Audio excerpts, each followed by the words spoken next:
say big thank you to all our sponsors. Wilson, a global sponsor. Nike, the founding partner to Sew Swiss Watches, and Leo.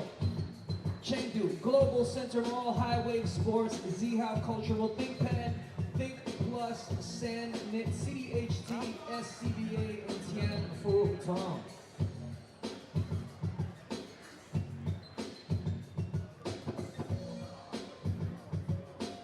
Now we're going to be getting started today with a qualifying draw. So we have 3 teams fighting for a spot in the main draw, which will happen after these 3 games that we're starting off with this morning.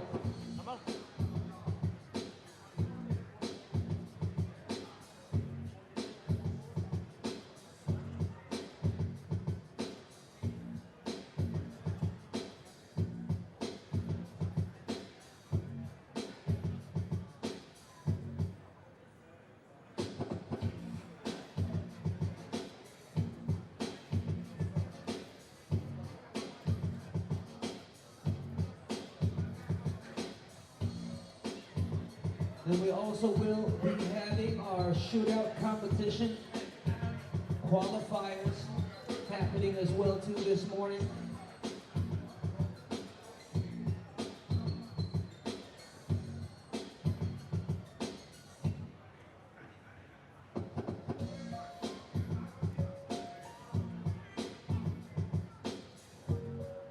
And of course, as 3x3 basketball is more than just a sport. It's also a celebration of culture and urban lifestyle. We're also going to be having special performances going on here today.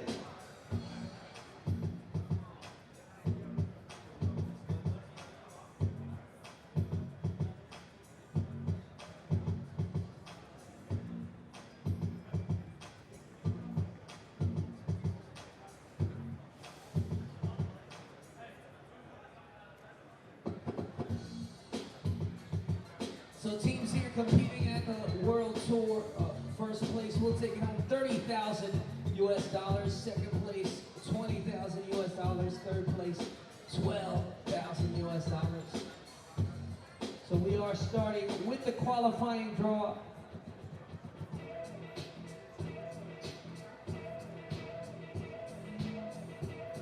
So out of these 3 teams we'll be seeing playing, one of them is going to advance to the main draw. So we're going to get started now. So Chengdu, China, how y'all feeling? Y'all feeling good? Let me hear you make some noise. Gujan, Gujan, Gujan. Once again, I'm MC Noah Lazarus of Q York, and we're going to get started.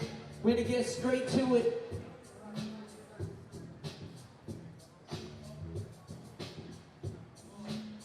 So for our first game here for the qualifying draw at the FIBA 3x3 World Tour Chengdu Stop 2019, we have Team Beijing versus Team Lufeng.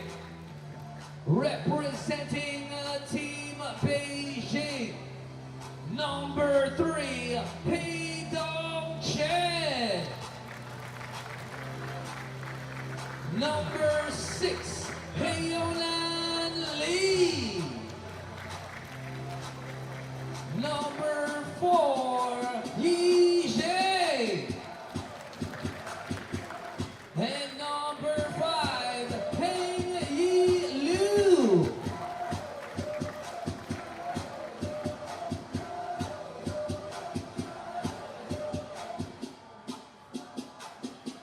And now representing the Team Lufeng, number 4, Yu Xin Ren. Number 5, Jin Xin Guo. Number 7, Willard Cruz Jr. And number 6, Dwayne Langdon.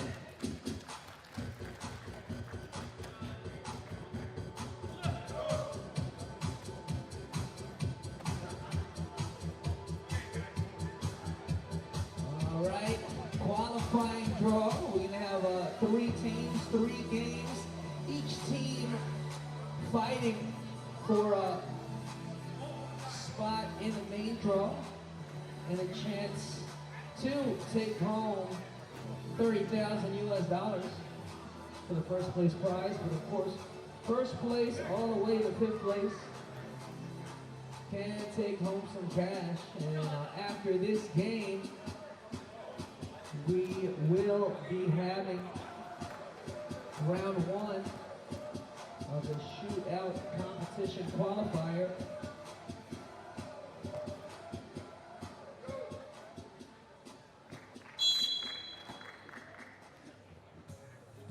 It's Team Beijing in black, Team Lufeng in orange.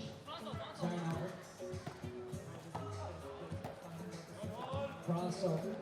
Hesitation dribble. Shot no good. Hands it off. Long pass, able to get it over. The arm to the defender and finishing at the rim on a strong move by Heng Liu.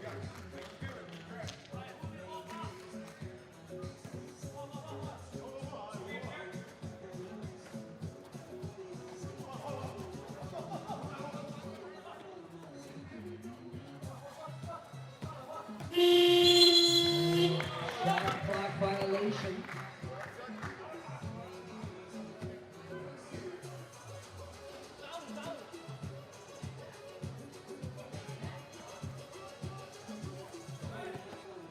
Step back deuce.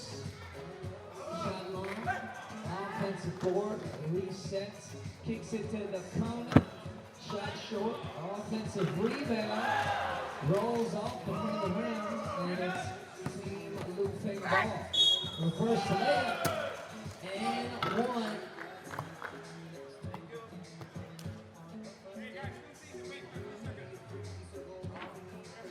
So number 6, Dwayne Liman to the line. 14, Lufeng, able to finish through the contact.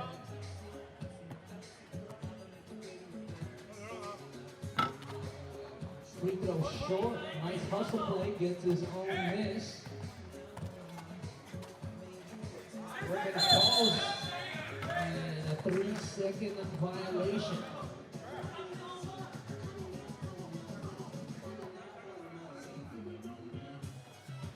So, hands it off. Kicks it to the wing. Pulls up for 2. Good. Nice shot. Hang Liu. From the corner. Shot short. Kicks it out. Drives right straight to the rack with the attack and finishes. Pulls up for 2. Short. Nice hustle. Gets the offensive board. Using a rim to protect him from the defender. He finishes. 4-2. Beijing with the lead. And a foul call.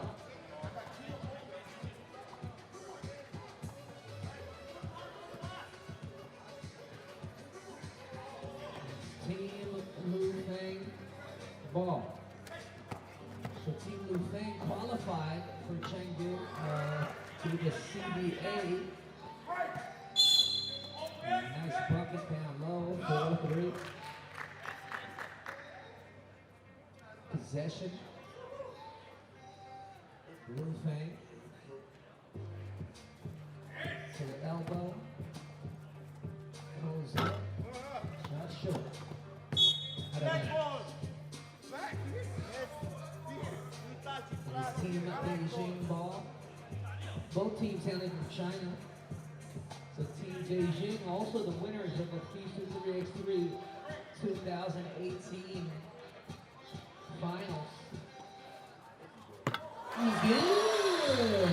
His name is Yi Zhang. Turnaround shot. No good.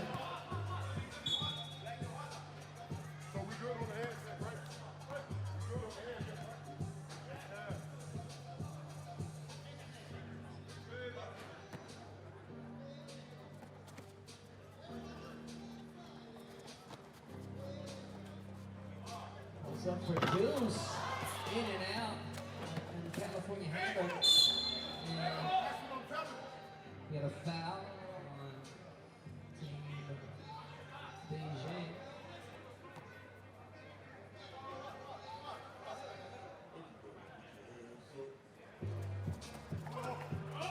Lufeng ball. Triple threat. Kicks it. Pump fake. Drives right. Floater. No good. Offensive rebound. And the finish by Chengdu. Quick first step. Takes it back up top. Straight away. And shot off the mark. It goes out of bounds.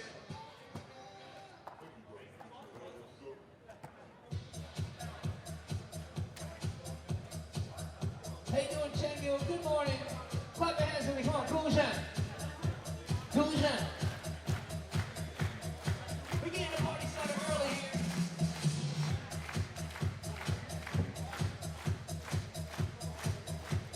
Global Center Mall.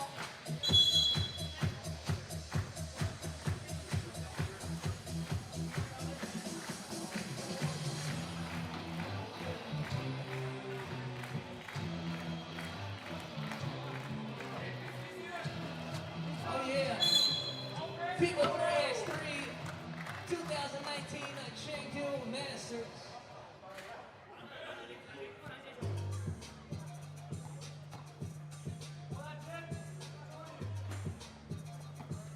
Gets it to the elbow. Takes it back. Deep. Offensive rebound, floater short. And another board. Out to the right. He's good. Bejing at number 4. He can score.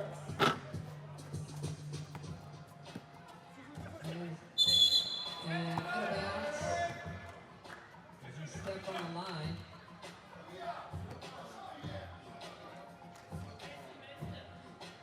Possession, team Lufeng.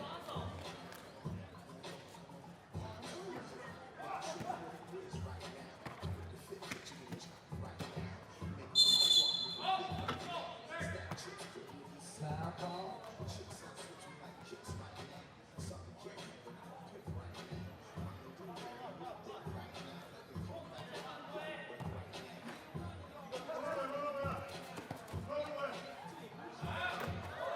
He's good.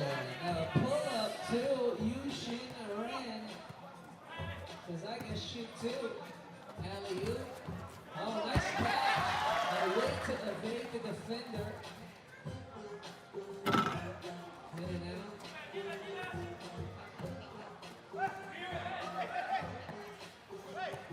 Might just take the pass through. Later, Cruz Jr. with the one hand slam.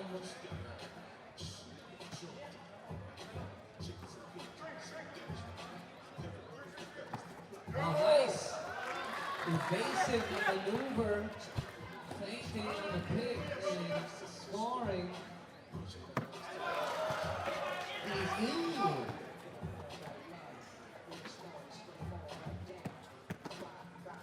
Shakes it out. Oh, what a pass! What is a shot clock violation? His time runs out.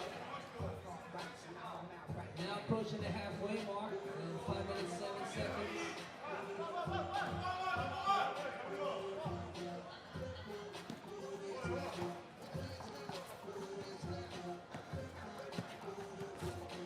Step back two, short.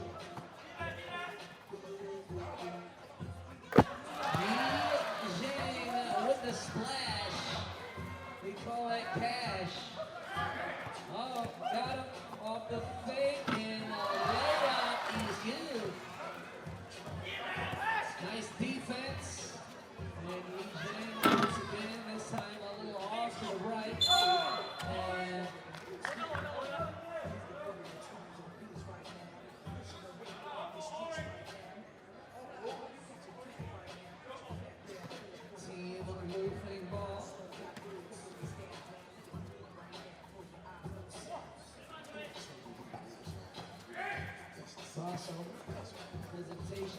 pulls up the two.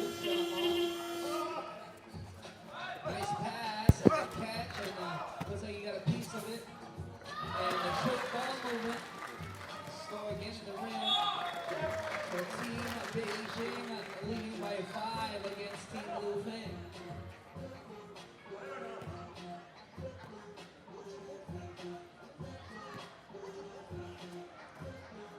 The L-Dubs. Open. Bang! However, it's just a one-pointer as his foot was on the line. Paid on Chen. And a quick release, Yu Shin Ren. He's good! The long-range bombs dropping from everywhere. Paid on Chen once again.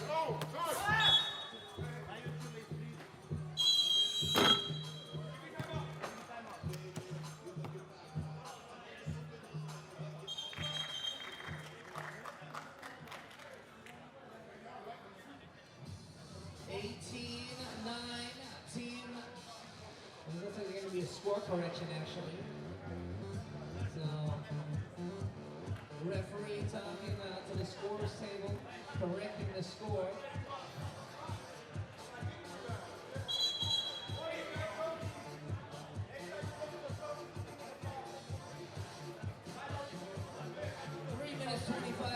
Remaining in the game. Once again, this is just the qualifying draw. So, corrected score is 17-10. 17-10.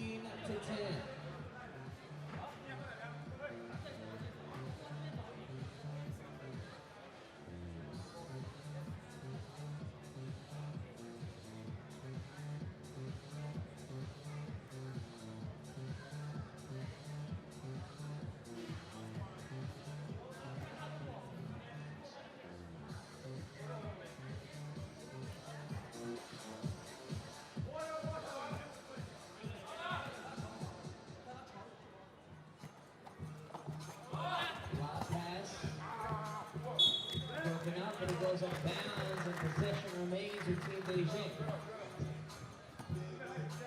8 seconds on the shot clock.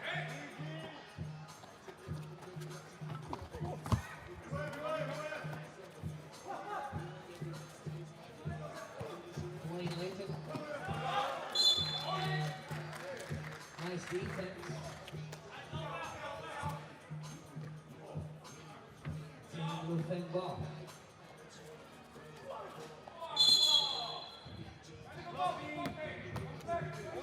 Technical foul.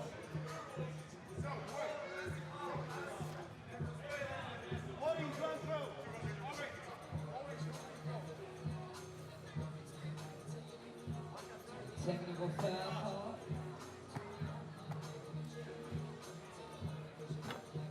Free throw buckets.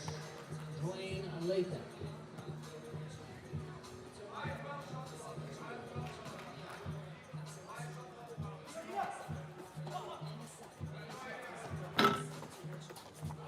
Short.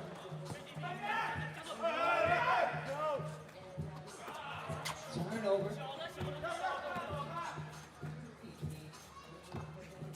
Drives left and the fingered roll. Dwayne Layton.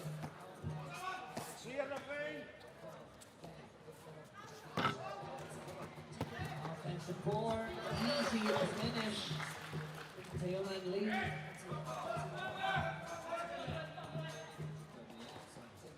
Got him with the cross. Oh, that layup. No good.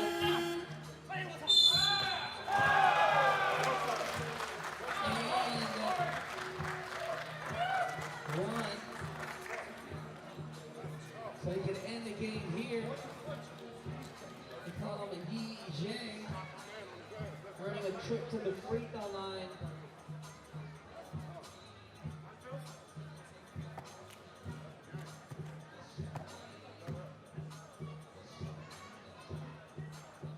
Free throw.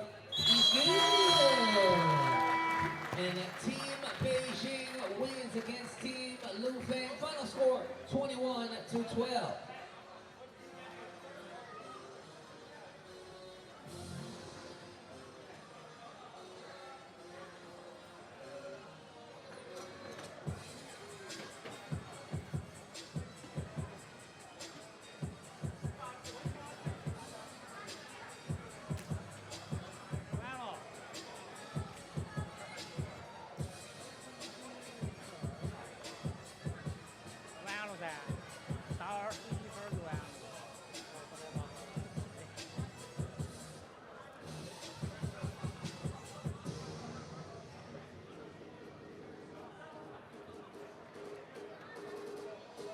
Coming up next is Shootout competition qualifier.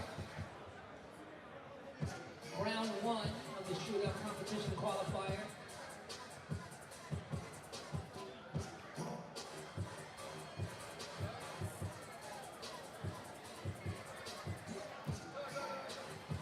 So just to break down the rules, we got 5 balls on the right, 5 balls on the left.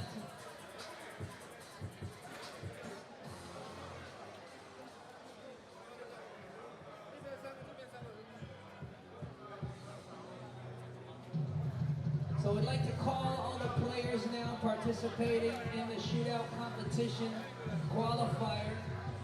I'd like to call you all to the court. So I'd like to call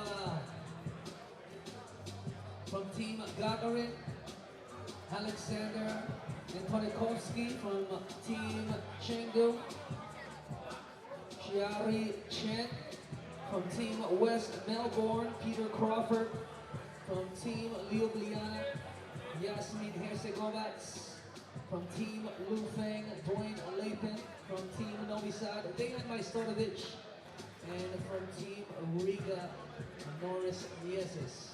So back to the rules. Referee blows a whistle, shooter starts here. Can either go right or left, based on their preference. It's going to be 30 seconds on the shot clock. So it's going to be the most shots made in the shortest amount of time. Oh, the clock is there, sorry. 30 seconds on there. 30 seconds on the clock. Most shots made in the shortest amount of time will advance. So we have a total of 14 shooters, and we're going to have 2 rounds of 7.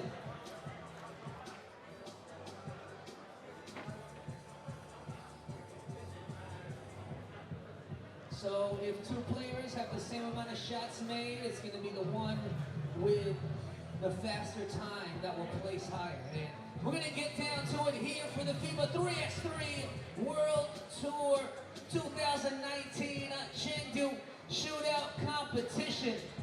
So Chengdu, y'all ready? Y'all ready? Let me hear you make some noise!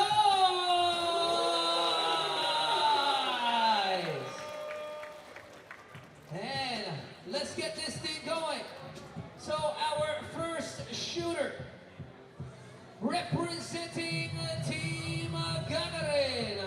Give it up one time for Alexander Antonikovsky.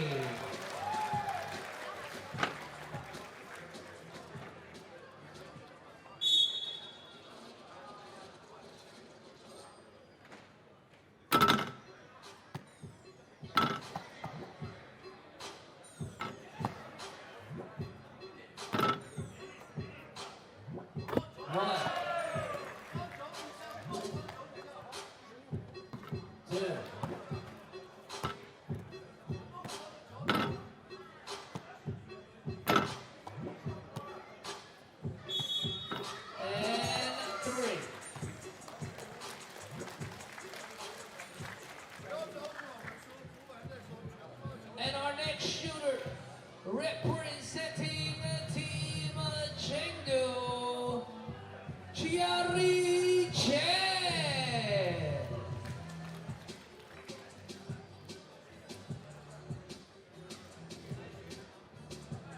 All right, my mistake. Our next shooter, representing Team Ljubljana. Give it up for Yasmin Herzegovats.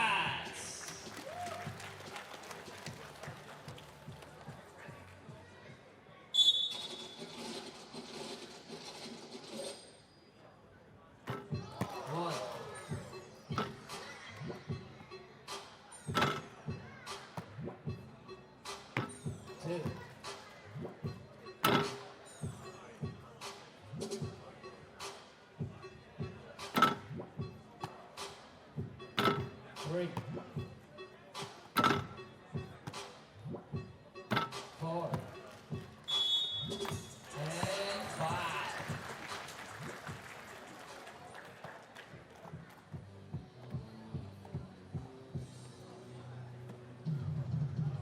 And our next shooter, representing Team Lufeng. Give it up for Dwayne Layden.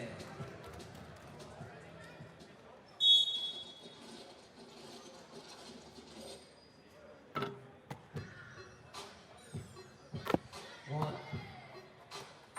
2, 3,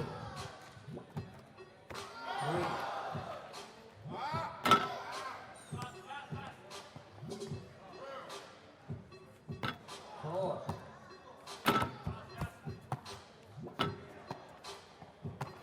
5, 6. No high score. 6. And our next shooter representing Team Novi Sad. Give it up for Diddy Pro.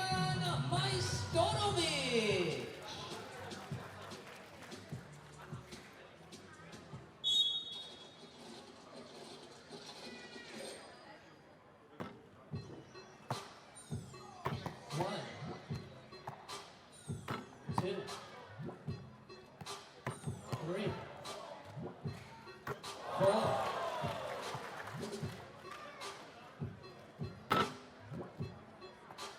5, 6, 7. 7 in your high score. Dejan Majstorovic.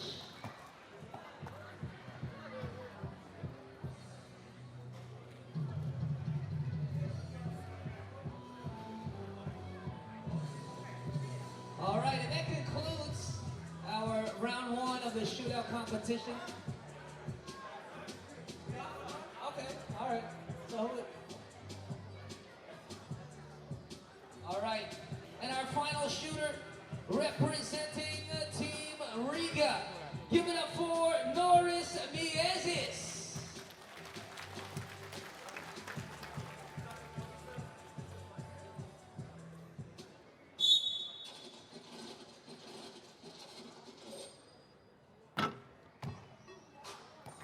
One,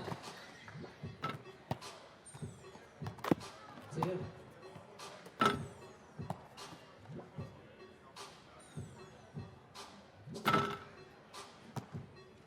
3, 4, 5.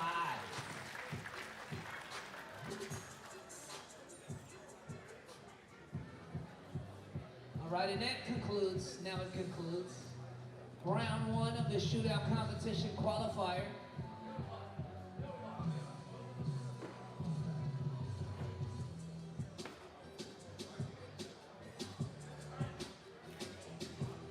Give it up for all our shooters. Gujan, Gujan, Gujan. One more time. Round of applause, y'all.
All right, and now we move on to our qualifying draw game 2 here at the FIBA 3x3 World Tour Chengdu 2019.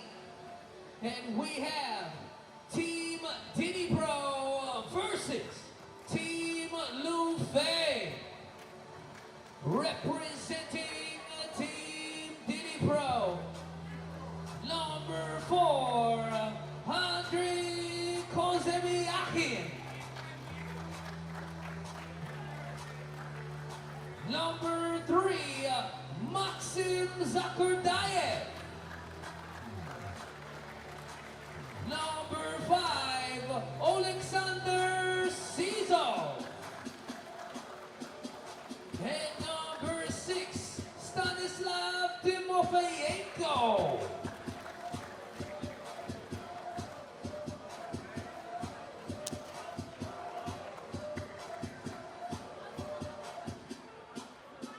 And now representing the team Lufeng, number 4, Yushin Ren. Number 5, Jen Shin Guo. Number 7, Willard Cruz Jr. And number 6, Dwayne Lathan. Team Diddy Pro versus Team Lufeng.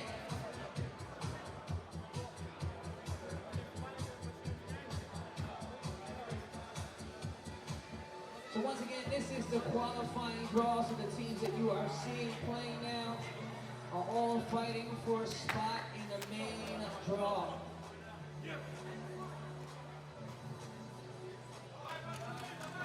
So it is not only win totals that count in order to advance, it's also point totals. So if two teams are tied or the teams are tied, in terms of wins to losses, it is the point total that will determine who will advance.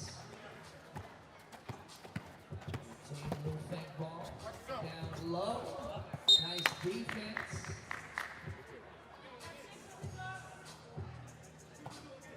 All right, let's go. Team Lufeng ball. Pulls up for 2 quickly off to the right. Shot off to the right.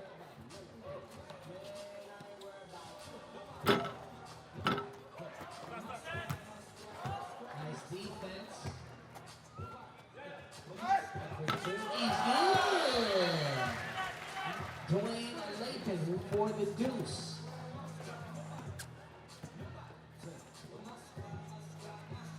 Full pass. Jab step, pulls up for 2. Shot short.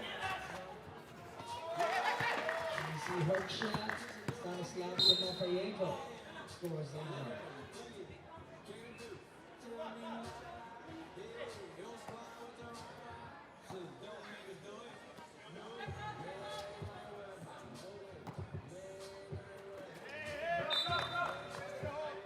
Possession remains with Team Lufeng.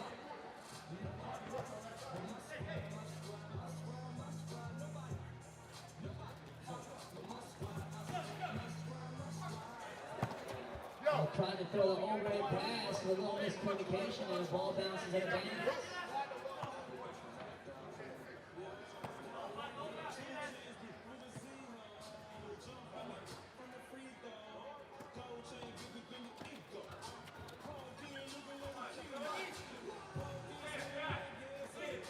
Pump fake, drives left, step back 2, short. Holding foul call.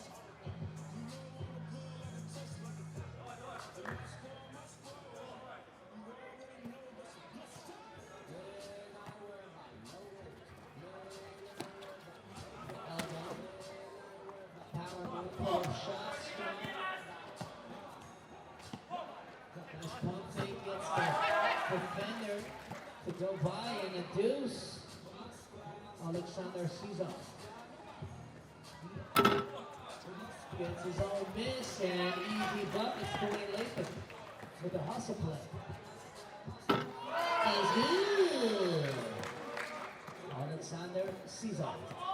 Oh, with the spin. Tried to go for the jam, but unable to. Reverse. Extra pass. Kicks it back.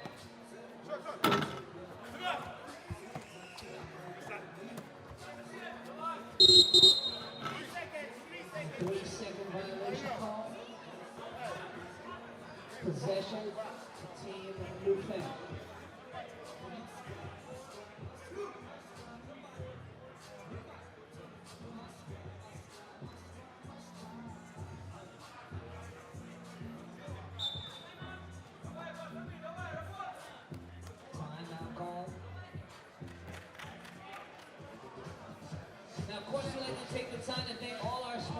Wilson, a global sponsor.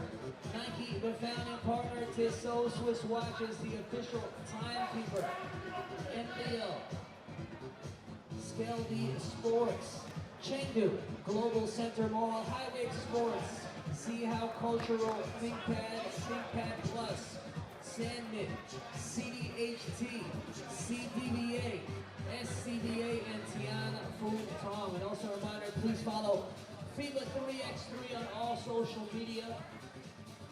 That's Facebook, YouTube, Instagram, Youku, QQ, Sina Weibo, and WeChat.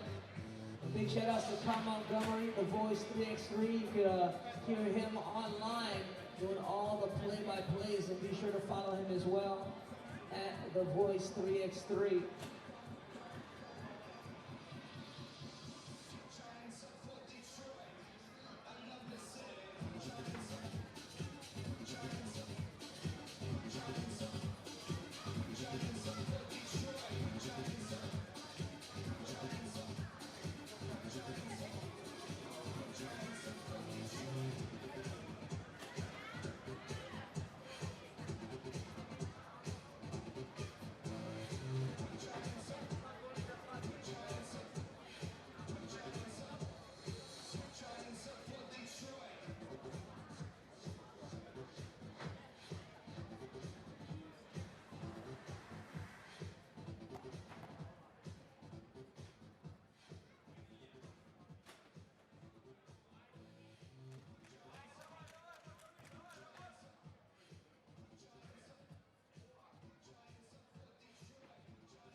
Getting a score correction, and the score is 5-3.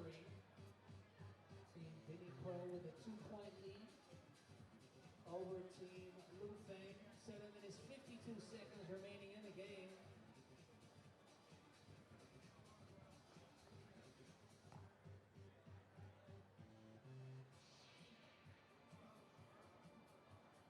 All right, and back to the action as everything is all good now.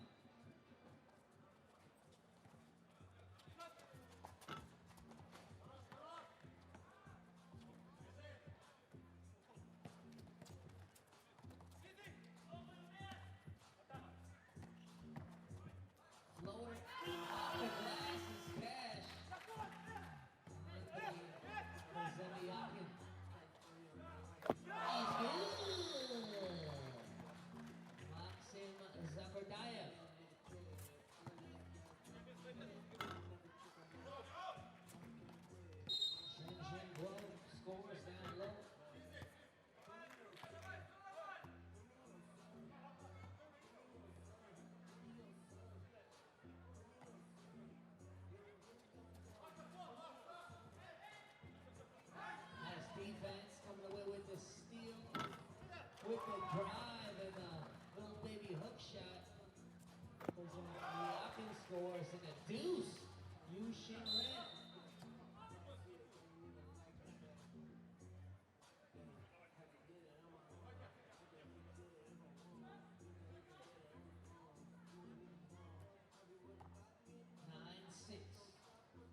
Three-point lead for Diddy Pro over Team Lufeng.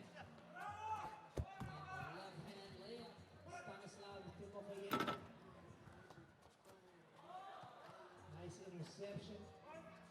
Lathan short.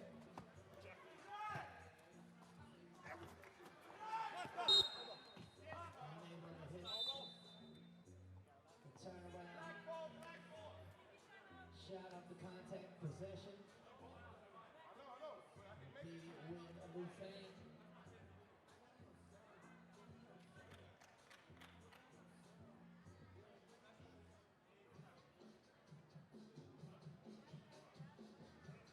Come on, everybody, how y'all doing? Come on, clap, clap, clap, clap. Everybody now, clap, clap, clap, clap, clap. Come on, everybody now, clap. Everybody now.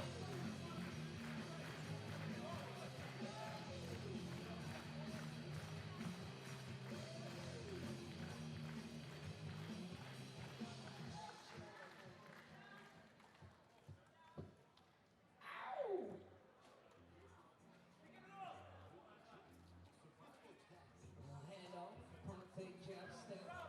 Nice quick hands, knock the ball free. Out of bounds.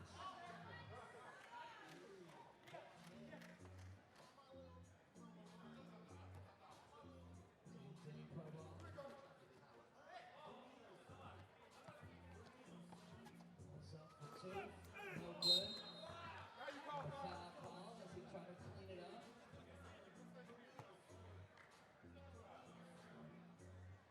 Number 5, Alexander Caesar.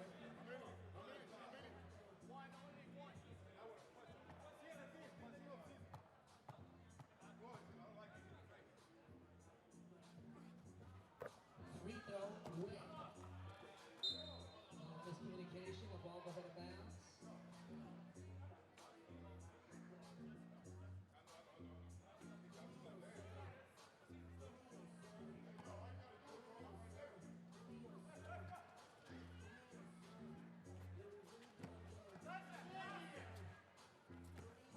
Gets the step and the finger roll smooth like butter and saves it, but it goes out of bounds. A nice little touch pass and a layup by Zambardaya.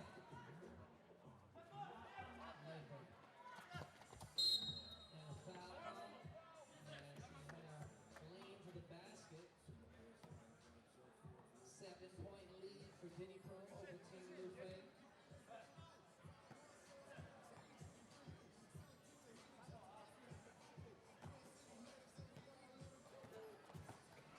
Nice backdoor slip. And an easy bucket for Shushin Red.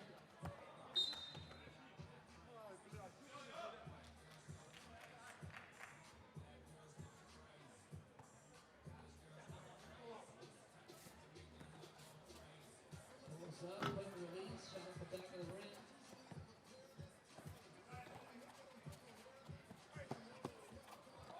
Nice play.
short.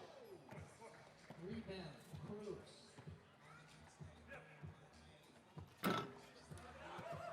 That's his own miss for first layup, unable to hit. Cruz with a putback. Not short.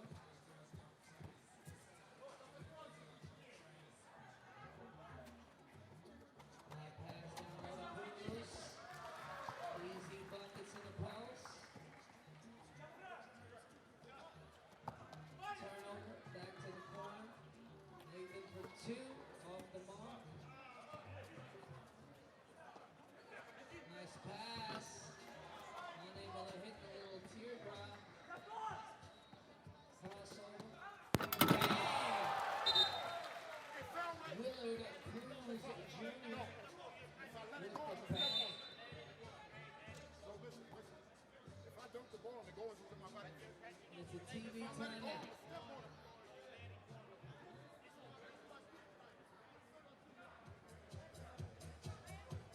Oh yeah. Come on. Everybody, you know it. Hey, come on. Everybody now.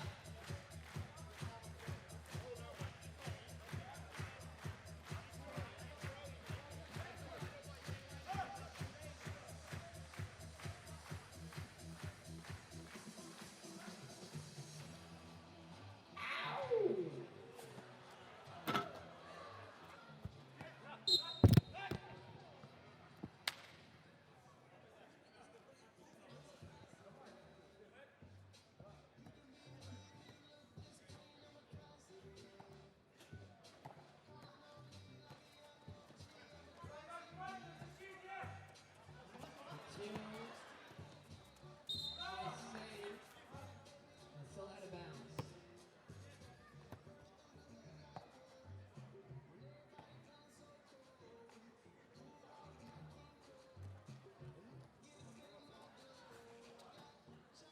Pump fake. Wide open for two. Short. So Team Diddy Pro 2 points away from victory in that smooth left-handed layup. Yushin ran and a two is good. Making it a 6-point ball game. Yushin ran. Timeout.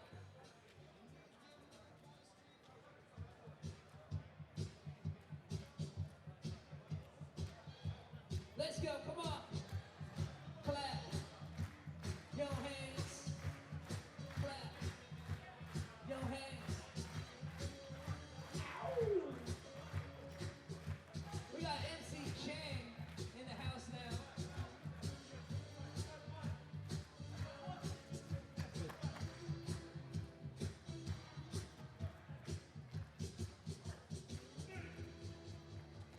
Ni hao, MC Chang. 你好 ，Noah。 Yeah. And one. What a finish with the left hand.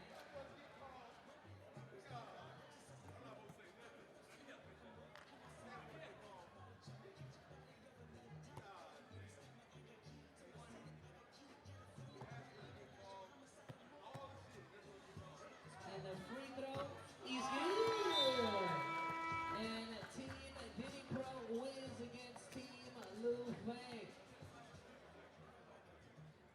好，那么这场比赛呢，最终是由乌克兰迪尼普，最终呢是获得了本场比赛的胜利。在这边的话呢，要再次欢迎现场所有的球迷朋友们来到我们的环球中心，来参加 FIBA 第2天的比赛。那么在昨天下午呢，我们进行的是女子的小组赛。 在今天上午呢，我们也将会来角逐出男子外围赛。那么从外围赛当中脱颖而出的球队呢，将会进入到今天下午男子组的复赛。在这边的话呢，比赛才刚刚开打。那么今天天气也比较炎热，希望呢各位球迷朋友呢能够充分的防暑降温。All right. Now we move on to round 2 of the shootout competition qualifier. 好，现 Same 在 thing. Go ahead, MC Chen. 好，接下来的话呢，将会来到我们今天投篮大赛第2轮的预赛。 Same thing. 5 balls on the right, 5 balls on the left. Referee blows a whistle. 30 seconds on the clock. You'll see over there. Most shots made in the shortest amount of time. 好，来我们看到呢，在我们现在呢，圆弧线外各有2侧，每一侧的球车上呢，一共有5个球。 And it's going to be the top 4 shooters. So the 4 shooters with the most shots made in the shortest amount of time will advance to the finals, which will take place here tomorrow. 好，那么在我们投篮大赛预赛当中呢，脱颖而出的选手呢，将会进入到明天最终投篮大赛的决赛阶段比赛。 So the winner of the shootout competition will take home $500 and of course bragging rights. 那么获得我们投篮大赛冠军的球队的队员将会获得我们$500的奖金。 Now the record as of now, standing now, is held by Dejan Majstorovic, the maestro, and the record is 15 points. So if a player can win and score more than 15 points in the finals, they can take home $5,000. 好，那么获得我们后面几个单项赛的冠军选手呢，也都会有机会来拿到我们的奖金。 But this is the qualifier, so it's going to be the top 4 who will advance. We had some shooters earlier, and now we're going to have another set of shooters shooting to earn a spot in the finals, which will take place here tomorrow at the FIBA 3x3 World Tour 2019 Chengdu Shootout Competition. 好，那么在这边的话呢，要再次来欢迎一下我们今天来到现场的所有球迷们，来到我们的环境中心来关注我们2019 FIBA 世界巡回大师赛成都站的比赛。All right, it's about to go down. Chengdu, y'all here? Let me hear you make some noise. 来，现场的球迷朋友们，来点我们的欢呼声，还有我们的加油声。 And our first shooter representing Team Princeton. Give it up for Craig Moore. 第一位我们的投篮选手来自于我们的普林斯顿啊，也是一名美国选手莫里。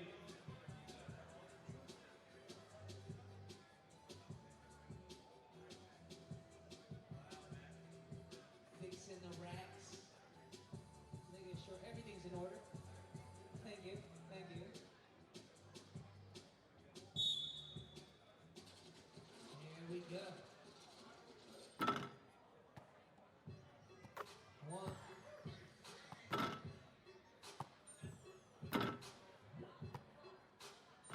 2.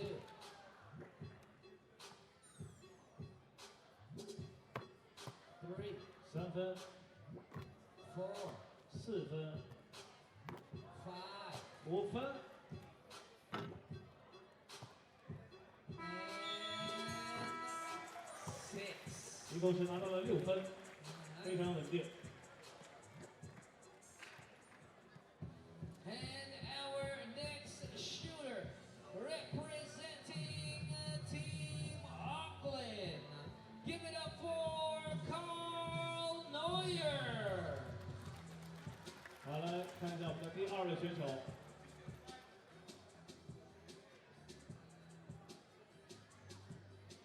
也是一名来自新西兰的选手。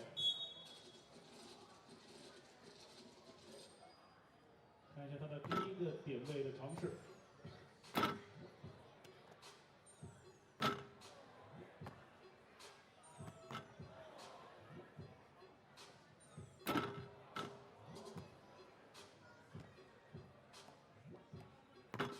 1, 1分、 2, 3,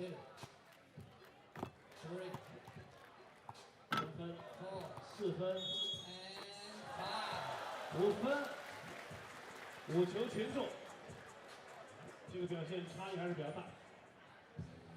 And our next shooter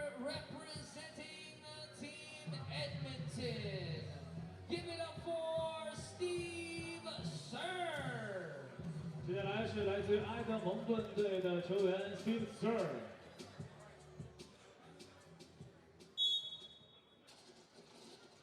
从右侧先开始。1分。2分。3分。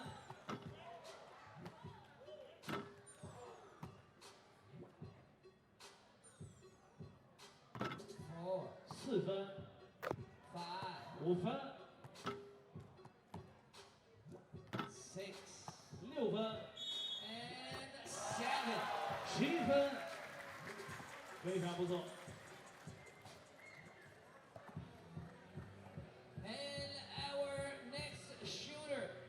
Representing Team Liman. Give it up for Peng Yang. 好，接下来的这名选手呢是来自李曼彭阳。从左侧开始。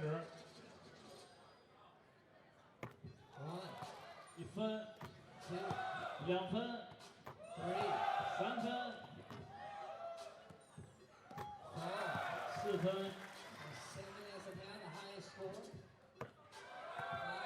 5分。6分。剩下最后一球。7分，非常不错，来自于李曼队的中国选手彭阳。 And our next shooter, representing Team Diddy Pro.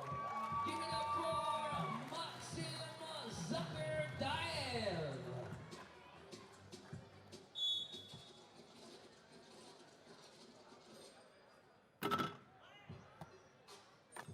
One, 1分。 two, 2分。 three, 3分。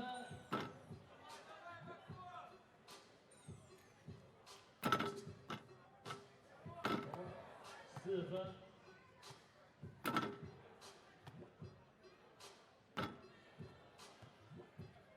and 4.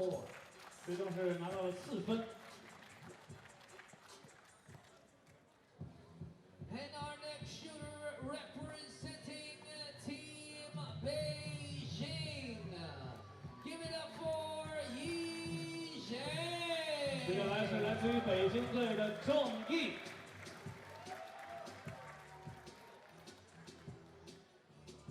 So, 3 players is 7. Let's see.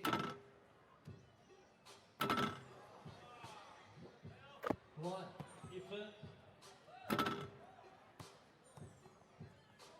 2, 2分。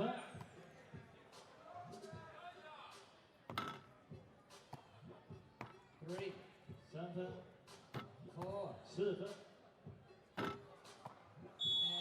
and 4. 最终是拿到了4分。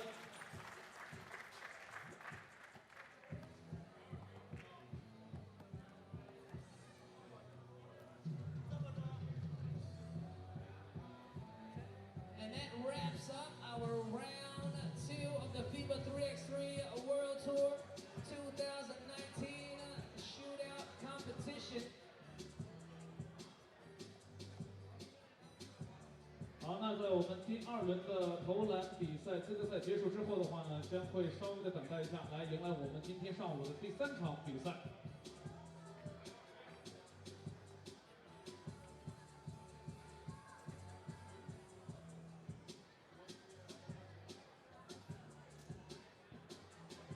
And advancing to the finals, we have from Team Novi Sad, Dejan Majstorovic. Also from Team Edmonton, Steve Sir. And from Team Liman, Peng Yan, all finishing with a score of 7. And also advancing to the finals from Team Lufeng, Dwayne Lathan with a final score of 6.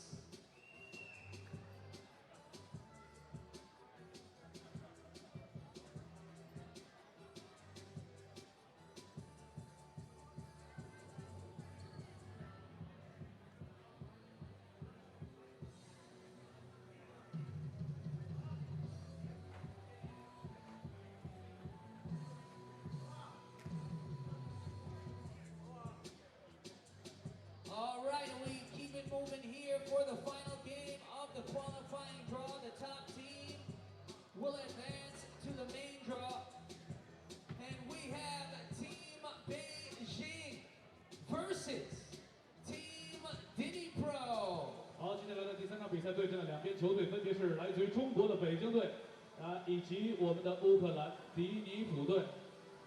Representing Team Beijing, number 3, He Dong Chen. Number 6, Heyonan Lee. Number 4, Yi Zhang. And number 5, Heng Yi Liu.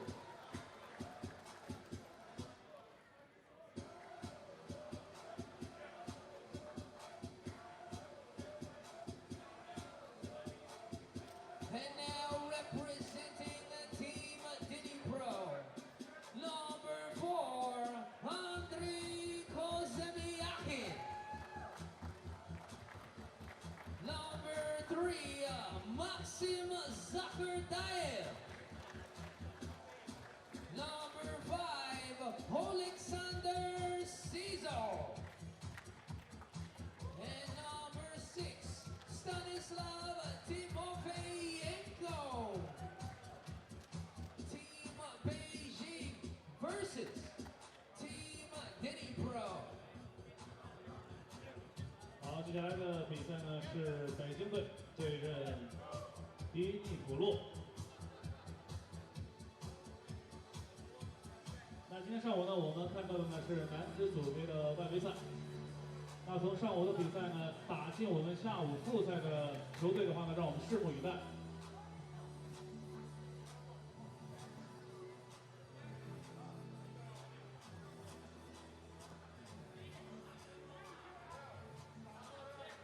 好，比赛即将正式开始。场上身着橙色队服的呢是中国北京队，身着黑色队服的呢是迪尼普洛。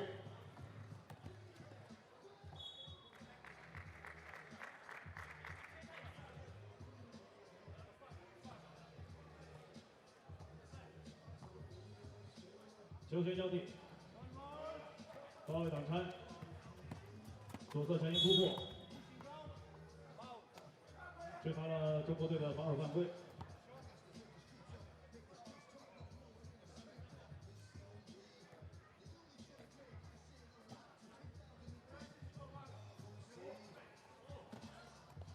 中国队一次成功的抢断，吊篮下，双人夹击。争球，张蹦，球权交替，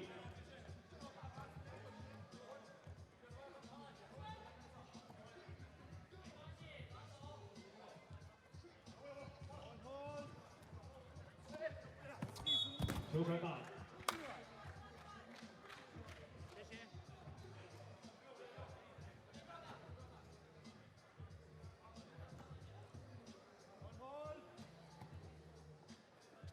北京队给到内线，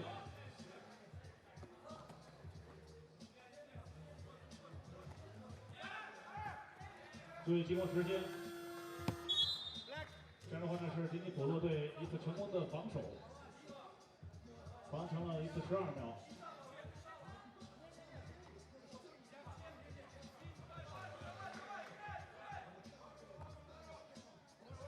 开局双方打得有些紧，高位挡拆。中路突破，非常轻松的上篮。迪尼普洛队是率先声夺人，先看2分球的尝试 ，Go， 命中2分，虚晃一枪，成功的防守，完成了抢断。进攻端挡拆，突破分球2分球的尝试。篮板球，迪尼普洛队拿到。内线有高度优势传打，造成了北京队员打手犯规。那这样的话呢，将会由迪尼普洛队的6号球员走上罚球线，来执行一次罚球。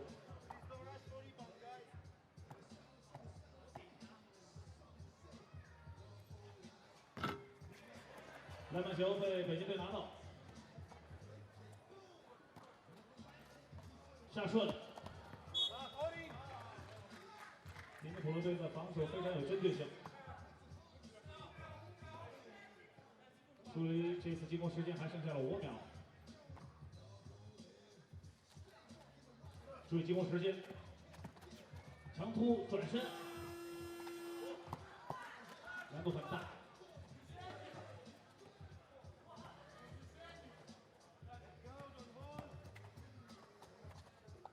翻身跳投，跳多命中，再添1分，2分，还是没有能够命中。突底线，反手点篮命中。右侧长突，这边是突破过程当中造成了迪尼普洛队员的防守犯规。中国队4号郑毅，刚刚也是参加了我们投篮大赛的预赛。险些传递球失误，手递手，超远距离2分，并且还是非常的积极。错位有机会，2分球的尝试中。这样的话，从开局来看的话，迪尼普洛队是先声夺人，5比2暂时领先。转身还是没有能够命中。连续高位挡拆，双掩护，欧洲步，漂亮的慢分。双方的拼抢非常的积极，球出线，来了吧。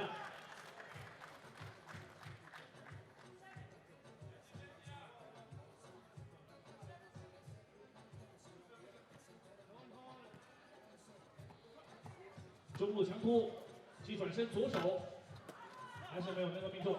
攻防转换速度非常快，迪尼普洛3分，哎呦，再中2分。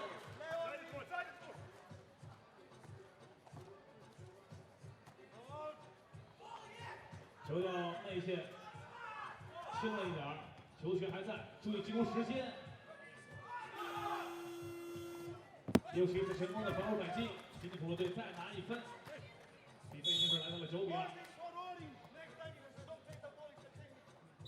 裁判在警告。那么这边的话呢，在电视暂停时刻，也请我们现在所有在场的球迷朋友们，跟随我们音乐来律动起你们的双手，跟随我们的音乐打起我们的节拍。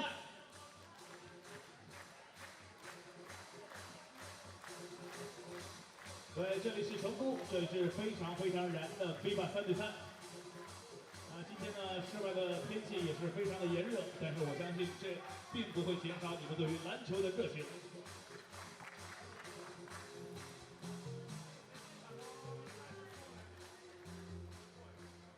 暂停过后，北京队球权。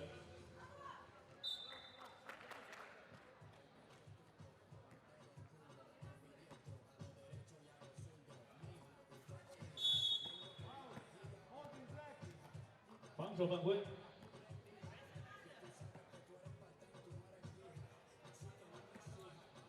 球给到内线，靠一下，传递球，又是出现了失误。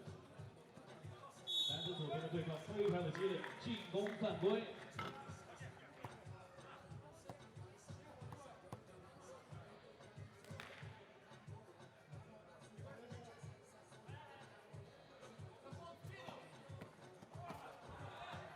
运球出现了失误，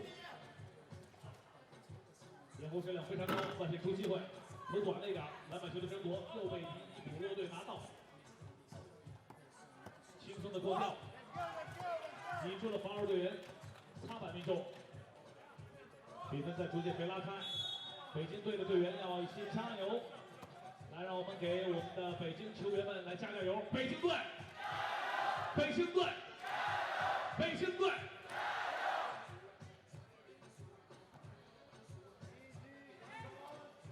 现在是换上了李浩南，李浩南呢，在去年也是来到了成都，来征战比赛。超远距离2分，确实从现在场上迪尼普洛队的防守强度来看是给的非常大。来，北京队要做好他们的防守，准备低位单打，哎呦，这球做进特殊，没有能够打进，漂亮的篮板球。李浩南，高位挡拆，下顺，球权交替。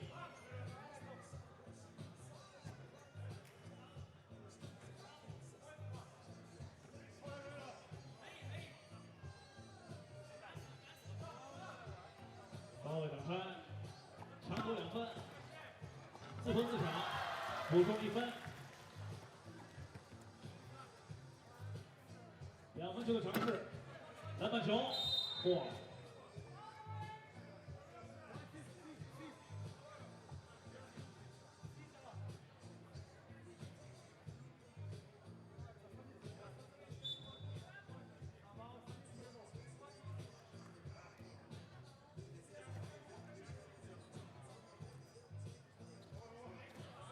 数掩护，虚晃一枪。北京队员打手犯规，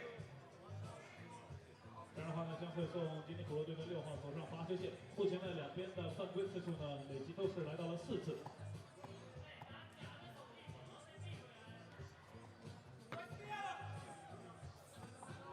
罚球命中，好球，上篮命中，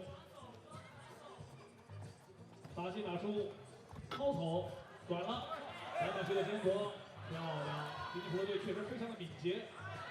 后来是遭遇到了封盖，继续手递手，2分球抢投还是不中。攻防转换非常快，打到篮下，来了个球出界。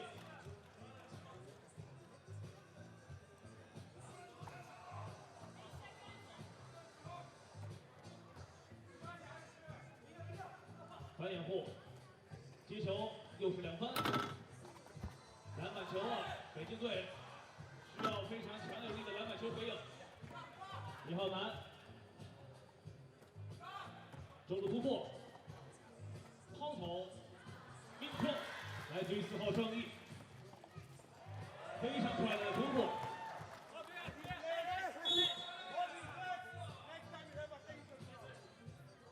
再次被裁判警告。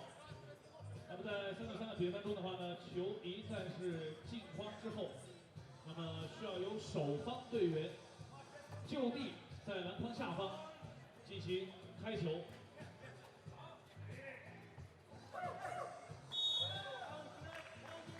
防守犯规。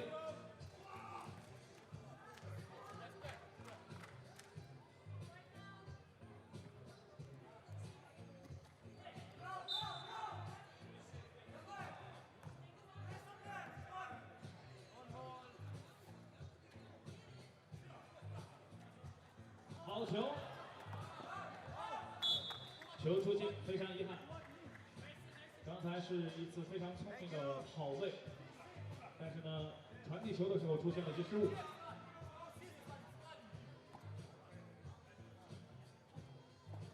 罚球线横掩护接上线的无球掩护，2分的尝试，裁判吹罚犯规。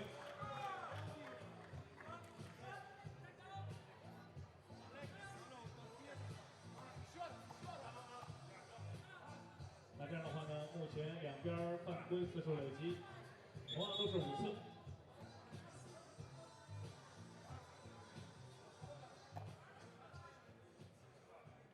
吉尼普罗队的球权，距离本场比赛结束的时间还有4分01秒。目前场上的形势13比5，吉尼普罗队是暂时领先。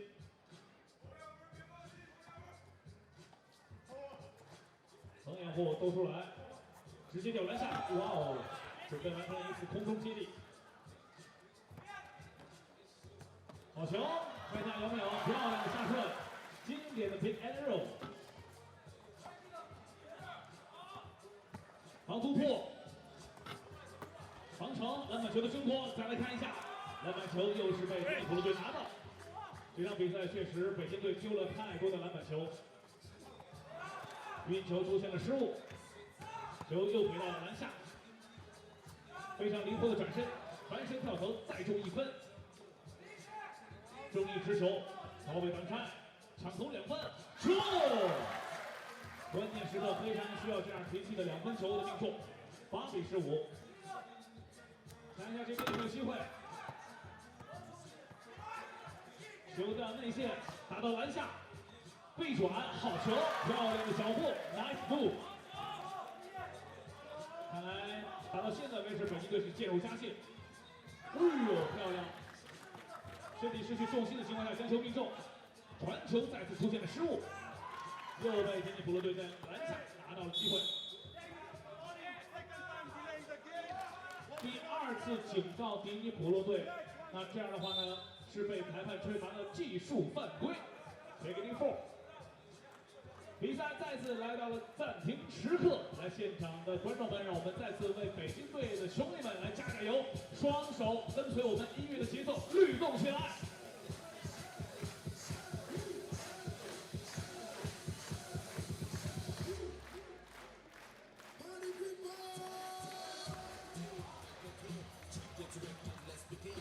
距离这场比赛结束的时间还有2分43秒，场上的比分17比9。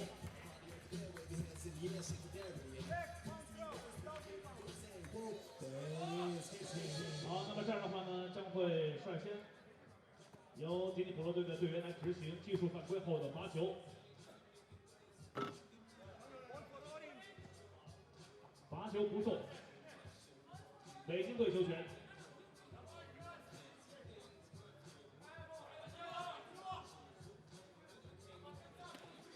继续给到了内线，肘区，无球队员的掩护没有能够摆脱，非常精妙的抄截，防守犯规。这样的话呢，北京队全队犯规累计已经是来到了7次，那么将会由迪尼普罗队的队员走上罚球线执行2次罚球。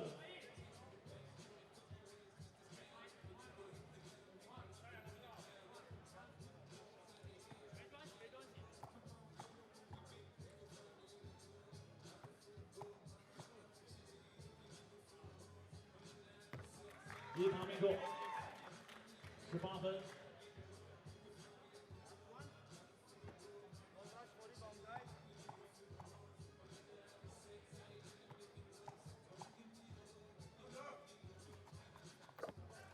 第2罚也命中，19分。漂亮的假动作，打到了底角，2分球的尝试还是不中，篮板球的争夺。来，注意注意！还是我们的工作人员迅速的扶起我们的 A 板。好，那这样的话呢，北京队呢是领到了全队的第8次犯规，将继续由迪尼普罗队的队员走上罚球线执行2次罚球。如果他2罚全中，那么他们将率先拿到21分，获得本场比赛的胜利。1罚命中，来到了赛点，来看一下他的第2次罚球会不会终结本场比赛。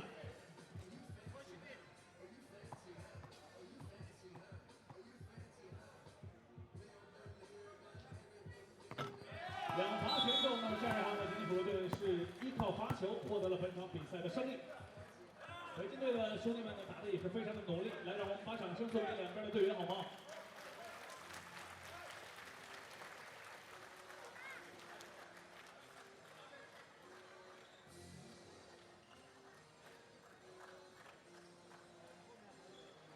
？And Team Dnipro wins against Team Beijing. Final score 21-9.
呢，在我们的单车表演结束之后，将会迎来今天上午的一场重量级比赛，对阵的两支球队呢，让我来给你们介绍一下，分别是来自于塞尔维亚的诺维萨德，对阵的是咱们的家乡球队成都队。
那么现场的球迷朋友们，今天呢也是6·1儿童节，在这边呢也要祝所有的小朋友还有大朋友节日快乐。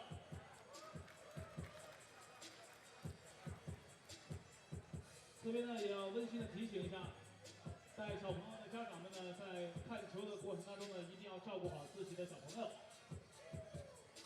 那么今天晚些时候的话呢，在我们的场中央，我们也会迎来来自于四川三八县聂嘎小学的同学们。那在晚些时候呢，会来到我们的场地。我们在今天的场。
Yeah. All right, let me get my audio levels turned up. There's one. Yeah. I like it. Yeah. Yeah. Yeah. Also want to ask you all to please use the hashtag as you see here, 3x3.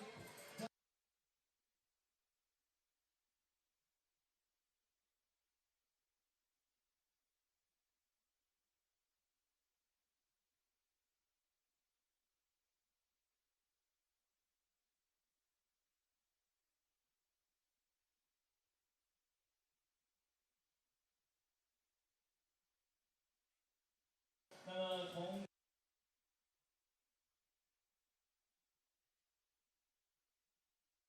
今天的下午。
好，我也自我介绍一下，我叫何成，是本次赛事的中文解说，谢谢大家。那我们还要把我们的掌声送给远道而来，来自于菲律宾的我们的 FIBA 3x3 的 DJ， 我们的 Flora， 来，掌声送给他。DJ Welcome Flora。Play some music, man. Show what you got. 我们知道呢，在我们的3对3的比赛当中的话，其实街头自由音乐是密不可分，所以呢，我们也希望现场所有观球的球迷朋友们呢，在我们的观众。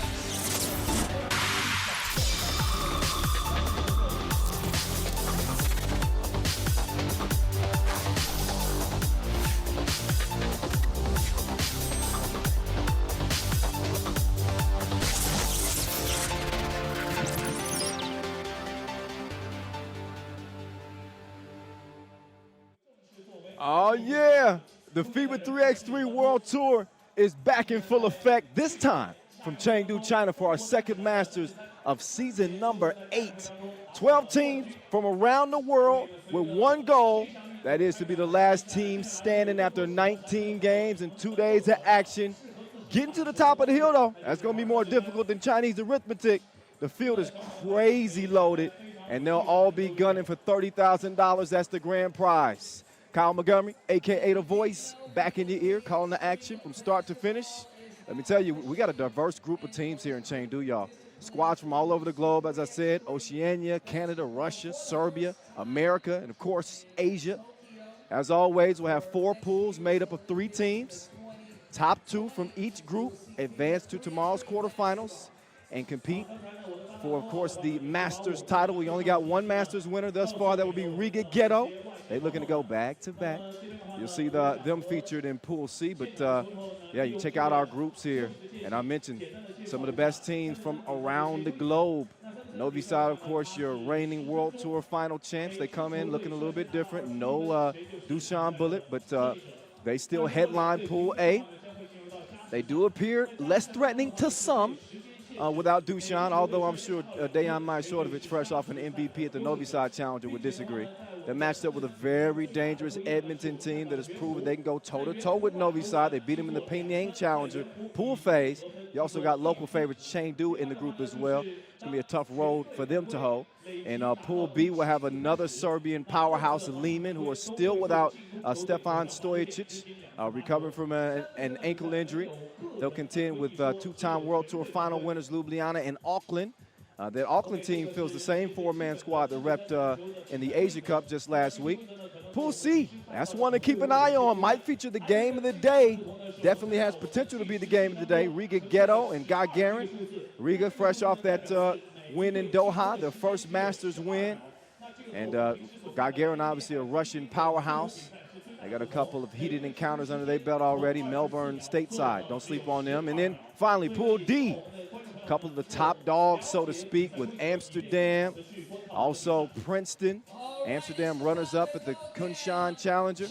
Princeton, they feature former NBA forward Robbie Hummel, Princeton teammates Kareem Maddox, Dan Rades. So, yeah, and also, not to forget, Dnipro. They just won the qualifying draw. They'll be kicking it in Pool D as well. So as we get ready for this first game of the day, I want to remind you, there are no direct qualifiers to the World Tour Final this year.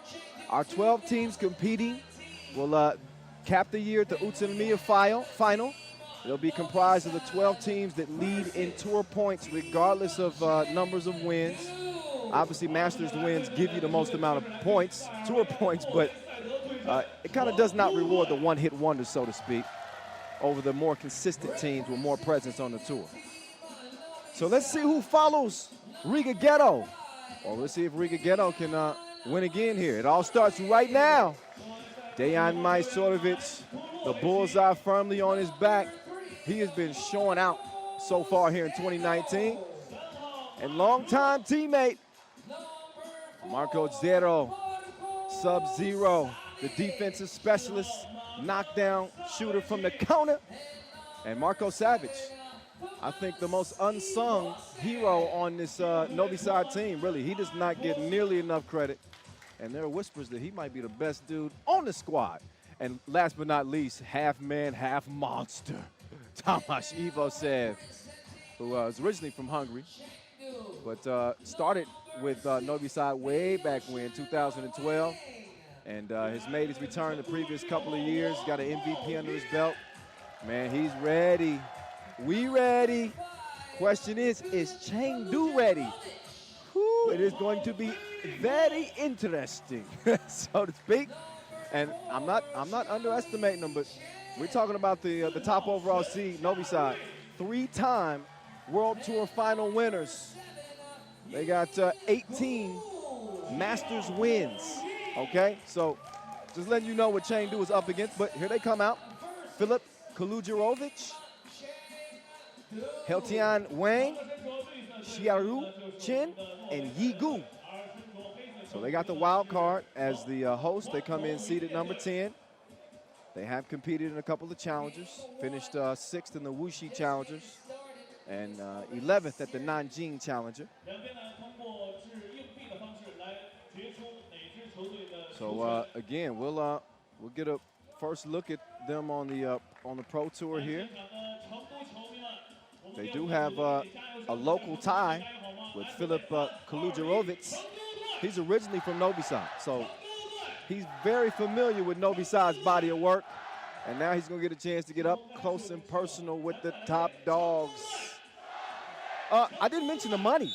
$30,000 at stake for the winner after 2 days of action. 20 G's to second place, 12 to third, 8 to fourth, 5 to fifth. So that's something new this year we've added.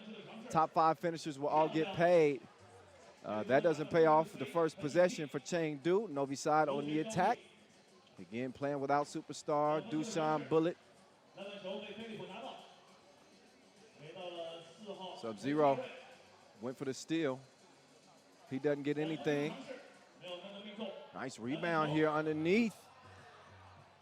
Be curious to see how Novi Sad attacks and if they take this Chengdu. Oh, behind the back like a brazier hook.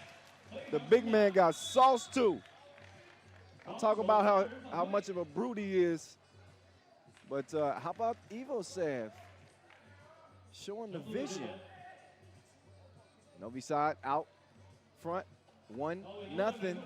Oh, that's a nice move to the Cub. Kalujarovic, the 24-year-old. Ties it up 1 apiece. Quickly cleared. Here's Wayne to the corner. He gives it up. Oh, gets it back to Savage. Too smart for that. Savage in great shape this year. Physique has really improved over the past couple of years. He got muscles now. Yeah, he got muscles now. Want to thank our official timekeeper, Tissot, making quality Swiss watches since 1853. It's a long time. No wonder their watches are so good. Thank our global sponsor, Wilson, as well. Step through, but cookies got took.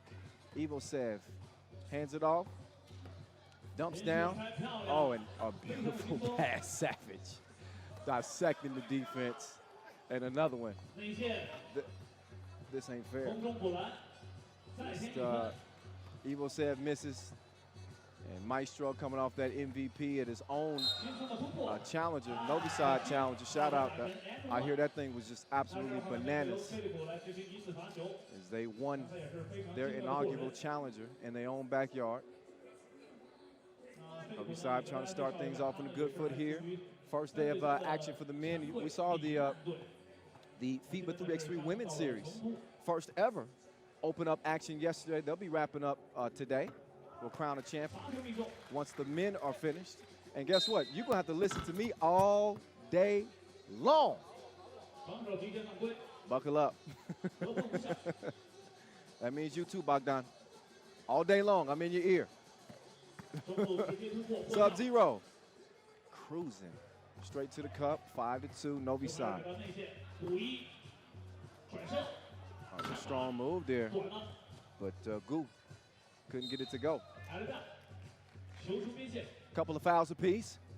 Y'all know the drill. First and 21 wins. 10 minutes on the game clock. But obviously, if you score 21 before the 10-minute limit, the game is over with. Anything inside the arc is worth 1. Anything outside the arc is worth 2. Perfection. How long have they been doing that? Well, at least since 2014. That's when the Maestro joined the squad. Savage and Sub-Zero have been playing since they were kids in Novi Sad. And again, Ivosev started his 3x3 career with Novi Sad, left to go to Hungary to play 5-on-5. He's been back the past couple of seasons, and he has been a dominant force. Was a huge key to them going 32-0. Didn't lose a game last year on the Pro Tour, not one, en route to their third World Tour final wins. Ridiculous.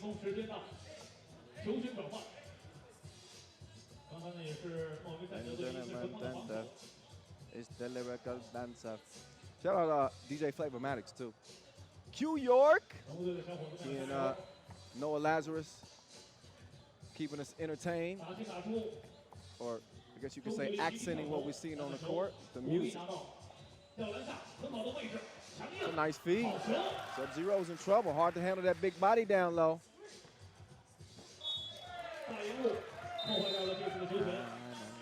6'3", Novi Sad. Cool A play. I was mentioning that Novi Sad challenger. That was the second challenger that Novi Sad has won here in 2019. Also won the Penang challenger. But look again at the dime from Ivosev.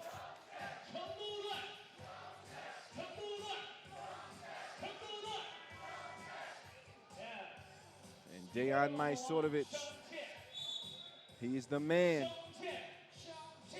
for Novi Sad. And he's got some MVPs under his belt. 23 total appearances on the tour. He's trying to get to the cup, and he's held up. Foul called away from the ball.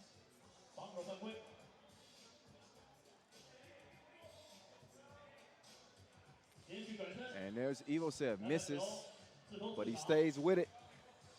That's that persistence paying off. And he extends the lead to 4. So it'll be a tough group for Chengdu. But that's not to say they can't pull off a shocker.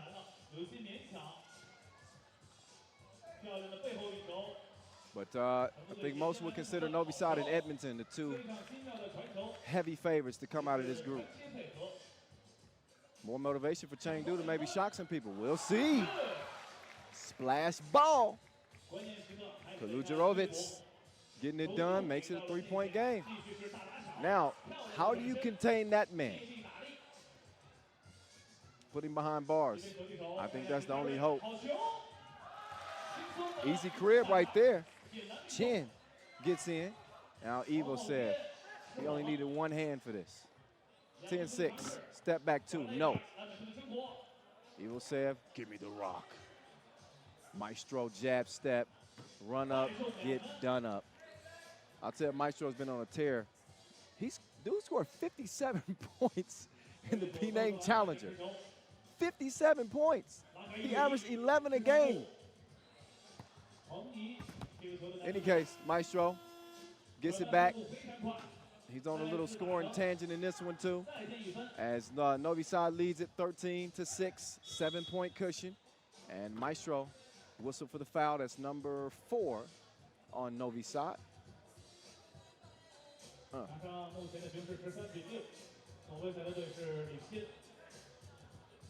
We got the World Cup coming up as well.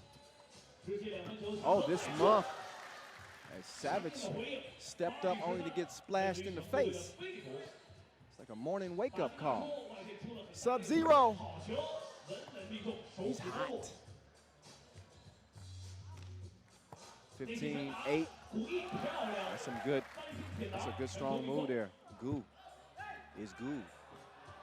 Maestro sticking with it. Novi Sad up 16-9 now, within 5 points of putting this one on ice. And they also have 5 fouls. One more to give. We're just past the halfway point here at our second Masters of this early 2019 season. A big year, 3x3. Oh, the kick to the corner. High arcing shot, short. Track down, kick out. Maestro runs out. Savage challenges at the rim. And a good contest there. Savage, I'll try to tip it over. It's like, just my honest assessment, it's like Novi Sad is toying with their prey right now.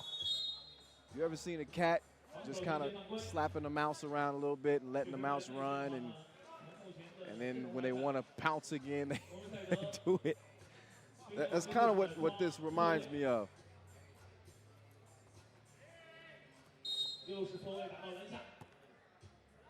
Foul on the floor. You just don't get the sense that this is a game that they will ever lose control of. 7-point lead. Savage, hand up. It's a good contest, but sub-zero. I got your back, kid. Savage flies out of bounds. Gives a wide open look from 2. Still missed. So here's Wang in business. Wang gets it to the wing, and then he gets it back, drops it to the corner. But you got to watch those feet. Out of bounds. Don't want to forget our official suppliers, Skelda Sports. Put that top of the line basketball goal set up, as you see. As well as Indio, providing the nice court this year. Much appreciation.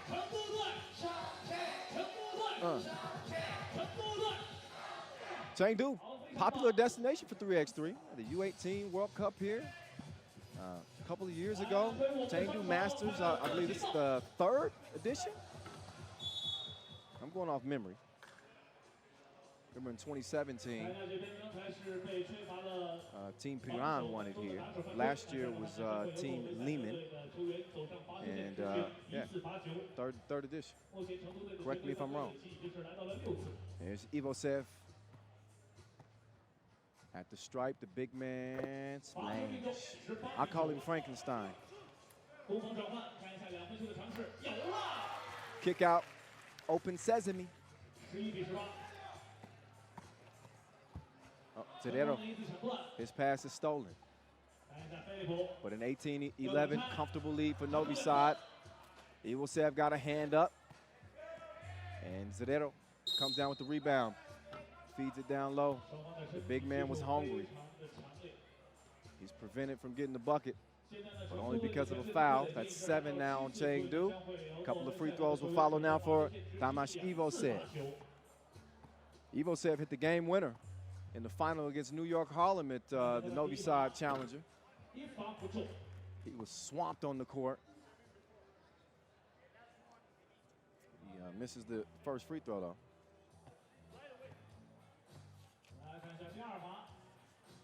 And the second one, he makes good on it. Ivosev, MVP of the Lausanne Masters last year. And one of the most dominant players in the game. Miss Ivosev, rebound, Savage back down low. There he is, the big man. Puts Novi Sad within 1 point of ending it. Chengdu still showing some fight, though. Knock down the 2 ball, but this one's going to be ending quickly. It's a saran wrap. Put it on the shelf. Novi Sad. They take care of business as anticipated here in this Chengdu Masters opener, 22-13 over Chengdu. So there you have it. They do what the top overall seed, frankly, is expected to do. They come out and I guess a less experienced team and handle business. So Chengdu, of course, will get Edmonton next, and as will Novi Sad, as this day will roll on. I told you, buckle up your seatbelt. It's going to be a nice ride today. We got 12 men's games as we'll get pool play out of the way. And then we'll have our elimination rounds for the women's series following the men's action today. All right. I was mentioning earlier how this is a big year for 3x3. It's a huge year because it's the year prior to the 2020 Tokyo Olympics. And the top 3 finishers, not in the World Tour rankings, I remind you, but in the world rankings on the Pro Tour, will lock down spots in the 2020 Tokyo Olympic Games at season's end. So that's why you'll see players and teams competing as much as they possibly can, and challengers as well. Try to compete at as many Masters as they can and continue to accumulate those ranking points. Yeah, buddy. So Novi Sad, our first winner of the day. Our next squad, as we move to Pool B, is another Serbian powerhouse, Liman. Number 2 seed here. They'll be lacing them up against Auckland. And since that last game ended just a little bit earlier than anticipated, they're going to get some extra time to get warmed up. This Liman squad playing without their star player. Again, Mr. Robot, Stefan Stojic, is out with injury, but he's recovering. And an interesting kind of transition for Liman as they move to China permanently. I mean, these are guys who gave up their day jobs. You know, we're talking about, you know, these are professionals who highly successful in their careers, said we're going to focus solely on 3x3, and moved here to China and have been practicing here full time, living full time, getting adjusted to the culture. I don't know if any of them have learned Mandarin yet, but they're taking it seriously, getting accustomed to playing over here in China and competing. But so far so good. They got 3 Masters wins last year to build off of. Four runners-ups. It's ridiculous. I mean, they're in the mix every time. So far here in 2019, they won the Kunshan Challenger and finished 3rd at the Novi Sad Challenger, 3rd at the Wuxi Challenger. Get you introduced to both teams. They step off the court for a moment. In Auckland, not a ton of experience on the Pro Tour, but they do have some 3x3 experience. This Auckland team, the same 4 you'll see in this game, just competed at the Asia Cup in Changsha last week. They finished 9th, but it was a tough loss that they suffered against Qatar. They gave up a 19-12 lead. I know, I don't want to remind y'all about that, but that's my last memory of these Auckland players. I just remember them kind of shooting themselves in the foot.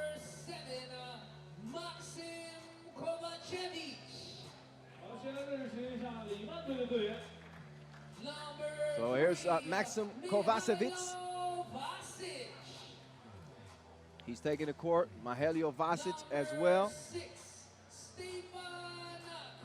Stefan Kojic, the sharpshooter. And another new addition, Ping Yan, being playing in place of Mr. Robot,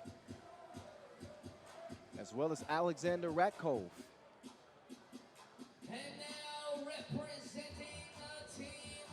Ratkov also out for this one. So a different look for this Liman team than what you'll normally see. We'll see if it affects the way they play. Meantime, here's Auckland coming out. Thomas Allen with the formidable mustache. I love it. He's joined by the big man, Zach Easthope. Stands 201, 120 kilos. That's a fully grown man. Aaron Bailey Noel, I call him the baby bull. You'll likely see why once this game begins. And the sharpshooter, Carl Neuer, ranked number of 12. Again, Kyle Montgomery in your ear. You can follow me on out of New Zealand. They'll hope for some 3x3, The Voice at 3x3, The Voice. Follow our official account as well at FIBA 3x3. Use the hashtag 3x3WT. All right.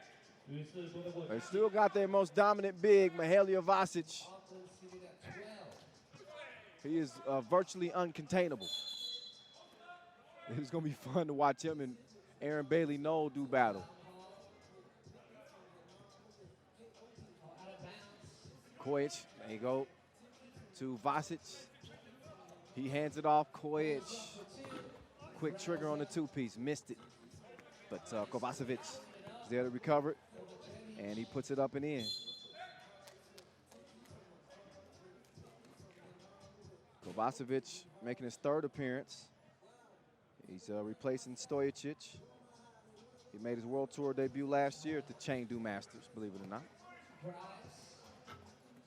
Aaron Bailey Noel couldn't get it done. So Liman trying to defend their Chengdu Masters win a year ago. Carl Neuer looking to put a little hitch in their get up. So he draws the foul, steps up to the free throw line. Neuer's been representing since back in 2014. Played at the World Cup. Made 4 appearances on the World Tour. And he's good at the free throw stripe. To make it a 1-1 game, Kojic streaking to the rim, lays it in. With the lead taken right back as Neuer on target like infrared from deep. It's a 3-2 game. Kojic drops it off and wasn't quite ready for it. Out of bounds it goes. It's Pin Yang, 23-year-old. Couldn't track it down. So Allen working on Kojic, spins free, goes right. Missed it. With the big man there to gobble up the rebound and put the score in. So Easthope puts Auckland up 4-2. Vasic, oh, Bailey Noel, he said, I ain't scared. What's up, big boy? So he bumping and grinding with Vasic and threw the hook shot off. That's why I call him Baby Bull. Although he's strong as an ox. Is a bull and an ox pretty much the same thing? Random, I know. 2-point game. Minute and a half in, Vasic setting up shop, patiently hands it off. And he's got a shooter in Kojic, who cashes in, ties the game up. Kojic with that length gets the rebound and a pinpoint entry pass to Vasic. Vasic, that's a good D there. He's trying to claim that that's off of Neuer. He wants to challenge it. Can't do that. 2 minutes. Not even 2 minutes into this game right now. 1-point lead for Team Liman. Neuer, quick pull up. Short, Neuer. He's strong. 5-5. Good ball movement. Vasic passed up the 2-ball. Oh, he's holding his shoulder on that pass. Liman cannot afford any more injuries, that is for sure. And you see Vasic is ready to check out. He's holding that right shoulder and kind of grimacing a little bit. Well, keep a close eye on that in a 5-5 game. Oh, Neuer's pass stolen. And Thomas Allen called for foul. He's going to check out. Easthope will check in.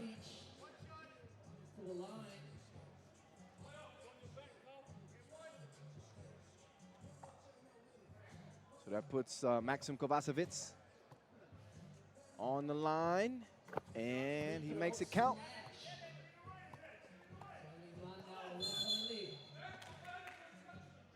Got a foul away from the ball, offensive.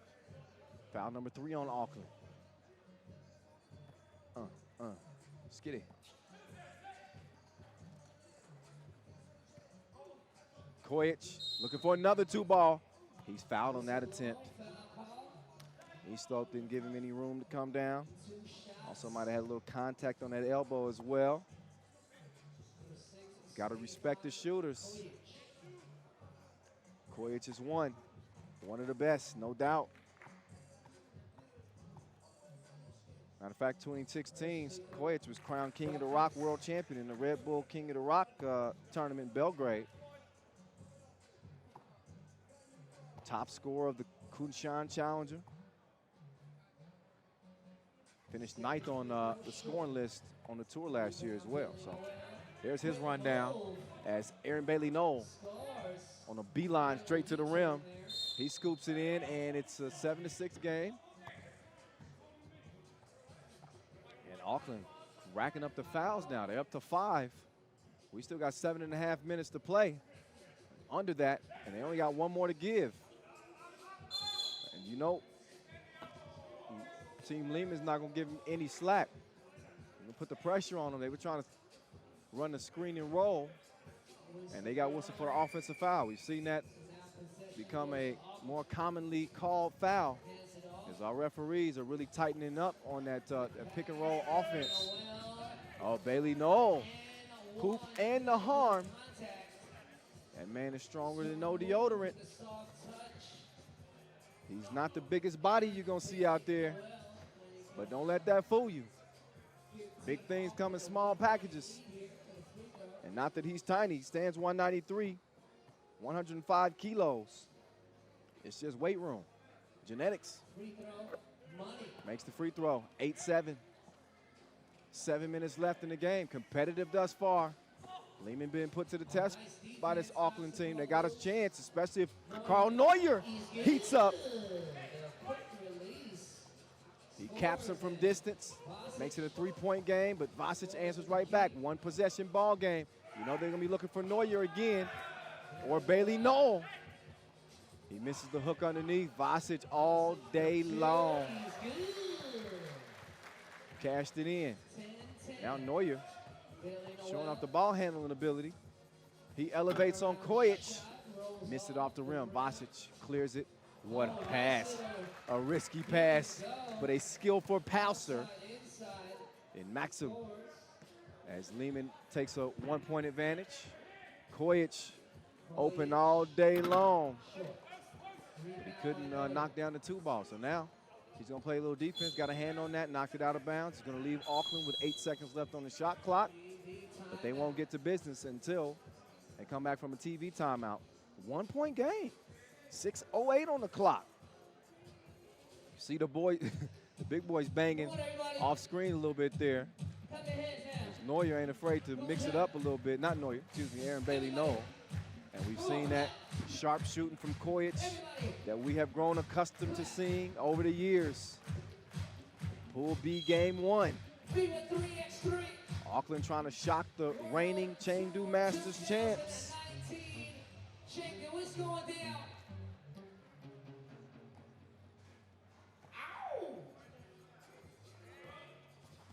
Here's Neuer.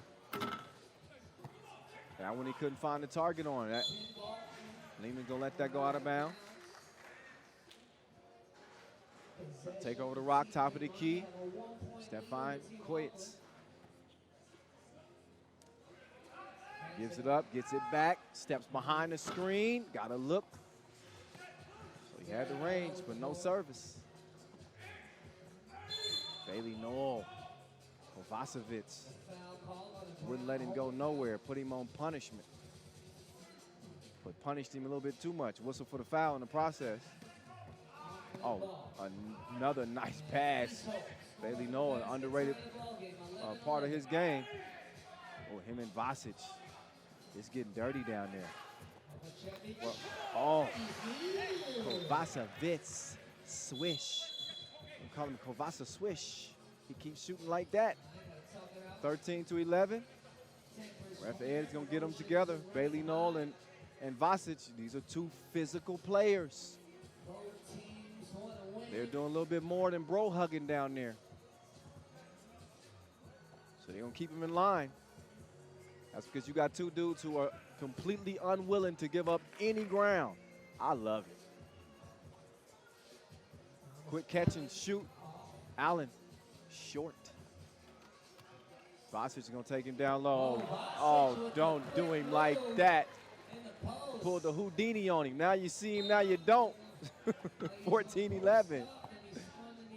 Remember when Shaq used to do that?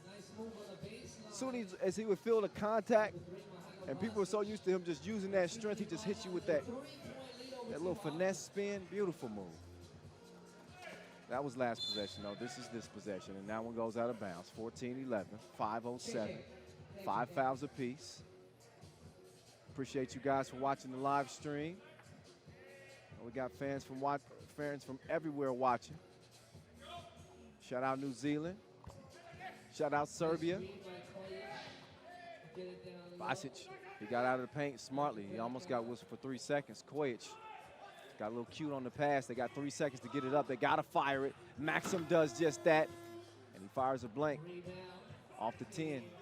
Stays a 3-point game, but they fell asleep. East Hope. Whee! Wide open. Leads to a 14-12 game. Foul on the inside. Vasic established good position there on Allen. In the process of the shot, so Mahelio will shoot one.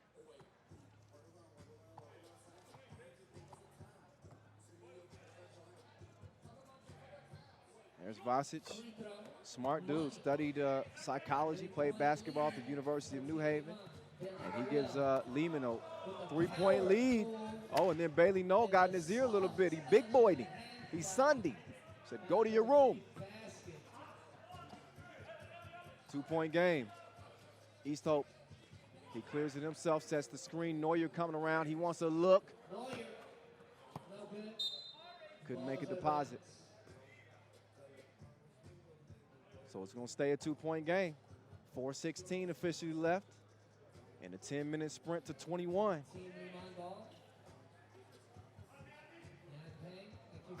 Kovacevic couldn't find the mark. Kojic, he had 2 toenails over the line. If he'd have trimmed them, it might have been able to maintain the possession. Instead, it's East Hope. Over to Bailey Noel, to Allen. Nice attempt, missed it. East Hope cleans up the mess. Kovacevic, no. Allen thought about going to the cup. Instead, he gives it to Bailey Noel, and Noel tried to get it to East Hope, out of bounds. 5 seconds will be left on the shot clock for Auckland to work with. Good game. Back and forth we go. Liman the higher seed of the two, obviously. Auckland comes in as the 12th seed, so they're seated very last. Yet, they find themselves in position to potentially win this game.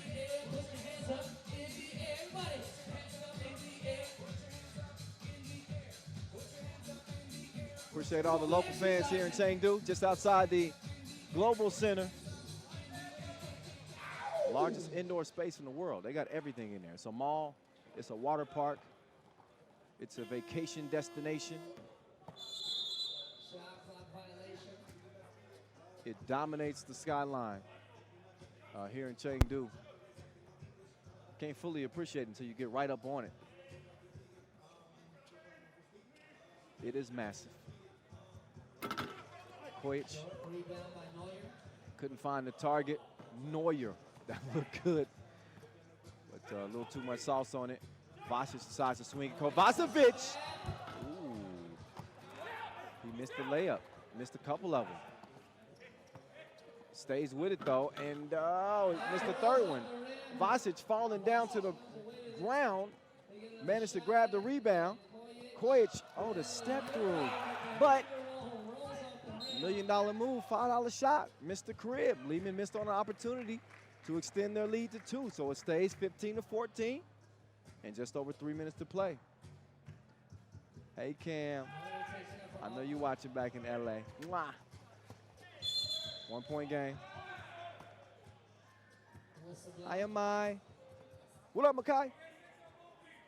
2:58 left in this one. 6 fouls Both teams apiece. with 16 fouls. Number So 6, both teams with no more fouls again. Carl Neuer. Oh, unleashing from long range. He's wetty. Auckland now with a 1-point lead. Auckland in front. And Vasic Not for long. post. Vasic with the power move underneath. Oh, Neuer put, oh, that's a great effort from Bailey Noel just to keep that in play. But they didn't clear it initially. It leads out to Kovacevic. He misses. And a collision. And Noel hits the deck. Foul number 7 on Liman. So Bailey Noel. He'll get a couple of free throw attempts here. 2 minutes and 28 seconds left in a 16-16 tie. Auckland and Liman.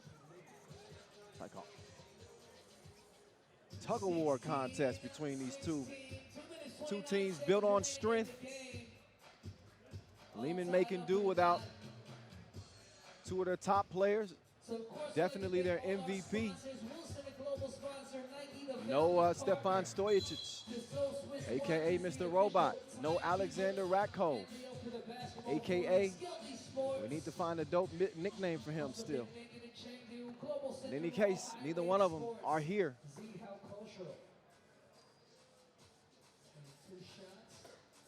Bailey Noel, ooh, missed one long.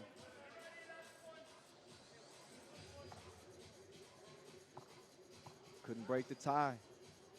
So the baby bull will get another attempt. Oh, and an empty trip to the stripe against Liman. You cannot afford misses like that, and a foul.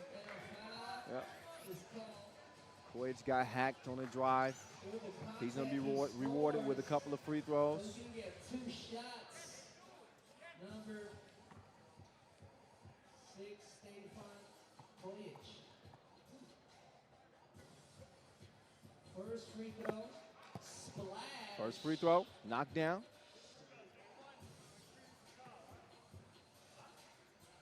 Fun fact about Koic, his favorite food is pizza. Second free throw, wet, wet. 18-16. 18-16. East Hope. Oh, and East Hope. Big boy battling down there. And that was not the smartest defensive play there. I don't know if East Hope ran out of gas, but he just wrapped Vasic up. And he's going to give him 2 shots, 2 freebies, with Liman leading by 1. Every trip to the free throw stripe here with 2:10 left is key. You know, we're approaching 21 points. Free throw, buckets. I understand the mental fatigue at this point, but you don't want to commit the silly fouls. Vasic makes him pay. First of 2 is good. Second of 2, also good.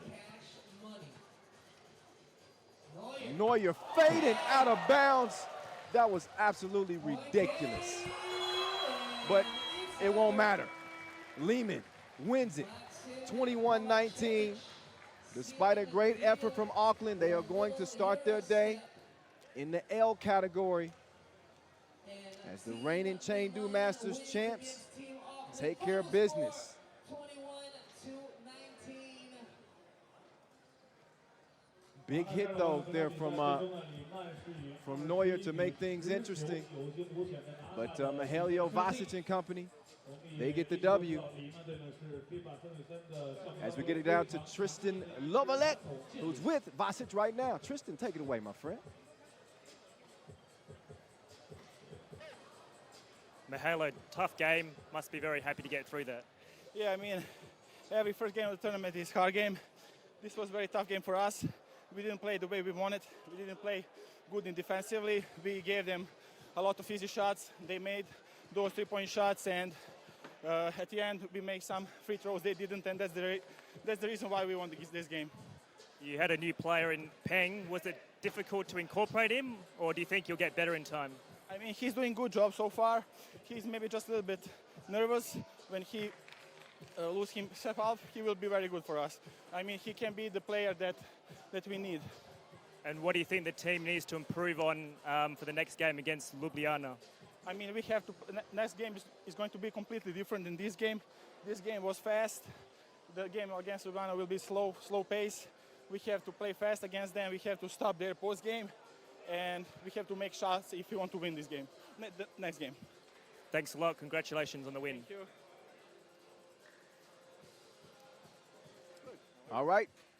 So Vasic in good spirits, but staying focused as you would imagine.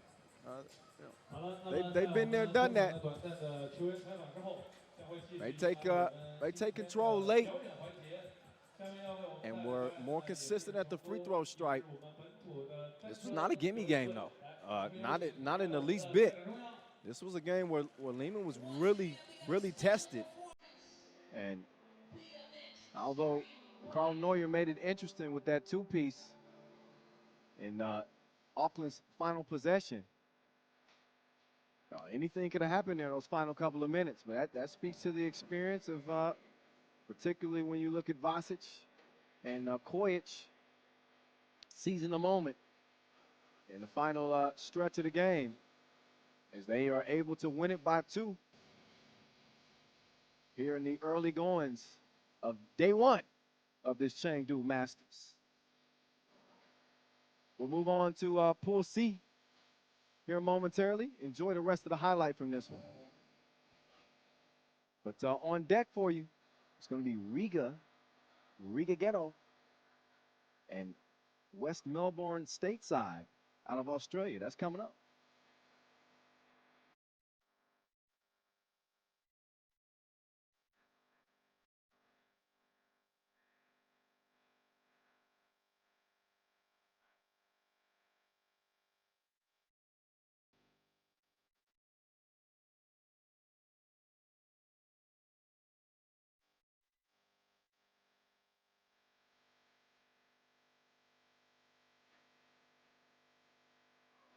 Whoa.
好，来，在此的掌声送给我们来自于一颗糖的表演者，谢谢你们非常的敬业。Give it up, y'all.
All right, all right, all right.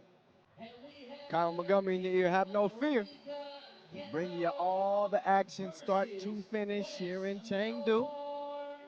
Couple of games in the books already. They go as scripted. Top 2 seeds get wins. The dominant Serbian powerhouses. Novi Sad, followed by Liman W. Now it's the next team up. Novi Sad, top dogs for such a long time. You've seen Liman has kind of climbed in there and been in contention as the top team. Some would say last year maybe would have been the better team. And Riga has been right in the mix. They've been kind of a burgeoning team, just right on the line. But that man right there, Carlos Lasmanis, is primed to be that next dude. And I guess he's receiving all of his energy from the skies. Shout out to everybody that's watching from Lithuania, Latvia. By the way, this Riga quartet, they use the nicknames of the Batman series. So Miezis is Robin, Lasmanis is Batman, Krumens is the Penguin, and Chavars is Alfred. Yeah, so there you go. They'll be going up against this Australian squad. Wst Melbourne stateside, how'd they get here? Well, they won the NBL Hustle. They feature Cooper Wilkes, Peter Crawford, Tim Keating, and Lucas Walker. I just saw Lucas Walker at the Asia Cup again last week. He's a dominant player, man. Strong, can score on the inside, and he's got a gold medal to his name. But now as he gets his first taste of the Pro Tour, we saw what they were able to do against some of the other top Australian teams in the NBL 3x3 Hustle. But how will they stack up against one of the best teams in the world? Riga Ghetto, Norris Miezis. He's got one of the most menacing crossovers in the game. Lasmanis can do everything, including dunk on you. He's leading the World Tour in scoring. He had 39 big ones en route to their first ever Masters win to start this 2019 campaign in Doha. And Wst Melbourne starts off with a miss. Miezis couldn't find his touch from long range. Lasmani, not money, on the shot. And a foul on Alfred, who doubles as a butler. You'd think he'd be minding his manners defensively. Clean it up, Alfred. Here we go. Pull up. Oh, nice splash ball. Crawford. Miezis trying to find a hole in the D. He kicks it over to Chavars. Chavars leaves it short. Better get to the corner. The safety is off, and he ain't scared to shoot. Crawford, he misses that one. And now Wst Melbourne has a foul.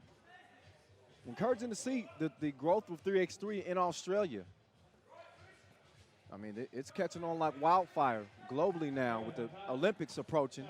Lasmanis approaching the rim, calm, cool, collected as he knocks it down. One apiece. Now Lasmanis, defense. He's got the matchup he wants on the outside, but not the type of possession that the Riga Ghetto wanted.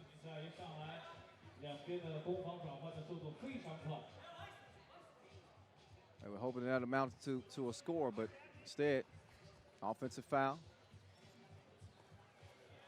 Chavars taking the cookies, though. Miezis, cross, tries to drop it down low. This Riga Ghetto team is stuck with their core four. A couple of years ago, when I remember very well when they first hit the scene, they beat Serbia with all four of their teams, four of their players that represent Novi Sad. They beat them in the semifinals of the Europe Cup, took gold. That's when everybody said, who in the hell is this Riga team? Well, they were Latvia there, but you know what I mean. And ever since then, they've been threatening the top dogs and have become a top dog themselves. They won 5 challengers last year and just couldn't manage to get over the hump winning a Masters. They lost in the Beijing World Tour final, of course, to Novi Sad. But they start 2019 with that win that they had been desiring for so long. Now they're looking to double up. That one off of Las Manos' big toe. And over to Wst Melbourne. Ball out, Tim Keating starts the possession. The pull-up is short. And then Lucas Walker scrapping down low. He's able to get the rebound. Riga's got 4 fouls now. That's not good. 2 minutes into this game. Walker lost the rock. Miezis, 2 tippy toes inside the lines. And he wets him up from the corner.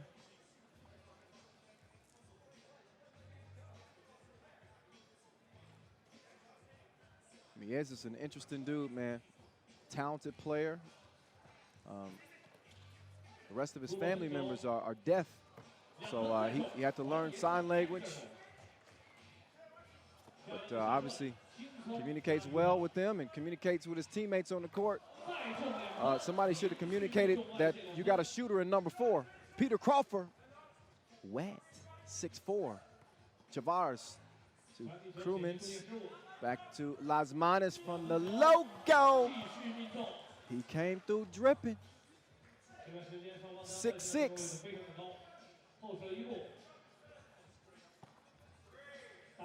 Walker, no. Lasmani. Krumins, true. 2-piece. Oh! Hand up, so what? He put that between Krumins' windows of his soul. Now Las Manos with the one-handed punch. As Riga leads 9-8, but not for long. The 2-ball is splashed from Keating to put Wst Melbourne out front, 10-9. Oh, now it's starting to get really hot. It's hot comb hot here in Chengdu as Riga's back in front after a 2-ball of their own from the wing. Las Manos not straying away from the contact. He pulls the chair on Walker. Smart defensive decision.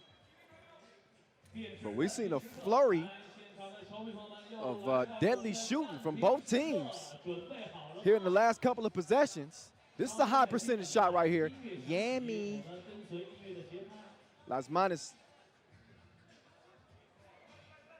with 11 highlight plays this year. You can add that to his total.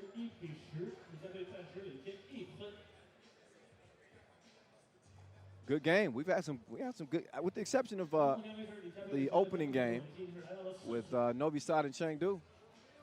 A couple of good games. Got 6.5 left in this one. Miezis turns the corner. Oh, he's quicker than takeout.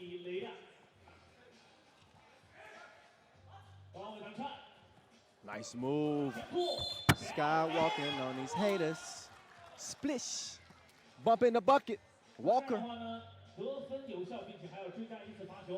He gets the score to the right. Chance to tie things up. So Wst Melbourne, so far, they've been game. And they've got Riga in foul trouble. Off the miss, the floater.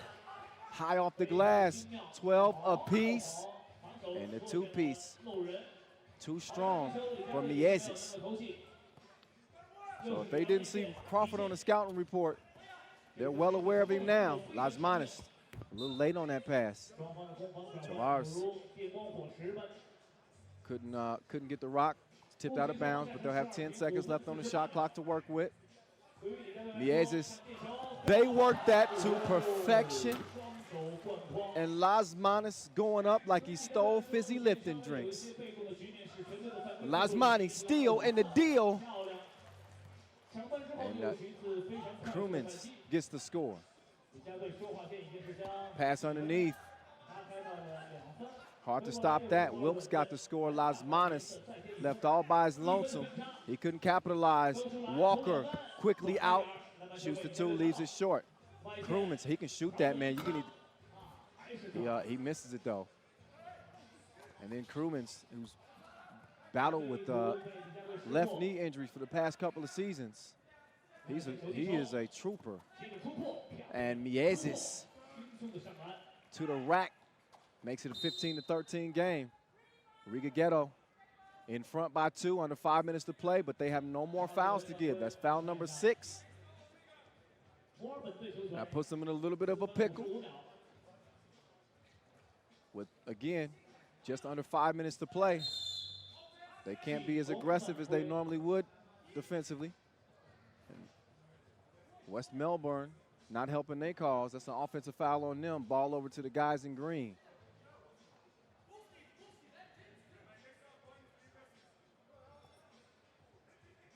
Alfred to Robin. Back to Alfred. Open. Closed. Walker going at Las Manas. Las Manas rocking a nice fade too, by the way. I see you, Las Mani. Trying to pass it down low to Chavares. He's claiming that he was grabbed, but not the case, at least according to our refs. Ref Edith, Ref Ed, doing a great job. Walker pulls up, does not connect. Truman, 17-13, it's answered right back. And that man got a torch, don't he, Crawford? Miezis double crossed him, dropped it off. It's wiped away, but that is goaltending. You can't do that. But it was still fun to look at, Cooper Wilkes. We appreciate that. Riga Ghetto leading by 3, 18-15. The pull-up two-piece. He just maced Miezis. To wash his eyes out with some water. 1-point game. Crewman's driving, dropping it up. Chavares, he blew the crib. And he's disappointed in himself. He says, he checks himself out. He says, I need a personal timeout. That's not one he's typically going to miss, especially in a game this close. 18-17, you got to have that. 3:46 left. Look again at a couple of throwdowns from Las Manas. You're not going to find a whole lot of teams that run that back door better than they do. So a couple of teams that come to mind that pass it, as efficiently. Maybe Novi Sad, Team Piran out of Slovenia is another team that comes to mind. Amsterdam, who you see featured out here, they're pretty good on that back door, but I don't know. Nobody quite as good as Riga on that particular. There they go again, right back to the bread and butter. That time, Las Manas couldn't control it, but it works out as Krumens on point like a harpoon. Las Manas down in Miezis, and that is your ball game. Walker showing a little frustration at the end of that one. He felt like Wst Melbourne had a chance, and they did. But I think this is where Riga really shows their growth and where they stand amongst the best teams in the world. 21-17. They pull away to get it done late. But I would keep a close eye on this Melbourne team. I really would. They look like they serious business. So it ends up being a 4-point loss in Group C play. Riga Ghetto continue to build off that momentum from that Doha Masters win, which, man, that was almost 2 months ago now. We got an early start to the World Tour this year. I should mention that it's a historic year on the World Tour, not only because you'll have 3 teams that qualify for or 3 countries qualify directly to the Tokyo Olympics in 2020, but because we got a record 12 stops on the tour this year. New stops in Jeddah, Saudi Arabia, also Montreal.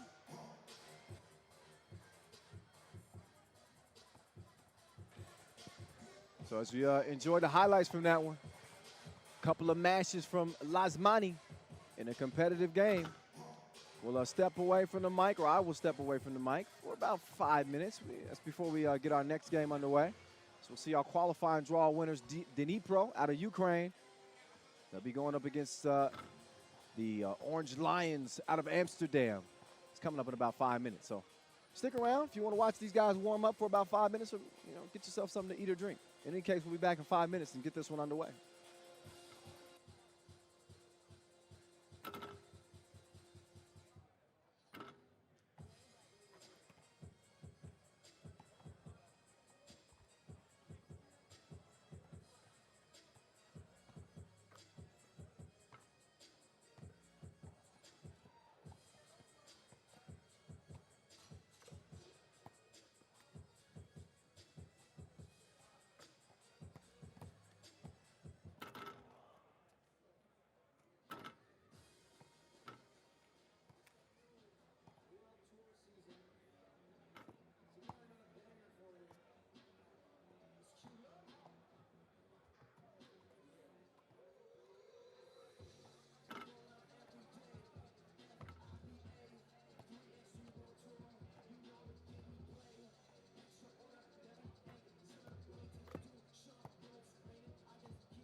about to go down. We also got some free giveaways we're going to be giving out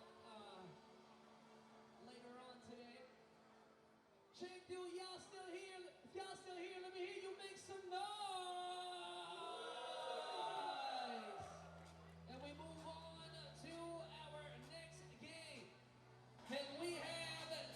3x3. From the streets to the Olympics. You know we getting it. Shout out Noah Lazarus. That was a banger. We've been bumping that song for a couple of years now. It's so good. Things been good thus far to this point.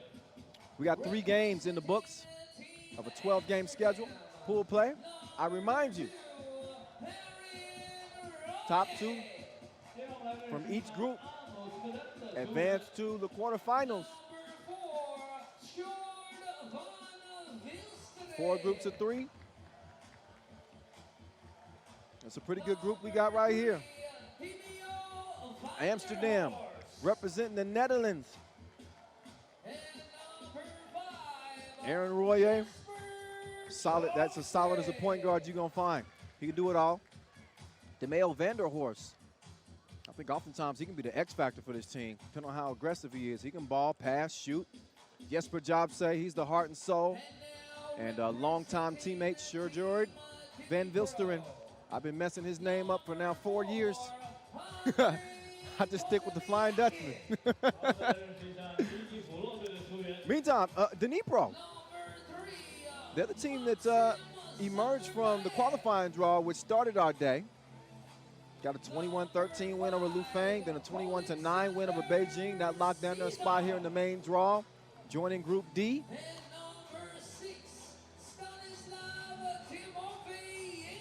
It's not often that you see a team go from the qualifying draw all the way to the final. Saw Gagarin of Russia do that, I believe last year, the Prague Masters.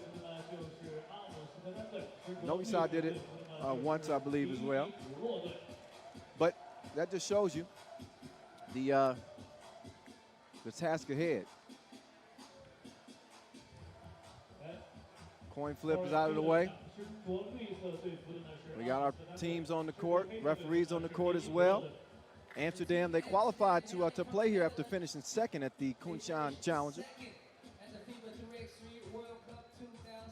I was talking about the history of Jesper Jobse and Ben Vilsteren. They won silver in 2017 at the World Cup. 2018 and 2017. They represented the national competitions. Still looking to get that pro win. And also qualified to Saskatoon and Nanjing through automatic allocation. So we'll see this Amsterdam team a couple of times. Here's Dimes. DeMeo on the move like the lease is up. He gets to his destination. Oh, nice back door, little joke. One apiece. Forgive me, Dnipro. I didn't introduce your players. My bad. Andriy Kozamaikin, Alexander Sizov, Stanislav Timofeyenko, and Maxim Zukurdayev. Or Zakurdayev, my bad. And there's a wet ball from long range, courtesy of Maxim. Ranked number 4 in Ukraine. Good player. Several national team appearances for him. As Vanderhorst hands it off. Royer got to the rim. Couldn't connect, and they're going to leave him all by himself. A little double dare. They double dared him. He ain't never scared. 3 up. And that one unable to be tracked down. Out of bounds it goes. A minute into this game. Pretty good scoring. 6 points combined.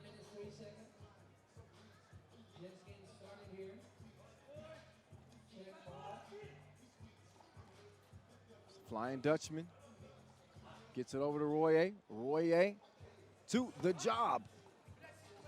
And the job, a little much on that shot, out of bounds. It will go. Over to the fellas in black, the Dnipro. Looking to pull off a shocker. Already a couple of games under their belt, so they're nice and warmed up. Joints and muscles are good and loose. And speaking of loose, Kozamaikin gets loose. the young gun on this team, 22-year-old. Makes it a 1-point lead, but not for long. As Dimes used that quick first step to the left. Got to the rim and got a layup. 4-piece. If you're new to 3x3, I'm sure you're enjoying the pace of this game. It is unlike 5-on-5 basketball, as you know. It's rooted in urban culture. We play outside. Specially made Wilson ball for outdoor play. Although sometimes we do play inside of malls as well. 12-second shot clocks. It's quick. Oh, Vander Horst. He stays hydrated. Wet ball from distance, 6-4.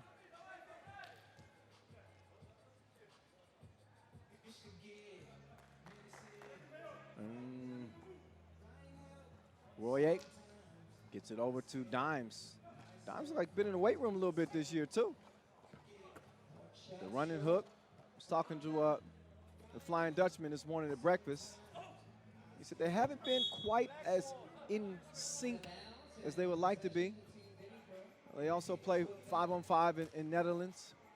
They've been doing some individual training as well. So not really a chemistry thing. These guys have obviously spent a lot of time playing with each other the past several years. But just getting in sync, timing, hoping that things click in the way that they want them to click here in Chengdu. And hopefully for them, nobody be messing with their click. The job is fouled.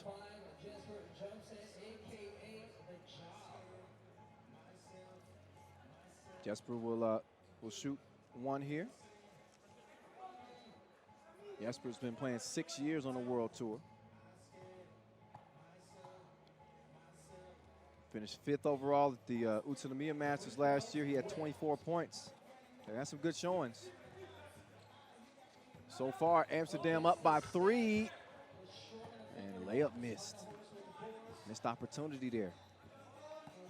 Dimes swinging it. The job, no hesitation. Slingshotted that towards the rim. And he missed it. Dimes can't answer. Flying Dutchman can't track it down. So now Dnipro on the attack. Timofey Yanko yanks the Nets. 7-6 game. Vander Horst setting up. He decides to let it fly. Wet, wet, wet. Timofey Yanko, he's tough. Using that strength down low against the Flying Dutchman. And then look at him. All over the Flying Dutchman's back. Whistle for the foul. Dnipro hanging right in here, though. Solid shooting from outside. 9-7 game. Look, some of the highlights in this one. Dimes having an imprint on this game. I mentioned earlier how I think their success is going to have a lot to do with how aggressive he is, how much confidence he has in himself offensively. Naturally, Vander Horst is an unselfish player. Likes to pass the ball, likes to set guys up, but he's a talented offensive player as well.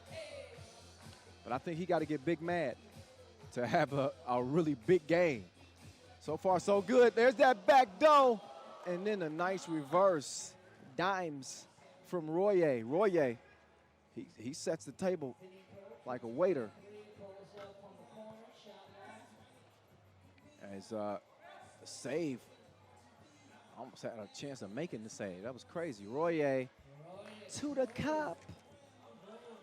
Kicked out, missed. Jesper to Royer. Pulls the trigger. Bang, bang. 13-7 game. Foul call on the job. He's going to have a lunch break. Step out and get a rest. So it'll be Royer, Van Vilsteren, and Vander Horst. Flying Dutchman with the steal. Royer open, lost his footing, still pulled the trigger. And he brought a strap. It is all safety, and he's spraying 15-7. Royer, oh, defended well. Trying to get it to Dimes. But the Flying Dutchman flies in. He's a smooth criminal. After the steal, can they turn it into some offense? Dimes! The floodgates are open. You better take shelter. And you can see that confidence is beaming from the young fella now. I told you, right on cue. He's been more money than an open safe. For Amsterdam in this one, they pulling away. Look at Dimes, look the defense off, little sleight of hand. It's like a cobra before he strikes, just lures you to sleep. And the next thing you know, the ball is dropping through the bottom of the nets.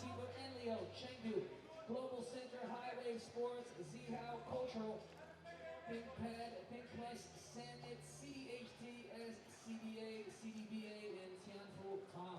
Van Vilsteren, Royer. Can't get any space with the cross. Oh, nice little fake. And then the fadeaway. Back rimmed it. Amsterdam within 4 of making easy work of Dnipro. Royer will step out.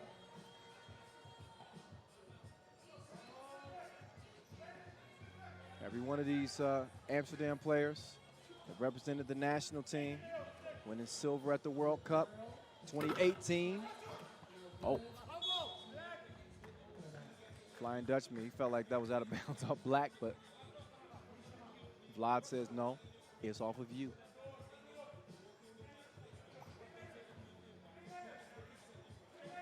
Nine-point lead, Amsterdam. Two-piece, goes Bejing. Timofey Yanko with the step back. And he couldn't cash in.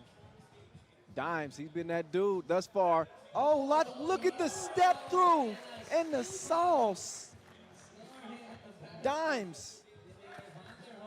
It's just killing them out here in Chengdu, 18-8.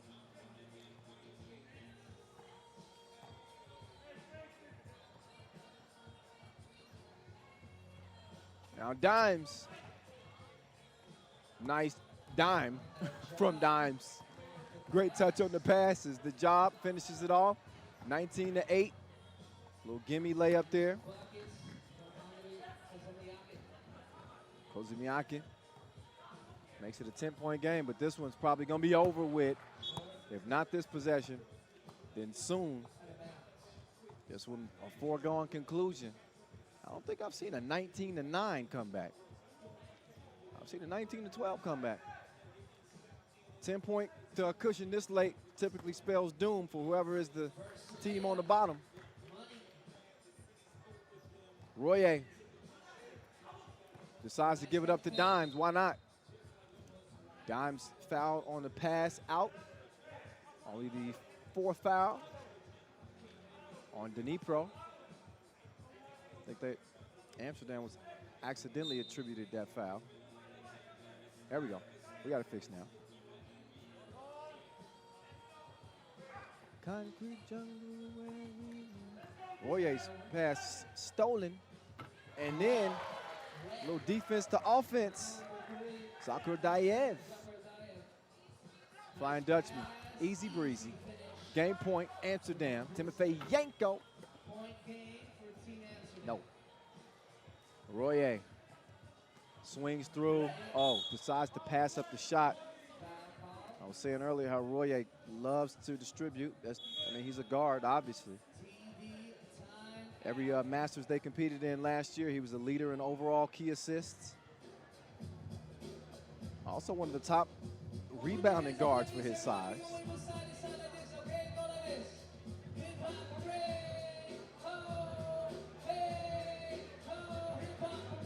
But you see Amsterdam, I think the Flying Dutchman was just trying to trick me. It's like, yeah, you know, we haven't been quite in sync. You know, we're trying to, you know, get on the same page again. I don't see any issues. Look at the job with the hustle. The job coming in great shape this year too. 34 years old. Looking young and spry. Still got all the hair on top of his head. He's in good shape.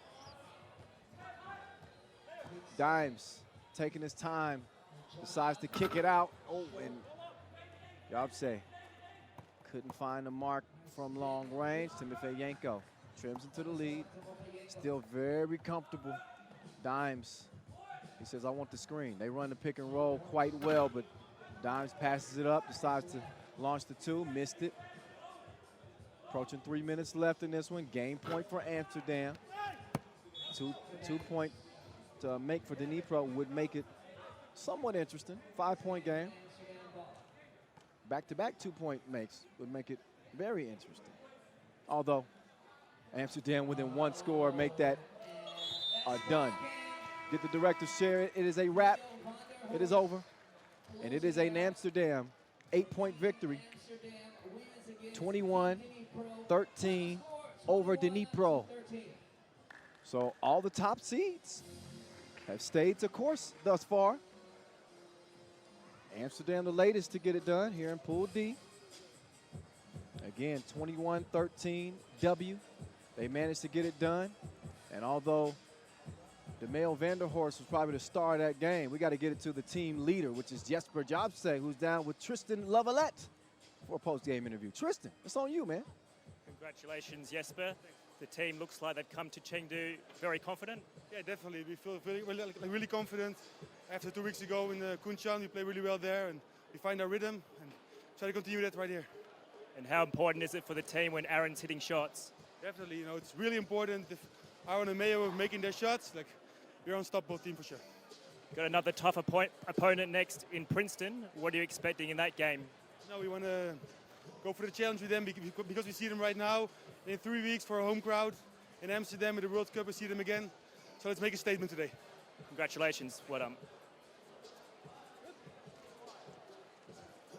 Oh, good.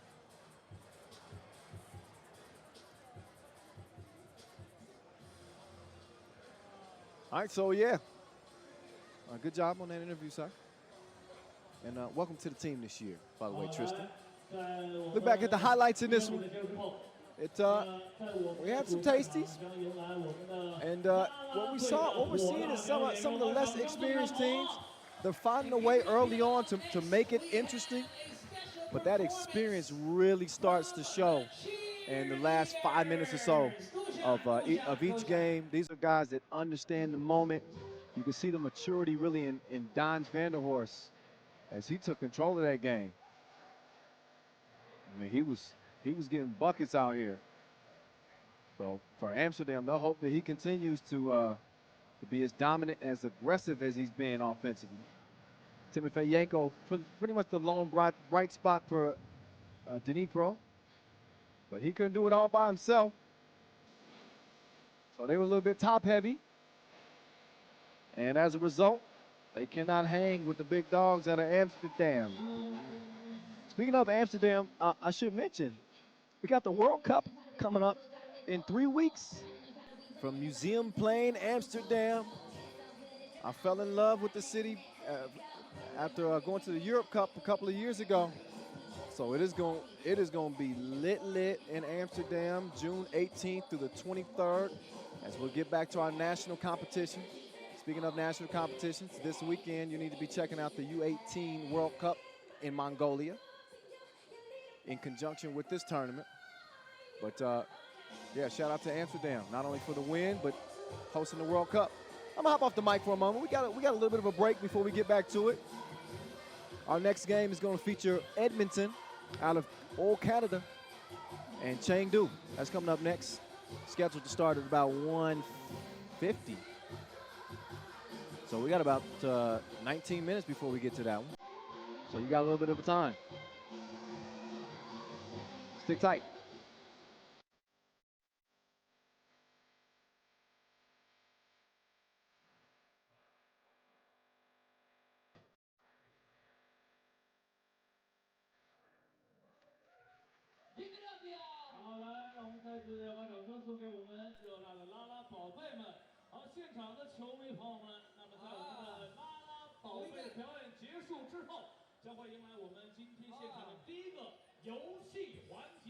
Yeah, we got a game coming up next, all right?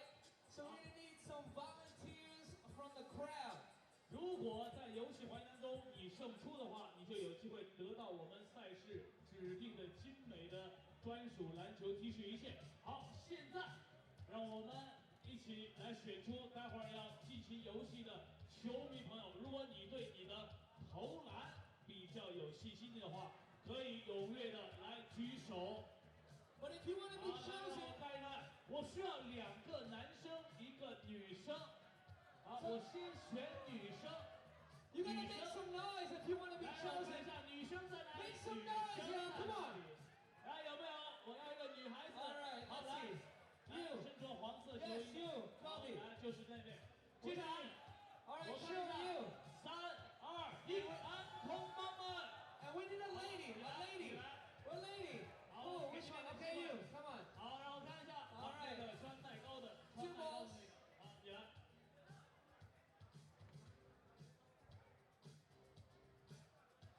好，来，快有请来到我们的赛场中央。 All right, really simple. It's a race, okay? So you guys each shoot from here. 来，你们3个站这一点啊，依次排列好。 If you make the shot, you step aside here, but you guys gotta get your own rebound, so somebody should grab rebound. 好，如果说呢，你们待会儿3个人轮流投这个球，投进的站到旁边去，没投进的继续投。 So the first 3 to make, each one of you make a shot is the winner. It's a race to everyone making 1 shot. 哪边每一个人都把球投进，哪边就是这个游戏的优胜者，明白了吗？ And this is the spot. And you guys gotta grab your own rebound.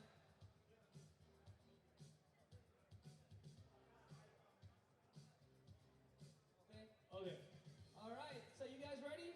好， Who's 准备 your 好了 first 吗 shooter?？好，准备好。 Okay, ready? 你们准备好？ All right, ready? 1, 2, 3, 开始 go!。好， Gotta 各 get 位 your 投场， next shooter, next shooter. 来传给下一个， Give it to your next 来 shooter. 传给下一个。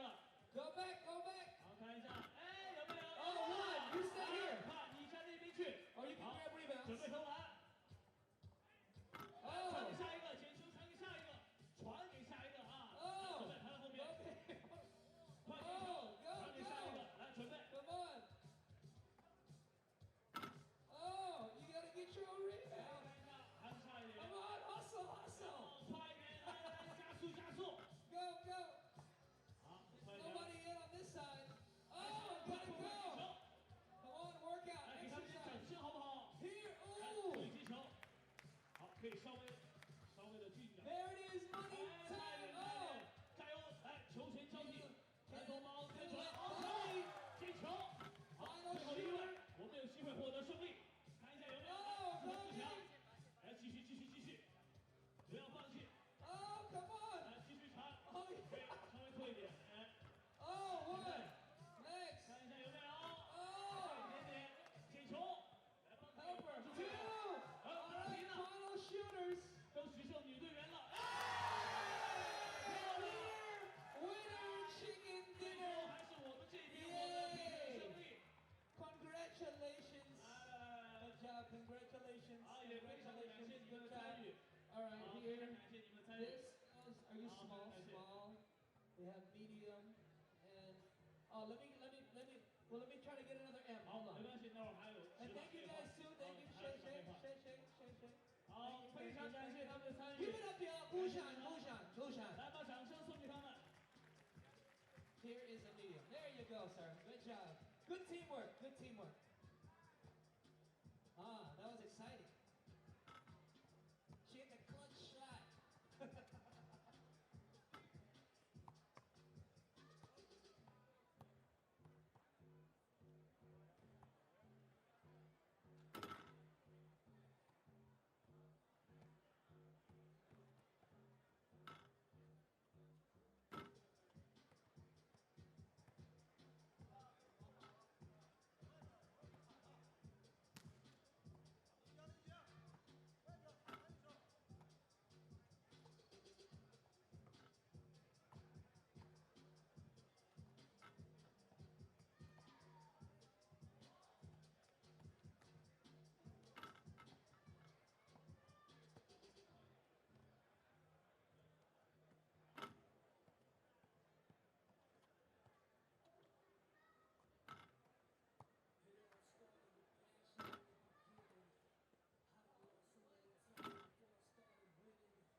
All right, all right, all right. Break time is over. The lunch bell has been sounded, and it's time to get back to work.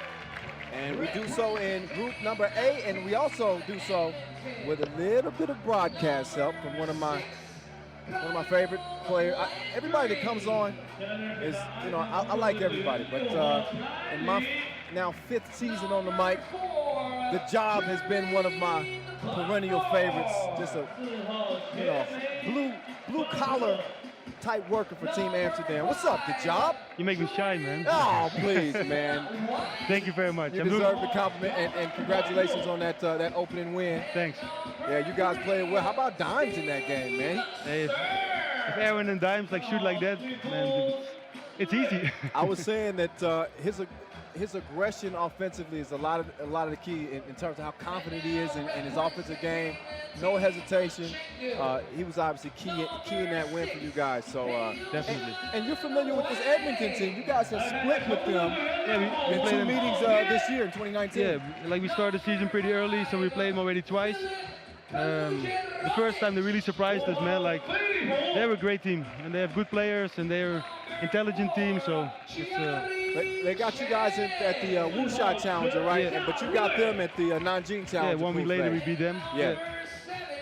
I think that this Edmonton team is an emerging team this year. It's a new team on the tour, obviously, as they split with Michael Linklater and Michael Leifers. So an all-new squad, and a lot of people are excited to see this Edmonton team. Meantime, for Chengdu, again, this is Pool A play. This is a tough group for them. They open up with a 13-22 loss to Novi Sad. So our first look at Edmonton, again, after winning the Nanjing Challenger. They got Steve Sir leading the way, MVP of that Nanjing Challenger. So when you look at Chengdu, inexperienced team, and today the top seeds, the more experienced teams have stayed to the course. How can Chengdu, what can they do to contain this Edmonton team, again, that you're familiar with? The most important thing is if you want to beat a team that, you know, don't like go out with no fear, try to make your open shots, and if you hit them, you know, everything can happen. Got to knock down the open looks, or it could be trouble quick. But Edmonton featuring Jermaine Buckner, Jordan Jensen-White, Kyle Landry, and Steve Sir. We off and running. There's Buck taking the.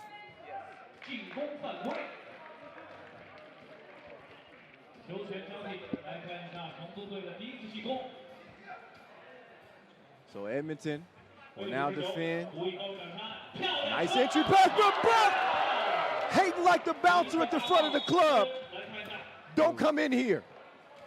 And an injury after the block.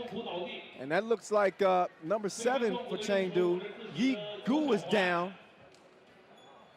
But Buckner, one of the most athletic players out here, he goes up to gobble that one up.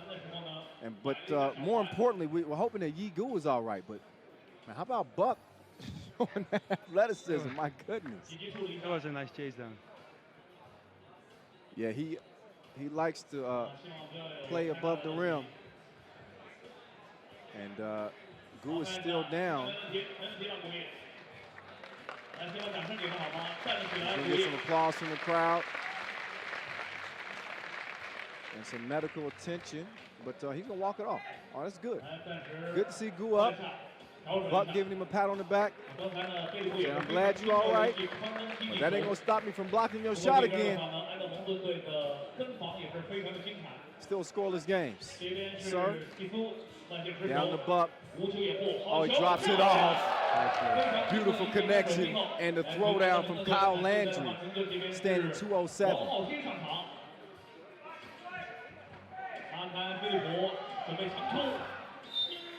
Out of bounds it goes. Edmonton is also qualified for the Mexico City Masters after finishing second in Penang. You guys are also qualified for a couple more Masters too. Yeah, we will go for sure to Saskatoon and Nanjing at the end of the season. So we have 3 already. So until now we're doing good. A couple of opportunities, a big year for 3x3 I was talking about earlier. The the top 3 teams in the world rankings come season's end will automatically lock down spots for their countries to represent the 2020 Tokyo Olympics. That's what we fight for. Yeah. And it's a race. And then in your own backyard, the World Cup's coming up in 3 weeks. And I'm really excited, man. Like it's something so special to play a World Cup in Amsterdam after the European Cup like 2 years ago. Yeah. It was already great atmosphere, and now everybody's talking about it, and it's going to be a great event for sure. Yeah, you guys got a pretty good history in our national competition. Definitely. Silver at the World Cup last year. The only way to go is up from there. That's the only thing we can do, And maybe with the home crowd, everything can happen, and we're really excited and can't wait to be there. Meantime, off the miss. Strong rebound attempt. See Jordan Jensen-White, Kyle Landry, new to this whole 3x3 thing. Originally from Calgary, both of them, Landry and White. Recruited by Steve Sir. He saw something in him. And he just saw the dude he was checking go right by him. Number 6, Wayne. Getting to the cup. Sir almost was able to come up with it, but out of bounds all black over to orange. Sir's going to check out. As Landry checks in, so this is the sizable lineup for Team Edmonton, again representing old Canada. I know you watching, Annie. Shout out Annie O'Shea, works in our communications department. Oh, the soft touch, what is that, velvet? I got a laugh out of the job, y'all didn't see it. Meantime, White skips it. That ball moving around like a hot potato. It's really a team with a plan, Edmonton. You see they share the ball really, really well, and great energy. And they got players that can play inside and out. Buckner was showing that touch. Oh, the spin.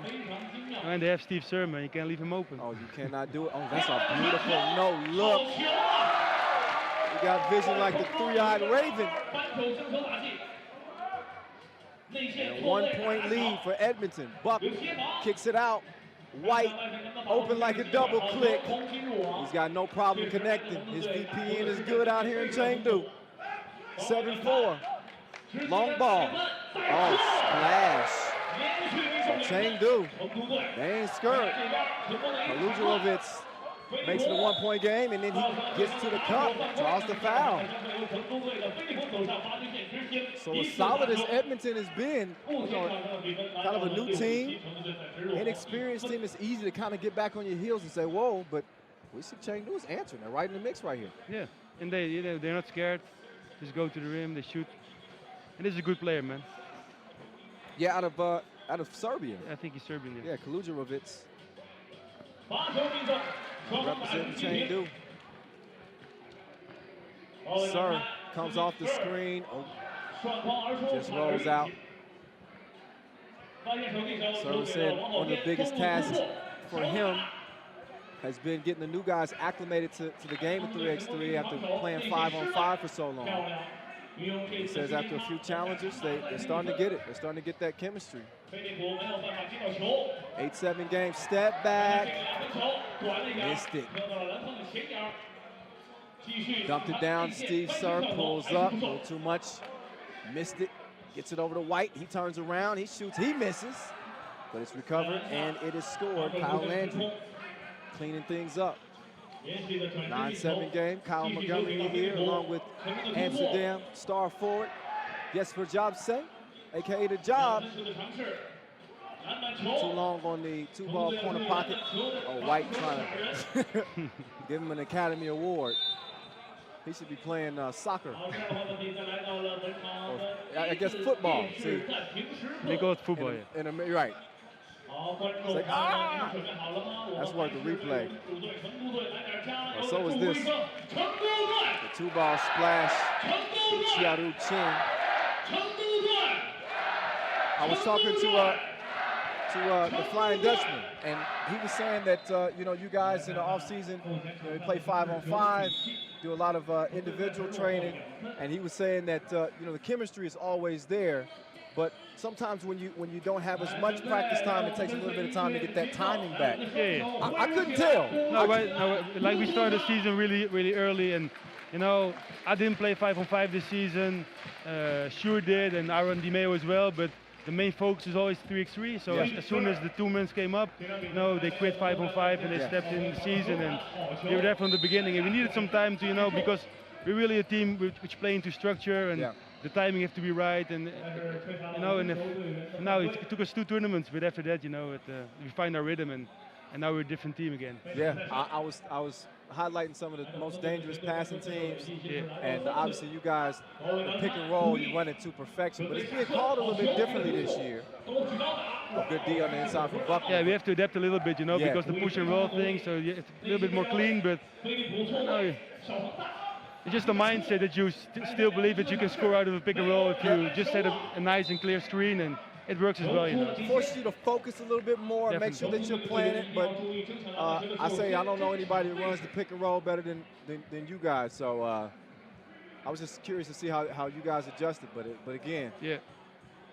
like a well-oiled machine in that opening win.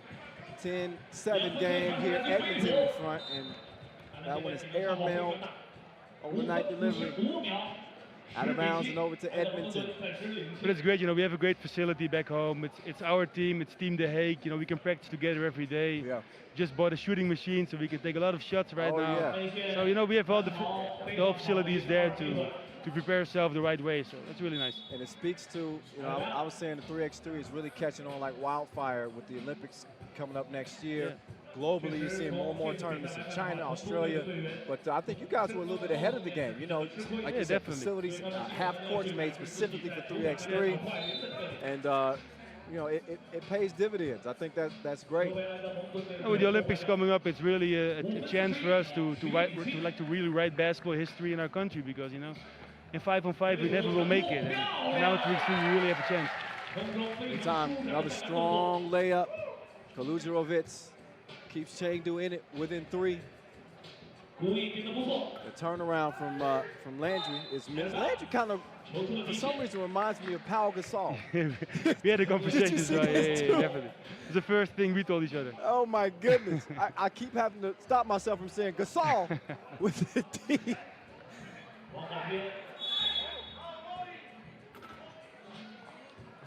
3-point game approaching the midway mark. Pool A play as we move through this 12-game day in our second Masters of a 12-stop tour this year. That's a good look. Couldn't make it count, but recovers the rebound. Better watch that man right there. We got game. Step back. Back rim. Wide open look. This one from 2 range. Too much sauce on it. We'll get another opportunity. Lets it fly. And another miss. So Chengdu. Back-to-back misses. Foul call. Buck was trying to establish some position. Oh no, that's an offensive foul. So Buck whistle. That's 5 fouls on Edmonton. They got 1 more to give.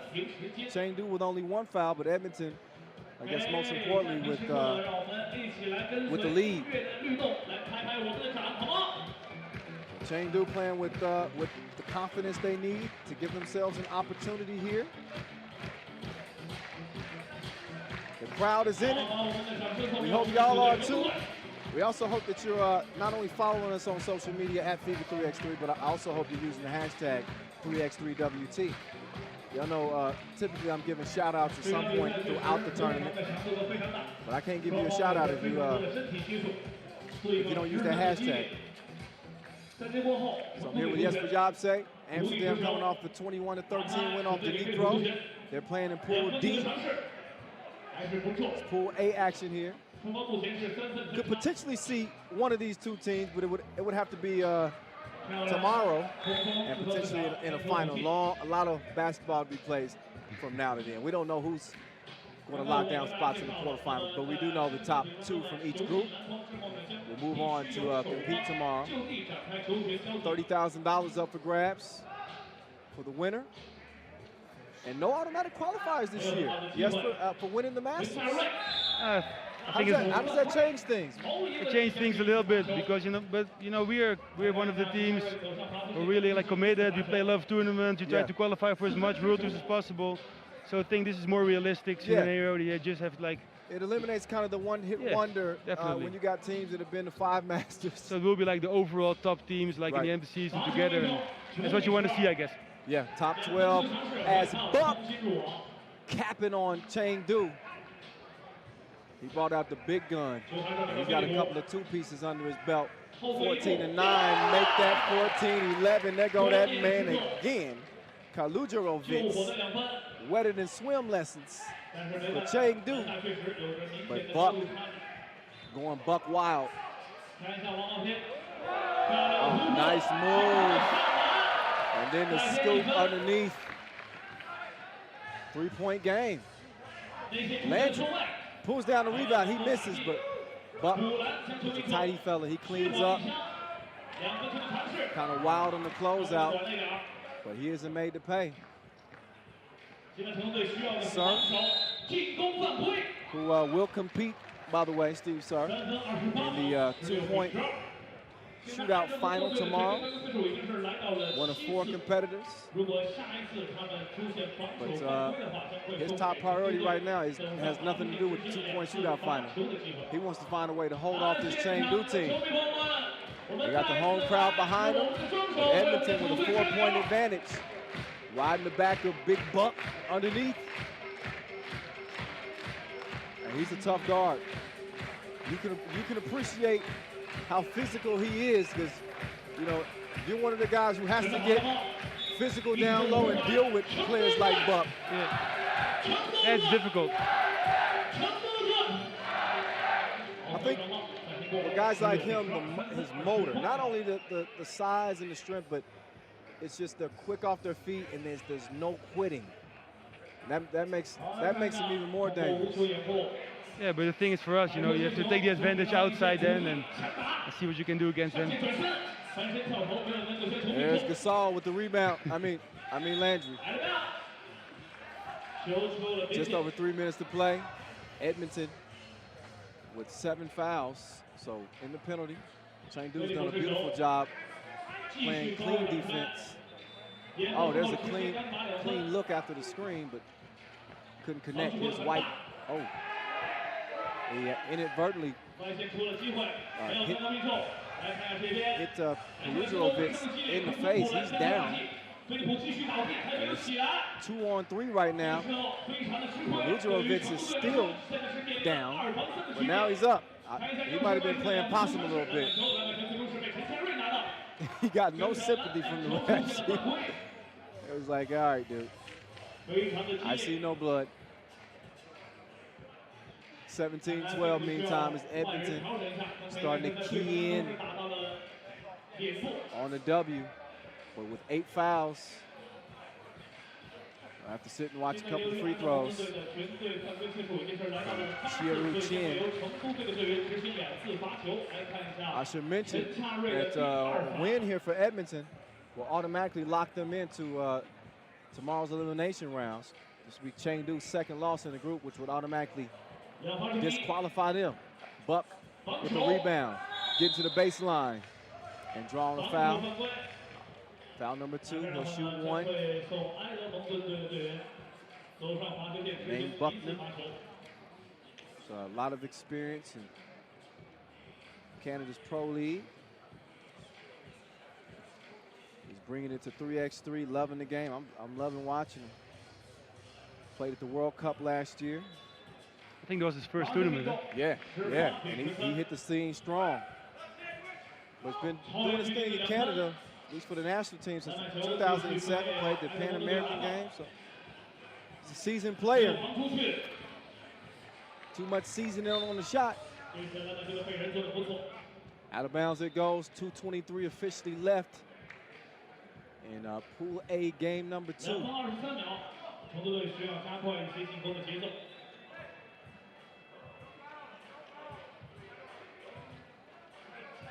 Kaludjerovic, step back, missed it. Oh, Landry He got bumped from behind, looking for the foul, and he got the call. Only foul number 3 on Chengdu. Edmonton within 3 points of putting this one away. And putting Chengdu away, so to speak, for the tournament.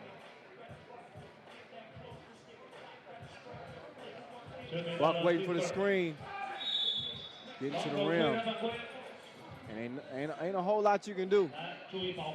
Tie him down. Pray that he misses the layup. He's taking a beating in this game. So he takes his time to go up to the free throw line here.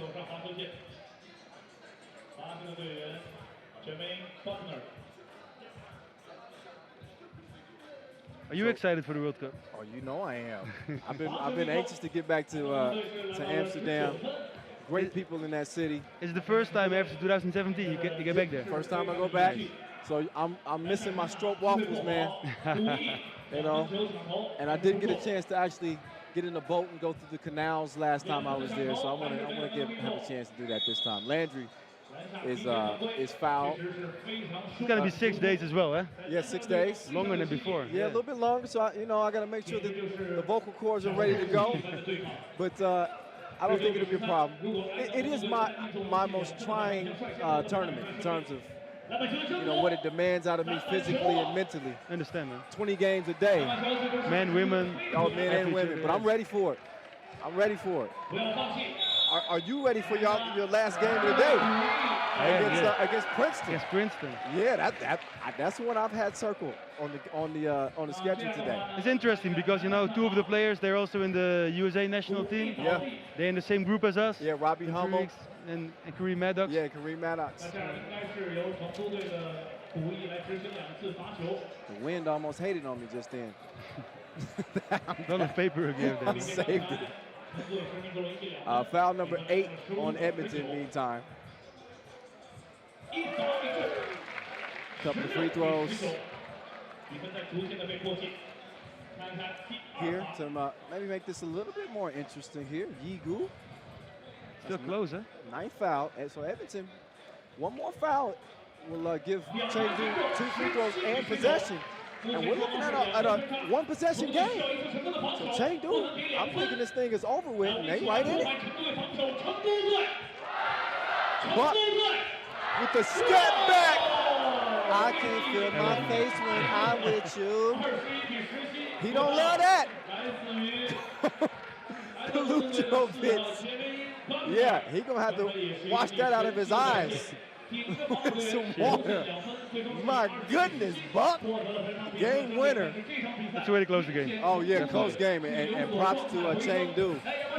But their tournament will come to an end as Buck was a one-man wrecking crew for his squad as Edmonton gets it done. So I'm going to let you off the hook now. Good job. Good luck. Thanks for having me. Against Princeton. Thanks. Anxious to see that game. So actually good luck to both teams. But great job as always on the mic. I always like getting a little company when I can. But that turned out to be another good game. I'm not surprised. I don't want to sound surprised because when you looked at the slate of games today, you knew that it was going to be a day with some really competitive action. And this game was no different. Chengdu fought all the way to the end. But Edmonton ends up being just a little too much. Little too much. 21-17 again, the final. As they lock down a spot guaranteed into the quarterfinals. Now, whether they are the top squad out of Group A will come down to if Edmonton can get past Novi Sad. And another tasty matchup here, day one in Chengdu. I can't wait. But as we enjoy the rest of the highlights from this one, we'll get you set up for the next game, which is a classic. Liman and, that's not the right matchup. I mean, Ljubljana and Auckland. So not really a classic. But nonetheless, should be a good game, especially after seeing Auckland in their earlier game against Liman. They really gave Liman all they could handle. Liman ended up winning that game 19-21, but Auckland was right there in the mix. What can they do here? This will be as difficult of a task for them.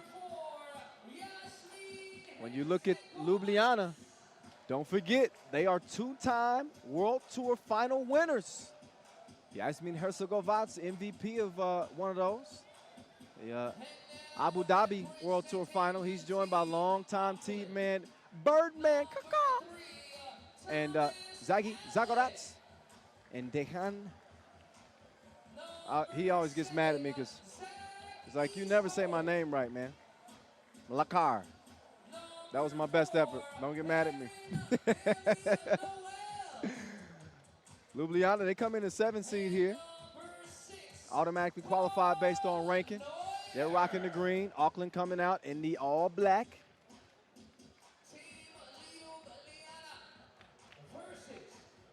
Ljubljana. Their first Masters here, 2019. We exchanged pleasantries before this one gets underway. Pool B action, same scenario. A win here for Ljubljana would automatically lock down their spot in the quarterfinals. I think this is a game that, we talk about, Ljubljana being the higher seed, but it's certainly easier said than done to get it done against this Auckland team, who again they won the 3x3 NBL hustle.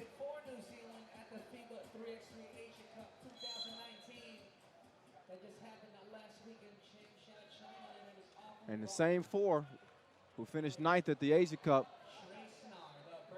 representing Auckland here. I said the 3x3 Pro Hustle League, my bad. That's the Australian squad, Melbourne. So just scratch that. Every once in a while, the voice might make a mistake. Every once in a while, Neuer.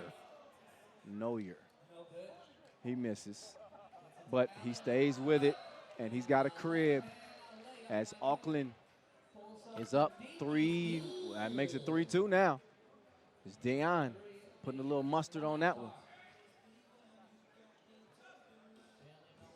Bailey Knoll tries to go off the glass, but he follows the shot, and he knocks it down.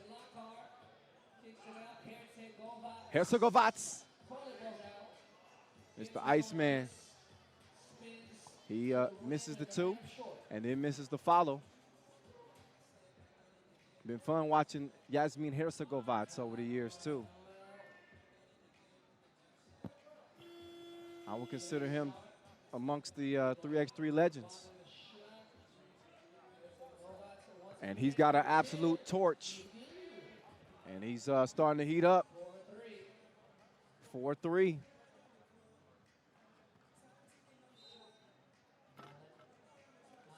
Hercegovac kicks it out. Dejan, the drive, the kick. Jasmine up fake. He gets it over to Dejan. And that's the easy breezy. Ljubljana out of Slovenia. Oh, Neuer shooting over Schreinar. And the Birdman must have nicked him with that feather. That long wingspan.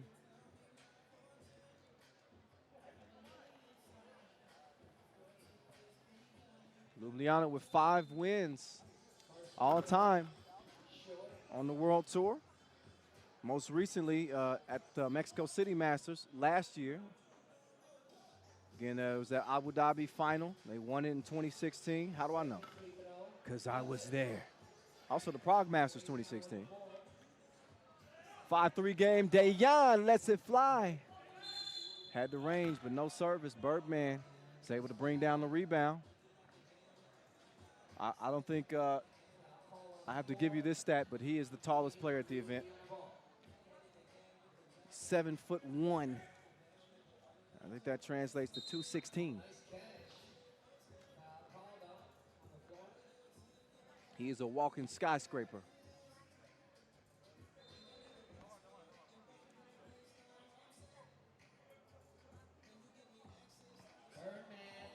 Birdman bringing the house down, punishing the rim and Auckland at the same time. 6'4".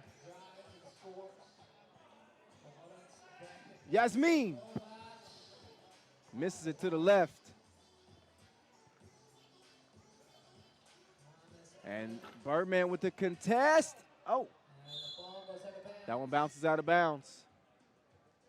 So Blash will have a rest after yamming on Bailey Knoll. I don't know why Bailey Knoll would do that. He is 7'1". He's probably not going to block that one. But Bailey Knoll is just showing the heart. I ain't mad at that. We got a 2-point game. 7:20 left. Second game in Pool B. Ljubljana control their own destiny here. Auckland out of New Zealand can make things interesting with a win, though. Keep themselves alive. Bailey Knoll whistled for the foul as he hit Herzegovac behind the stripe. Auckland has matched up against Ljubljana before at the Wst Masters last year in the quarterfinals. They lost that.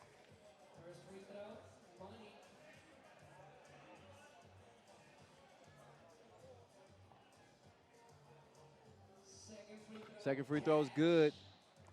Herzegovac taking care of business at the stripe. His daughter might be watching from back home in Slovenia. So hello, Yasmin Herzegovac's daughter. She's probably happy to see her dad leading 8-4 right now. This game far from over. Don't want to put the cart before the horse, so to speak.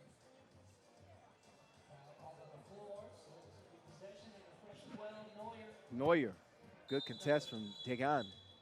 Lakar. He got a little piece of it, though.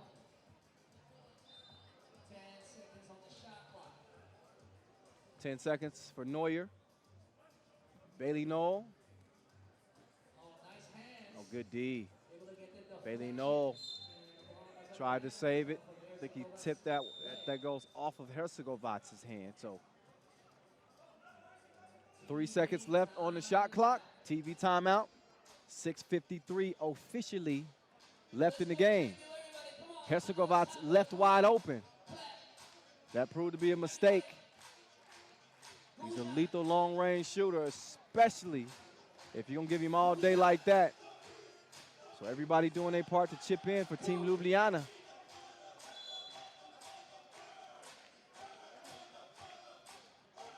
I want to thank our official timekeeper, Tissot, our global sponsor, Wilson, our founding partner, Nike. They help make this 3x3 thing possible. Without them,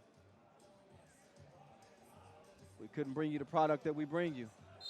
Oh, Dayan, he got caught reaching in the cookie jar. He's playing innocent.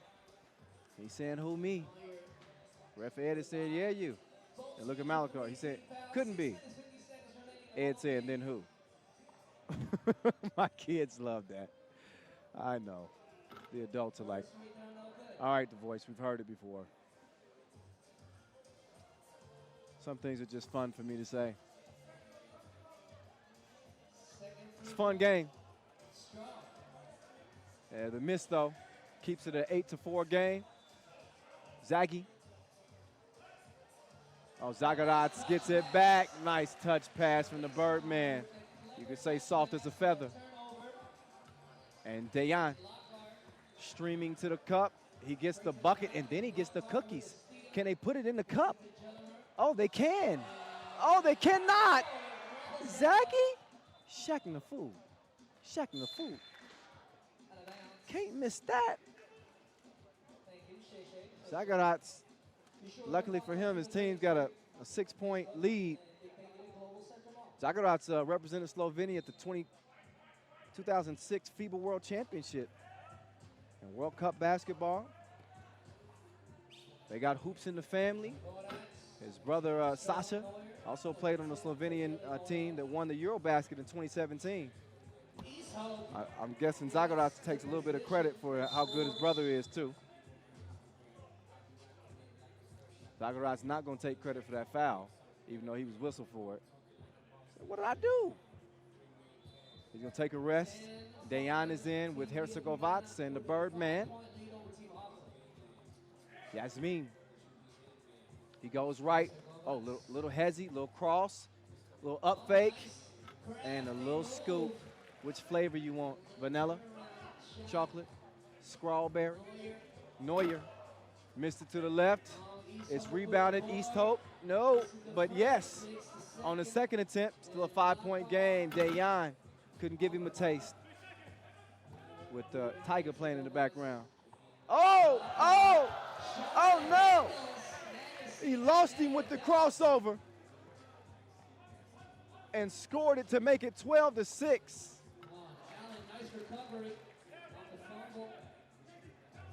Dejan with the move. And his team moving closer to getting a win. 12-7. Auckland picks up their 4th foul. They need a W in a bad way just to stay alive here in Chengdu. Dejan over to Yasmin, back to Dejan. He's wide open, they double dared him. And he puts 2 more drops in the bucket to make it a 7-point game.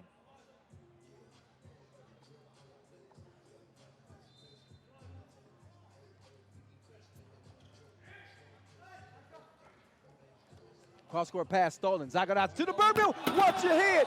Oh, he missed it, but he's going to recover it. He's probably mad that he missed it. Oh, and then Zaki, he's fouled. Birdman not happy. He took flight. It was just the landing that he didn't stick.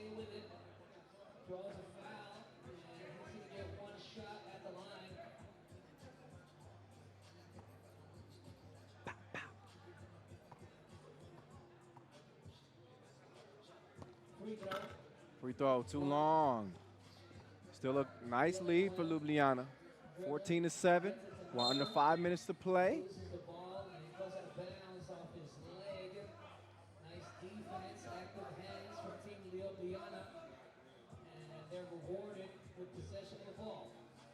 Dejan, Zaggy, Birdman. He said, I ain't missing this one. The one-hand hammer. And then the steal. And Birdman wanted an unsportsmanlike foul on Bailey Knoll. I doubt they're going to be sitting talking to each other nicely on the bench as they both get a rest.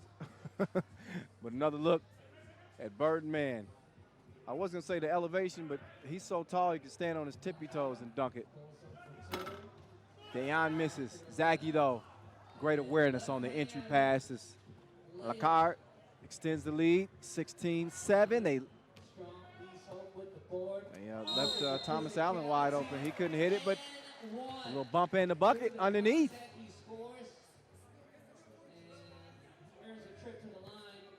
So a chance for a 2-point play here, East Hope.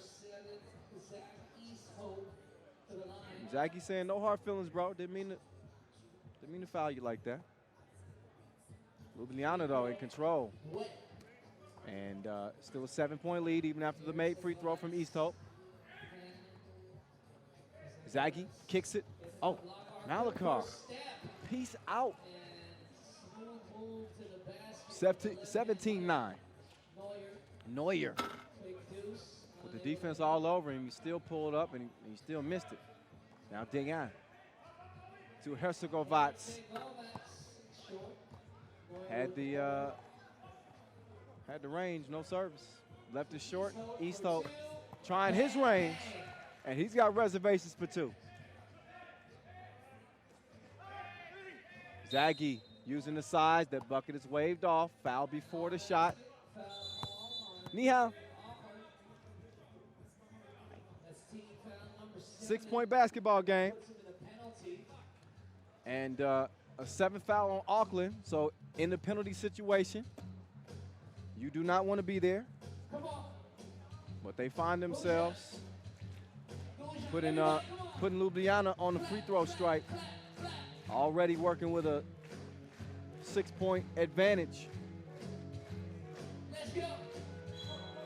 Pool B play.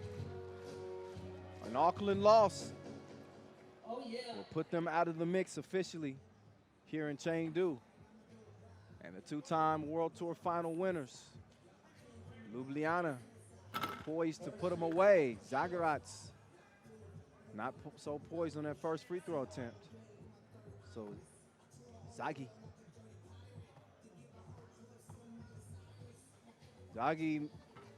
makes the second one. That first miss, he was like, it wasn't me. East Hope. Oh. Fireballed that out of bounds. So back over to Ljubljana. 3:17 left. Or 3 points, however you want to look at it. First of 21 wins. Hercegovac, high arcing 2-point shot. He misses it. East Hope, though, going down to get the rebound. But Dejan comes out of there with it. He clears it. Again, 18-11. Nice pass. Hercegovac over to the Birdman. Can he end it? No. Missed it. So now, the entry pass. East Hope. What a pass. Allen put that one through a pin needle hole.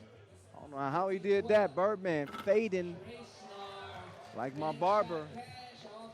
Clean. 19-12, step back. You better get to know me like that. Thomas Allen, the mustached assassin. Hercegovac missed the crib. Oh. 3x3 basketball coming at you from just outside the Global Center in the land of the Panda. Panda. Birdman got a hand on it. Out of bounds it goes. 2:10 officially left. Ljubljana with a 19-14 win. But if it's one thing we learned about this Auckland team, they do not go away. Liman just held them off by 2 points. And so Ljubljana can't fall asleep at the wheel, so to speak here. It's a 5-point game, but as you know, 3x3, 12-second shot clocks. 2 minutes is an eternity. A lot of things can happen. You got several possessions for both teams. And if we play some sound offense, sound defense, you'd be surprised how quickly the game can turn around. The momentum can shift, especially with a shooter like Carl Neuer. You see what I mean? That was from further back than your dad's hairline.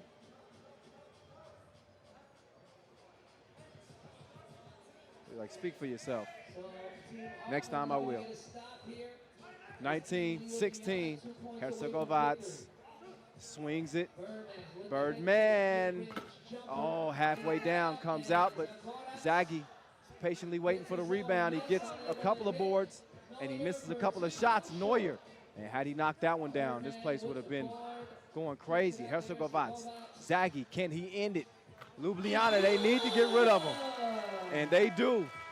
Courtesy of Zagarats, rocking the Burbs. He gets it done from long range, and as it ends, it's a 21-16 final. Ljubljana representing for Slovenia. They get it done against Auckland, sending the boys back to New Zealand, empty-handed here in Chengdu. So a strong win for Ljubljana. Started off as a competitive game, but as we get it down to Lovelet, he's with the Iceman, Hercegovac, after the big win. Yasmin, we've seen Auckland play some really tough basketball. Must be pretty happy to get away with that win. I mean, we are always happy when you win. We know Team Auckland for a long time, and they're a great team, good shooters. It was a tough game. It always is. There is no bad teams in the World Tour. So congrats to Auckland also for the great game. And it's good to see Birdman dunking and also some nice passes. That's why he's Birdman. He's flying. That's great. And you've got obviously a big game next against Liman, who you're well aware of, but they've got a bit of a new team. What are you expecting from them?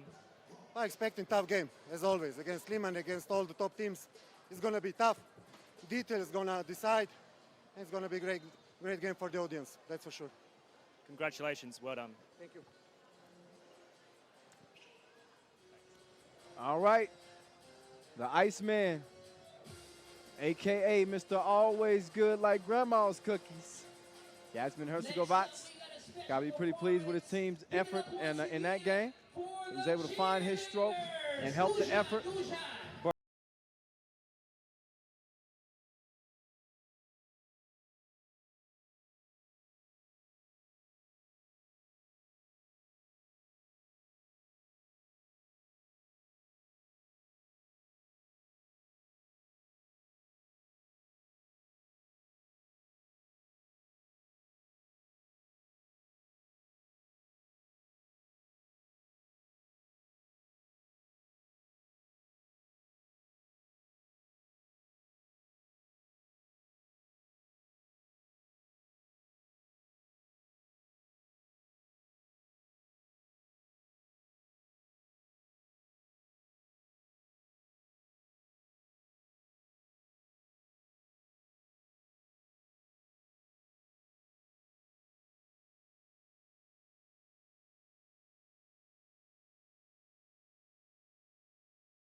Against Wst Melbourne stateside. That's coming up.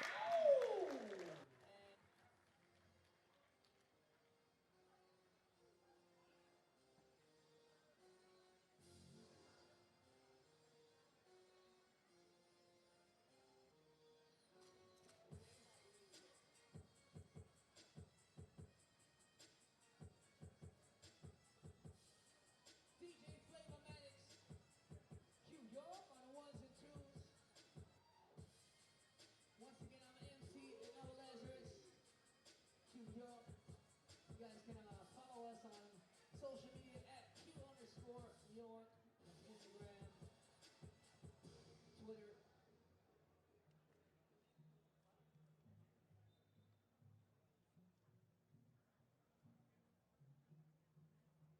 Be sure to use the hashtag 3x3WT on all your social media posts. You can also follow FIBA 3x3, Instagram, Facebook, Twitter, YouTube, Youku, QQ, Weibo, WeChat. Also, big shout outs to Kyle Montgomery. Be sure to follow him at The Voice 3x3. You can hear him on doing all the play-by-play on all the videos online. Kyle Montgomery, The Voice. Gujan, Gujan. Oh yeah, give it up for Kyle with a smile.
FIBA 3x3 World Tour stop, Chengdu 2019, and we are in the pool play phase, so teams are fighting for a position in the quarterfinals, which will happen tomorrow. And later on tonight, we also do have the 3x3 Women series. Quarterfinals, semifinals, and finals happening later on today. The 3x3 women's series.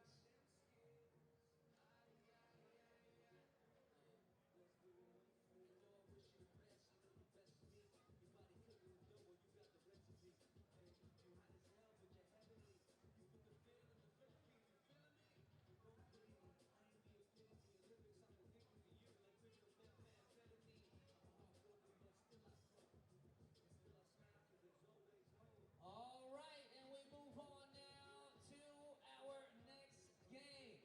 好了，接下来我们的比赛继续。 And we have Team Gagarin versus Team Wst Melbourne stateside. 接下来对阵的两支球队。 All right, it's time to get back to it, y'all. If that's okay with you. Basketball action at hand here in Chengdu, outside the Global Center. Here at our third edition of the Chengdu Masters. The voice, Kyle Montgomery. In your ear. Have no fear. It's going down all day long. We got the men taking center stage here at this Chengdu Masters. We also got the ladies women's 3x3 series coming up later on today as well. I'll be on the mic for that. But in the meantime, let's look at what's right in front of us. That is this young, exciting, very dangerous Russian team who is taking the court now. That's their top gun, you could say. The Russian Ruger, Alexander Zuev, 22 years old. He's joined by Alexander Antonikovsky, Daniil Abramovsky, and Dmitry Shurburkin. These four Gagarin players represented the national team for Russia. They won a gold at the U23 World Cup in Xi'an, China last year. I was there. I watched it firsthand. I started warning people about this Gagarin team. This is also the Gagarin squad that went all the way from the qualifying draw to the final in Prague. Ended up losing to Novi Sad last year. So that's when we started to say, okay, this Gagarin team is on the map. Wst Melbourne stateside, they're trying to make a name for themselves. Won the NBL 3x3 hustle, but they did not win their opening game to Riga Ghetto out of Latvia. They lost that one 17-21. So now they're faced with a win or you're done scenario if they want to move on to the quarterfinals. So our first look at Gagarin. This is Pool C action. The last game in Pool C will feature Riga and Gagarin, which we got that one mapped out as potentially the game of the day. We'll see. We'll see what happens with Wst Melbourne stateside. I know y'all used to Americans saying Melbourne. Yeah, but I got some Australian help. Melbourne. Oh, how you like that, mate? We got an early foul in this one. A couple of early fouls. How do we get 2 fouls in the first 5 seconds of the game? It's ridiculous. Walker got to his spot, didn't get the result he wanted. Antonikovsky passing it, setting the screen. Antonikovsky setting up shop down low. And Zuev airballed it. Antonikovsky wanted to rock. Says, give it to me. Zuev says, wait, but I'm the Russian Ruger. You got to give me the leeway to shoot it. Meantime, that don't get much easier than that. Straight to the rack. Peter Crawford gets the crib. Then the miss is recovered and scored. Sticking with it, Dmitry Shurburkin. It's going to be orange ball. So the Russians will take over. They are the Red Army, but they're rocking the orange.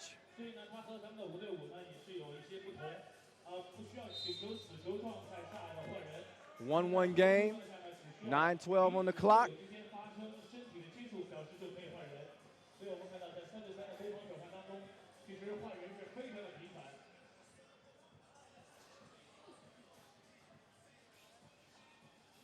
And Wst Melbourne trying to stay alive. Oh, look at that passing. Like a laser beam on the back of that thing. Good ball movement there from the Russians. Gagarin lead it 2-1, but they got 3 fouls within the first minute of this game. So they're gonna have to outpace themselves in terms of scoring versus fouling. Wst Melbourne stateside out of Australia with Cooper Wilkes, Lucas Walker, Peter Crawford, and Tim Keating. And Tonakovsky couldn't find the touch.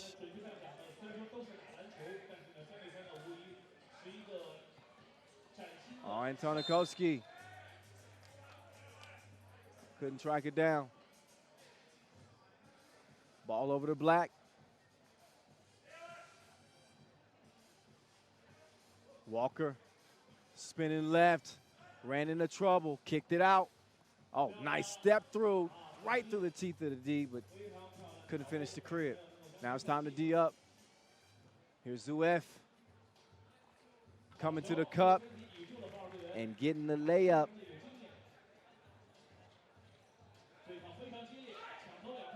Long ball, too long.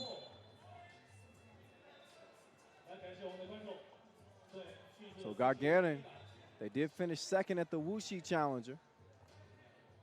And that's how they qualified to play here in Chengdu. But a 9th place finish at the Novi Sad Challenger. Wasn't exactly what they had hoped for. They also boast a 3rd place finish at the Penang Challenger. Foul call. That one against Cooper Wilkes. Couldn't move his feet quite quickly enough. So Wst Melbourne, stateside, get whistled for their first foul. So here we go. Oh, cookies. That's some good D. Forces a wild shot from out of bounds. Little floater is missed on the inside. Back to the drawing board for Gagarin. It's Walker lets it fly from distance. He misses. It's kicked out. Zuef. Oh, he got the step, but man, how about the defense snuffing that one out? Good play there from Crawford. Now Crawford's gonna get a chance to set the table here for Walker. Walker stops short and airballs that thing. Zuef left wide open. And the Russian Ruger fires a blank. Great hustle to keep it alive. Shaburkin. Oh, he elevated, but he missed it. Now Walker using that size. Mishandled it though underneath, thanks to some pesky defense. In the restricted area, 3-1 game. They're gonna get a break.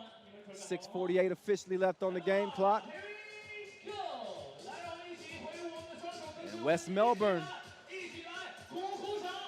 to this point, each team that has entered their second game with a loss has lost again. Can the Australians buck the trend? We about to see.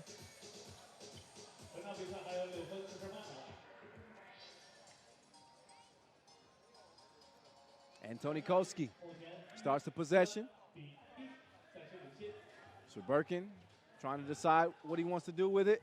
And he gets it down to No Mercy and Tonakovsky. Drop step to make it a 4-1 game. There's a foul on the baseline. So Dmitry Shaburkin, he gets whistled for the foul.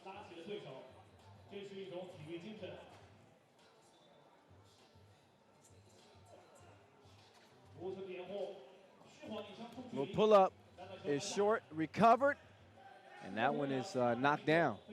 So Crawford rewarded for staying active. And a foul, though, on Crawford as he was too active in defense. So he'll put Shaburkin on the stripe. 21-year-old. Gonna shoot 2. Dmitry making his 3rd appearance on the World Tour. Played at the Prague Masters. Also will play for Russia at the World Cup 2019 again, coming up in Amsterdam. June 18th through the 23rd. Gagarin's lead now at 3. These goals ain't loy. Missed from the corner. Shurburkin to the rack! And that's what you call a rim attack. He threw that one down with some ferocity. 6-3. Oh, nice move. Can we get back-to-back dunks? No. A hard foul from Walker prevents that. But Shurburkin, he got sneaky bounce. That was a clean throwdown. Don't forget to flush. Wash your hands after. Womp, womp, womp. Makes the free throw. Abramowski. Making a good impression here so far. He's also going to play for Russia at the World Cup. Oh, Walker. Strong layup. Antonikoski. Crafty big man. Oh, yeah, he's able to draw the foul. As Tim Keating was caught reaching.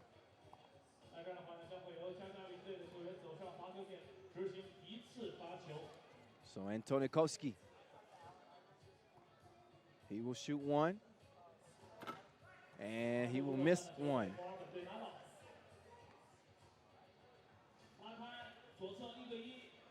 Walker nowhere to go with it, so he decides to give it up. The pull-up from 2 range. No, Walker is down. He better get up. Otherwise, this is going to be 3-on-2. That's a good defensive play to knock it out of bounds. It'll leave 9 seconds on the clock for Mother Russia. Gagarin. Oh, that's nice passing. Here's Zuev. He kicks it out. Shurburkin. They've seen how he attacks the rim. Didn't get that one up, though. Some good defense there from Melbourne. Not Melbourne.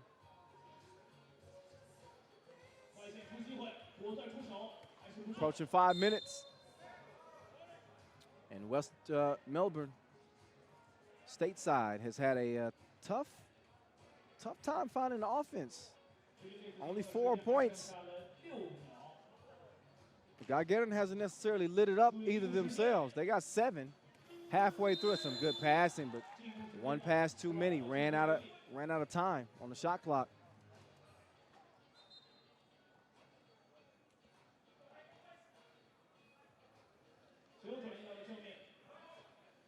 No hesitation on the release, but didn't have the trajectory.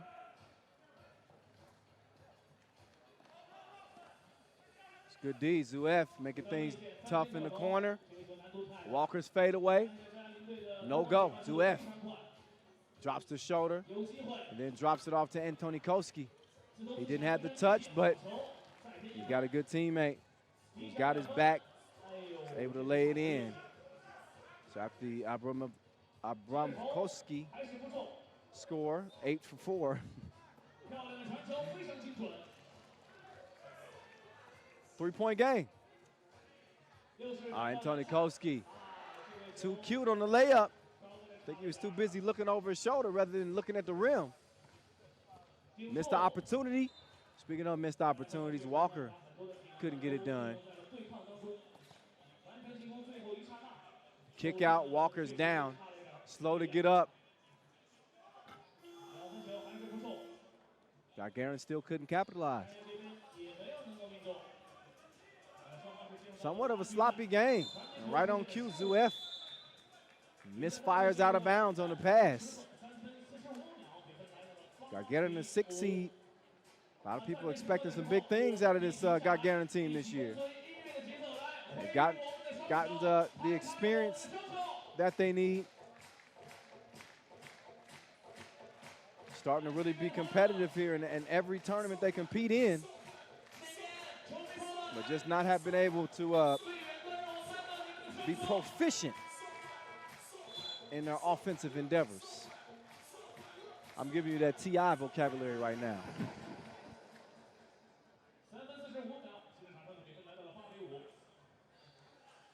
So here's Wst Melbourne on the attack. With that one, flies out of bounds. Nothing to show for the possession. So it remains an 8-5 game. Antonikoski, good vision. Oh, that was some good D. Or at least it looked like it. Foul is called. They got a much better vantage point than I do. So that will put Alexander Zhuev on the stripe. Zhuev is good. Your U23 World Cup MVP for Russia last year. Makes it a 4-point game. Antonikoski, oh, got his stuff beat underneath.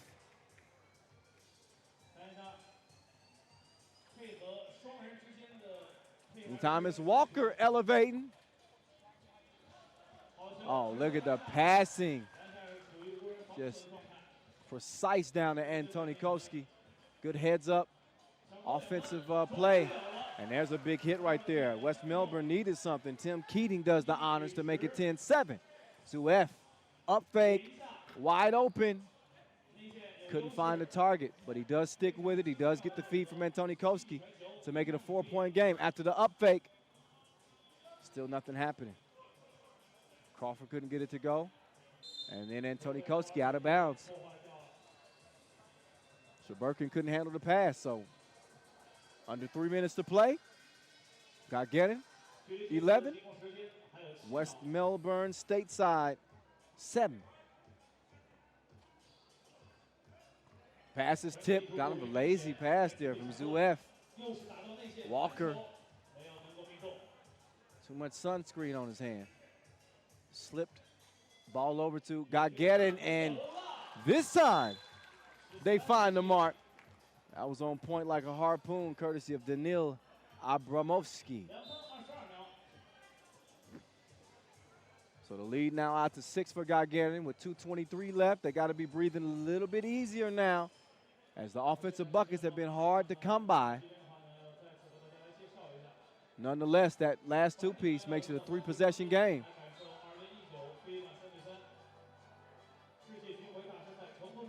Both teams gearing up for the final stretch here. Wst Melbourne stateside with their backs against the wall after that 4-point loss to Riga.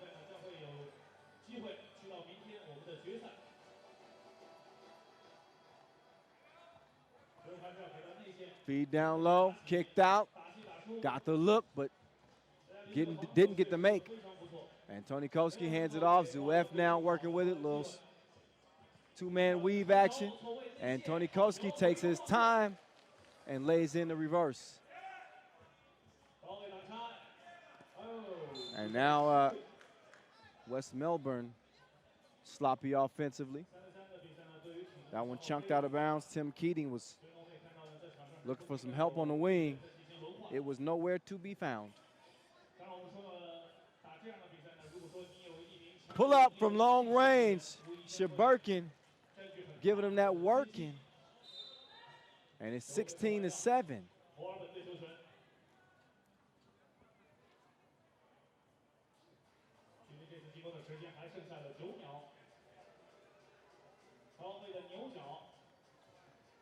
Here's Crawford. Ran into trouble, decided to step back. Didn't put enough sauce on it. It's a good move. Abramovsky was heading straight to the cup.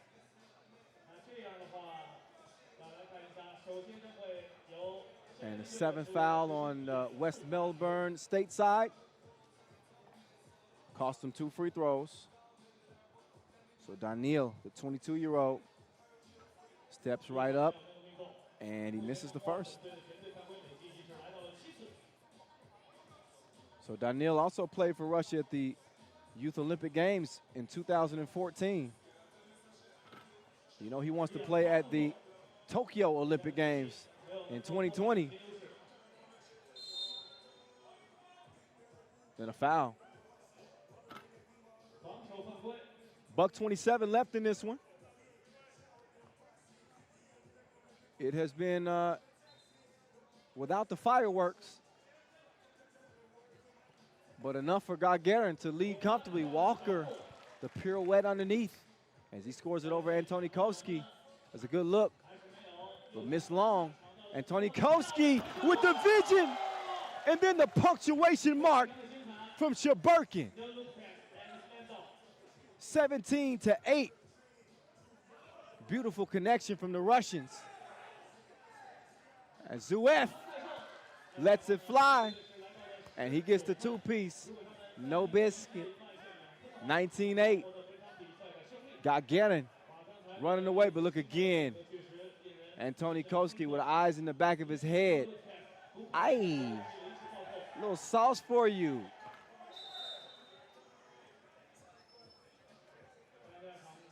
(19-10). Under a minute to play. We'll either see Gagarin get to the limit or score 21.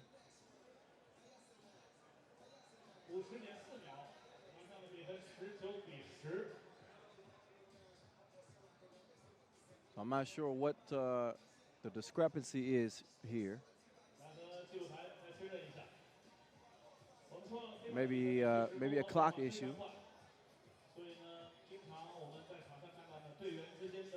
Or even a score issue. One way or the other, we about to find out. We're gonna find out at the same time. Me and y'all. Yeah. Score was off. So my intuition was correct. A 19-8 game. I think Wst Melbourne stateside was given 10 points. And instead of 50 seconds, looks like it's going to be 54 seconds officially on the game clock.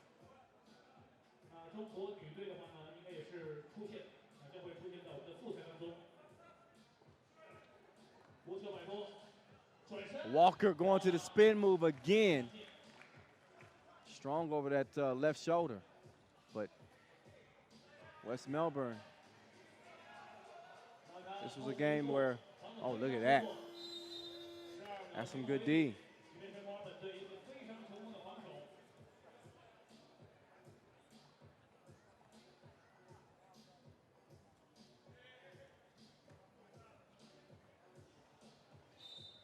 Walker D'd up.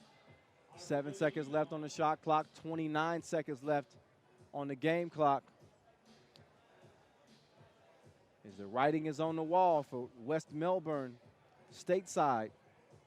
Only 9 points to their name. This is after a 17-21 loss to Riga Ghetto. This will likely be the very end of their tournament. And not likely, it's guaranteed. And that was the stamp on it.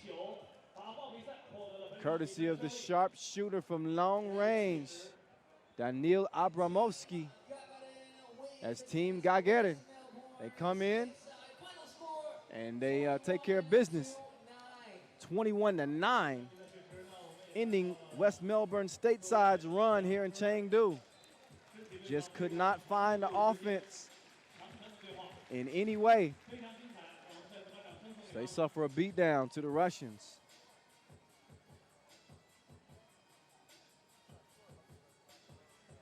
So look back at the highlights and enjoy them. It took a while for Gagarin to get it going. But they did enough there to win it before the limit, just barely. 21-9 the final. As we head down the final stretch here of day one. We'll get back to Pool D play and get our first look at Princeton, as they'll be lacing them up against Dnipro in their first action. So stand by for that. That game's going to be getting started here momentarily.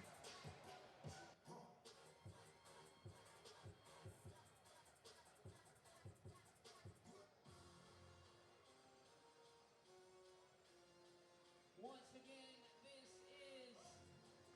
FIBA 2019 Chengdu, China. Winner of this World Tour stop will take home $30,000 US. And we move on to our next game. And we have Team Princeton versus Team Dnipro. Representing Team Princeton, number 2, Gagarin. It's time for the Ivy Leaguers to hit the court, but don't get it twisted. They ain't all brains. They got some brawn to go with it. Dan Brady's been in the weight room. And there's your former NBA player, Purdue legend, my broadcast partner too back in the States. What up, Robbie Hummel? He's joined by Craig Moore. And that's your quartet, Team Princeton. Congratulations, by the way. They three-peated as Red Bull USA Basketball 3x3 national champions. They'll be looking to get it done here on the Pro Tour. They got here to Chengdu by finishing second at the Nanjing Challenger. And I say Team Princeton is right up there amongst the top dogs. They got as good a chance to win it here in Chengdu as anybody else. Dnipro's prospects, I would say, slightly less promising. Due to their struggles here, they did come out of the qualifying draw. But they ran into trouble against Team Amsterdam earlier today. And now they find themselves with their backs against the wall, against, quite honestly, one of the most dangerous teams here at the tournament. With Craig Moore, the Northwestern great shooter. Hummel and Kareem Maddox will be going on to Amsterdam this year in 3 weeks. They'll be representing Team USA at the World Cup with a couple of new teammates. Mavrades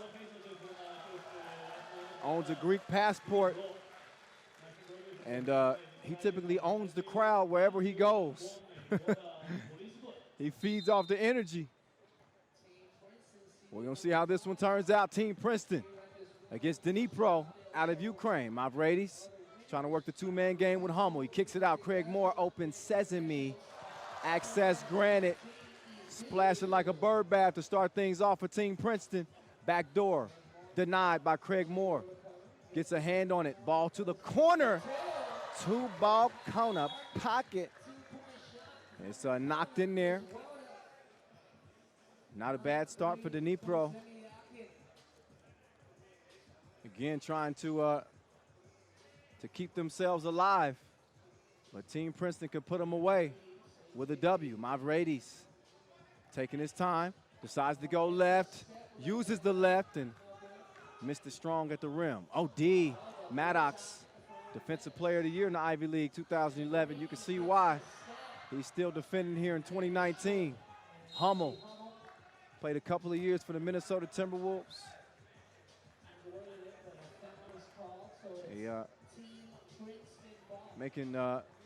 He's adapted well to 3x3. Started playing last year, and he's become the centerpiece of Team Princeton.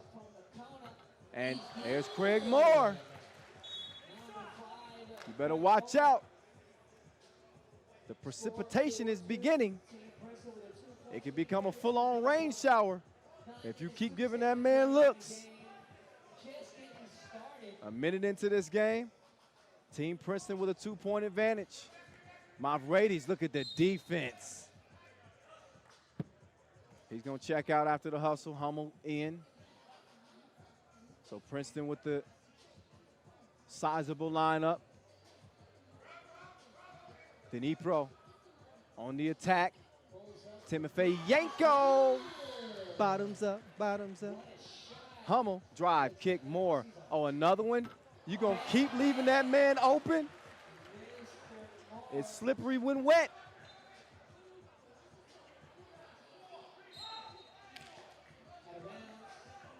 So Moore with 3 two-pieces as he's got Princeton up by 2. Dnipro trying to trim into the lead a little bit. Here's Hummel making things difficult on the perimeter. Beat on the first step, hoop, and the harm. So Alexander is able to finish it through the contact. That's great concentration. Props to him.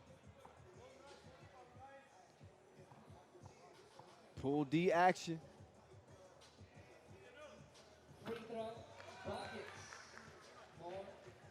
And it's 6-6.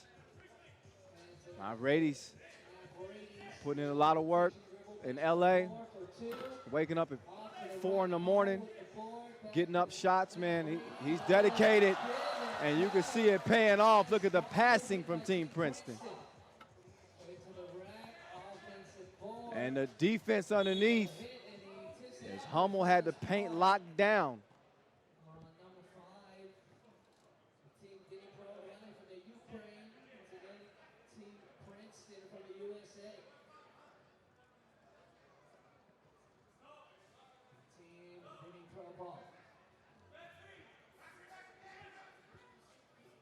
Seven, 6 game.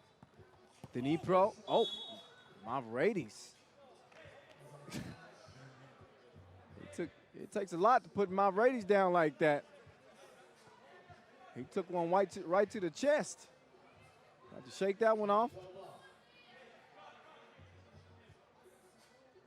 He'll check out and get a rest. Maddox sticking with it. Good contest at the rim. Hummel skies in for the rebound. Maddox.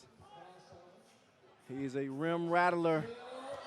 And Hummel is wet as the Sonny from distance. Makes it 9-6. Here's Craig Moore. Can he keep it going? Finally misses one. Just barely. Stays a 2-point game. Good contestant. Maddox. Oh, nearly has it stolen. Foul is called on the play.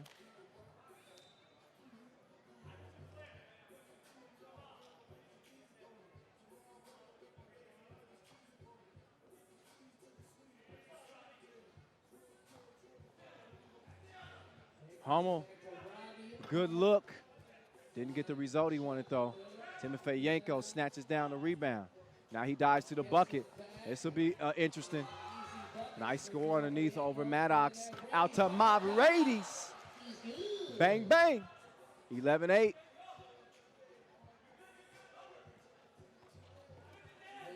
They leave Timofeyenko wide open. They didn't switch on the screen. Turns out to be a smart decision. So the 3-time USA Basketball 3x3 national champs lead this thing 11-8. I don't care what you playing. Anytime you can three-peat, you just got to stand up and applaud that team.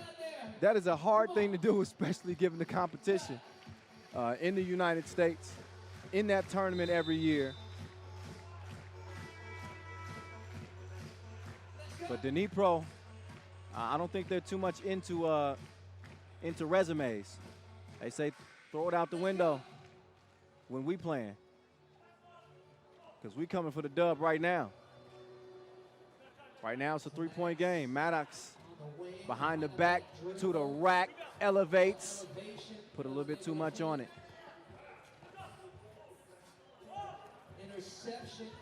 Moore takes his time, but misfires on the 2-piece. But Mavrades got his back like a pack with straps.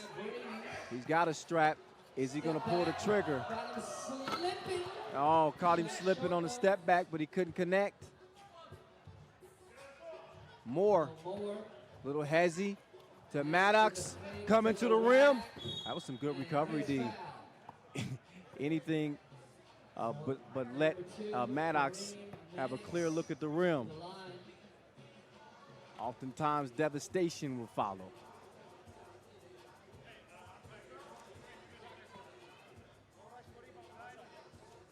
So shout out to Vince Chain, who says it ain't sugar, it ain't milk, it's Kareem. He misses the free throw, but Hummel with the save. No regard for Timofey Yanko's body. He just fired it at him. Anything to save the possession, you gotta do what you gotta do. 4-point lead for Princeton, back door. Oh, Hummel mishandled it. Moore with the quick hands. They had the right idea on the back door. Knocking the ball out of bounds. Team Diddy Pro ball. 10 seconds on the shot clock. Hook shot. No good. Hummel. Foul call. Now approaching the halfway mark with 5 minutes, 46 seconds. Got 4 fouls on Dnipro, again, who made it out of the qualifying draw. Team Diddy Pro looking to score here. And 3 on Team Princeton. To this 4-point lead of Team Princeton. Nice fake. Almost lose the ball and he He left something. It's blue and yellow. Got Wilson written all over it. And the guys in green now have it. And they put the cookie in the cup. 13-8. Timofey Yanko couldn't receive the pass because Maddox, oh, but he saved it to Timofey Yanko. And cost his team a bucket. Oh, he didn't clear it. Yeah, change of possession. Yeah. Come on, the voice, you know that. Got to clear it on the change of possession. Timofey Yanko got a little bit too happy.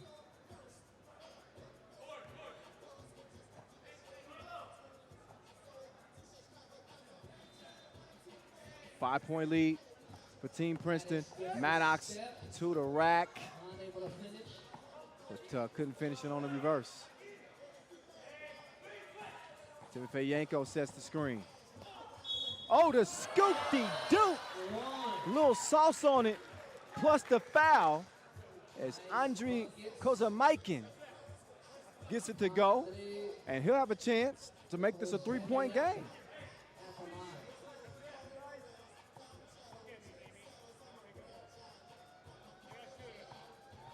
So his first appearance here on the World Tour.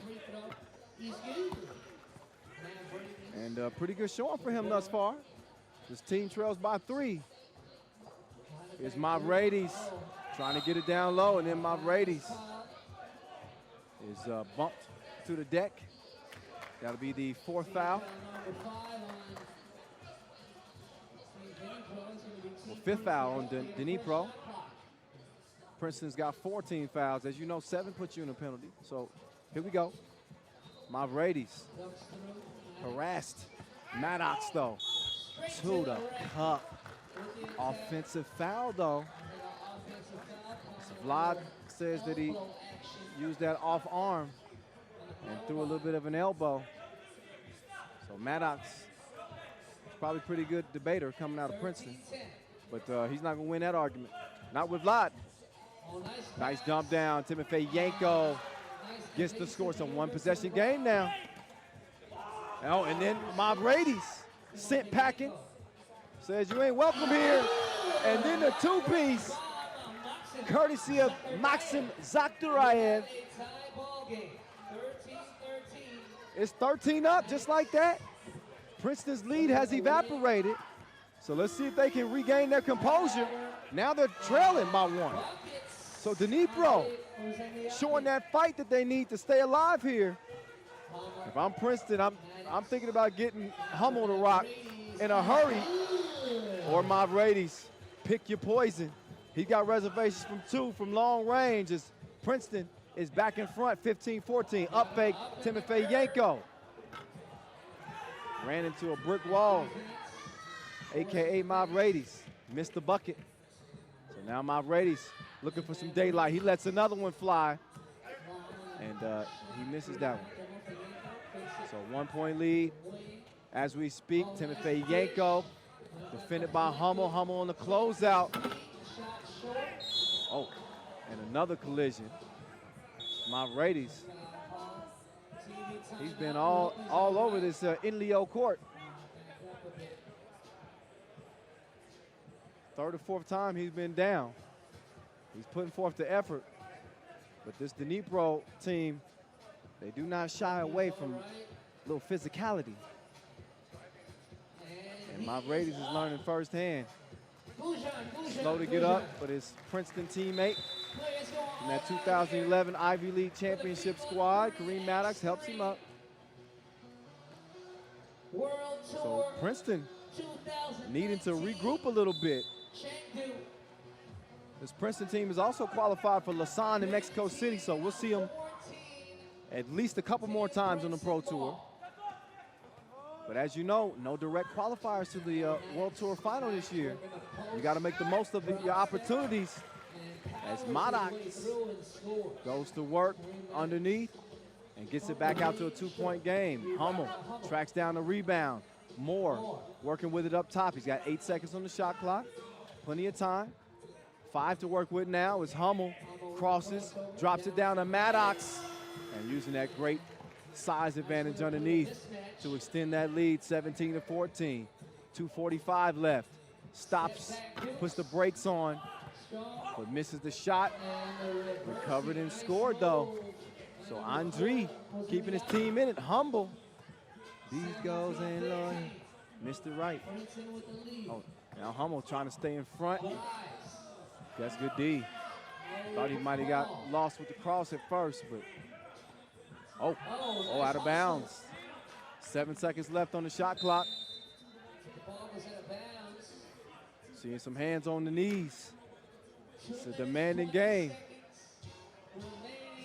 And a one-possession game. Dnipro fighting for their Chengdu lives. Everybody now, come on, now clap. Hey.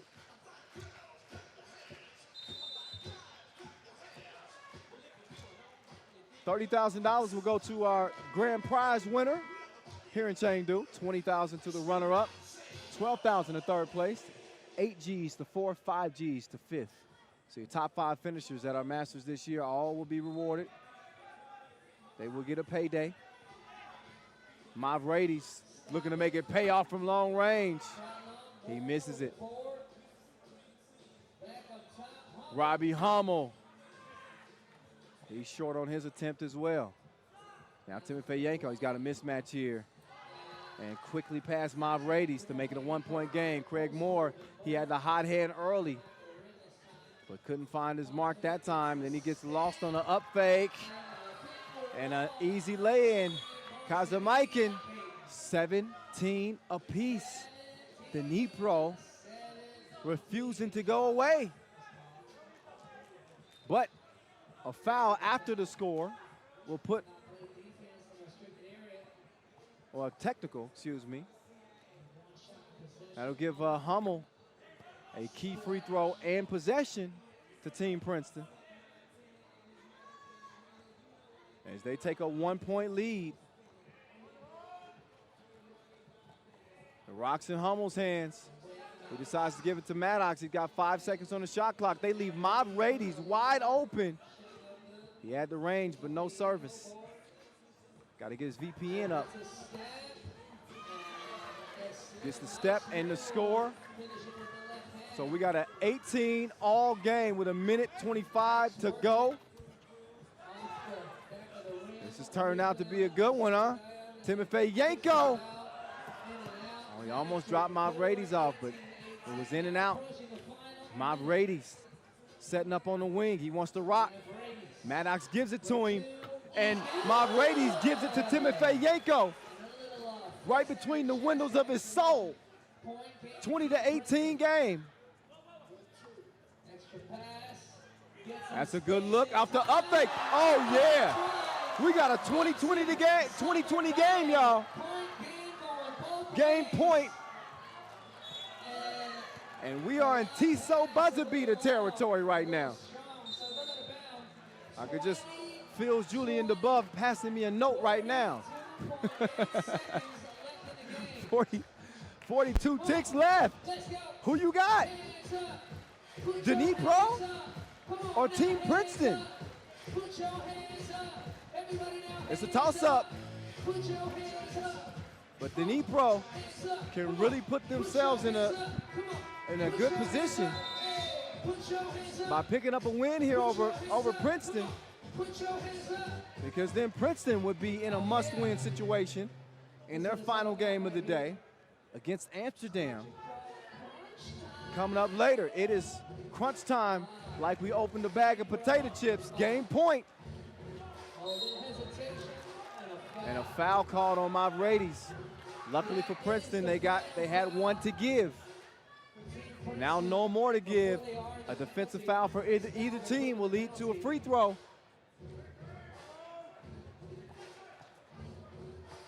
Timothy Yanko, trying to work on my Brady's. He's kicked out, wide open shot.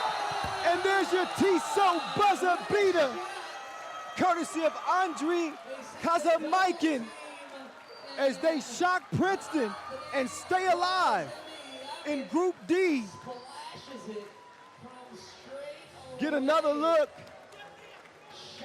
They double dared him, and he punked him. He met the challenge. And Team Princeton kind of regrouping, or gonna have to regroup after this Ukrainian Dnipro team all the way from the qualifying draw. They stay alive. Oh.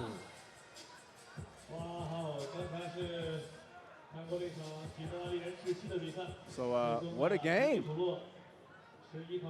And a hell of a win for Dnipro. And I don't think it's a stretch to say that not many would have picked Dnipro to beat Princeton. But you never know, shawty, you never know. That sets up a big one again. Princeton's last game, mark it down. They'll play Amsterdam around 4:30 local time. Ooh-wee. Next up, though, it's going to be Novi Sad and Edmonton in Pool A. Man, this day just keeps getting better and better and better. But again, to look back at the highlights, it ends up being a 20-21 loss for Princeton. Dnipro bounces back from an earlier loss to Amsterdam. So day one here at this Chengdu Masters, you just never know what you're gonna get. It's like that box of chocolates that Forrest Gump's mama was talking about. So look back at the highlights, see how this game developed. Ended up being tied at 20-20. Dnipro was trailing by 6, and they just continued to fight, gave themselves a chance to win it, and that was your game winner. Andriy Kazamaikin turning the lights out. T-So buzzer beater. What up, Chengdu? What up, 3x3 World? It's going down just outside the Global Center. We got more basketball to come again on deck. You'll see Novi Sad and Edmonton in a clash between Canada and Serbia. That'll be starting here momentarily after some local entertainment. So I'll take this moment for a quick rest before we get to that game.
Give it up once again.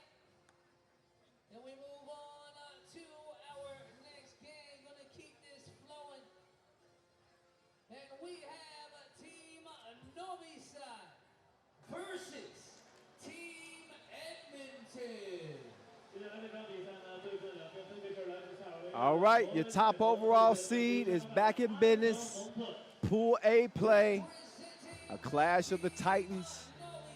A lot of people have Team Edmonton out of Canada being maybe the sleeper of the season in 2019. I really like the makeup of this Edmonton team. I wouldn't argue with it either. I think Steve Sir's done a good job putting this new Canadian team together. They come in winners after a 21-17 victory over Chengdu. Novi Sad, they took care of Chengdu 22-13 to start the day. They've had plenty of time to rest and prepare for this one. They've come out with Dejan Majstorovic, a.k.a. the Maestro. Marko Zero, a.k.a. Sub-Zero, Marko Savage, the Serbian surgeon. And half man, half monster, Frankenstein himself, Tomasz Ivosev. Edmonton, they come out with Landry. Kyle Landry, that is. Jermaine Buckner. His game winner against Chengdu was just disgusting. Fading away out of bounds. Defense draped all over him, ridiculous. New addition, Jordan Jensen-White. He's the young gun on the team, 25 years old. And there's your 3x3 vet, Steve Sir, who still to this day, is college basketball's all-time leader in three-point percentage. He also has some NBA experience, played in the Summer League with the Milwaukee Bucks back in 2016.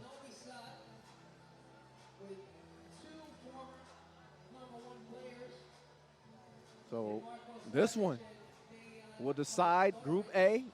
Both of these teams are in. Chengdu has been eliminated, but this will decide who's going to be the #1 team coming out of the group.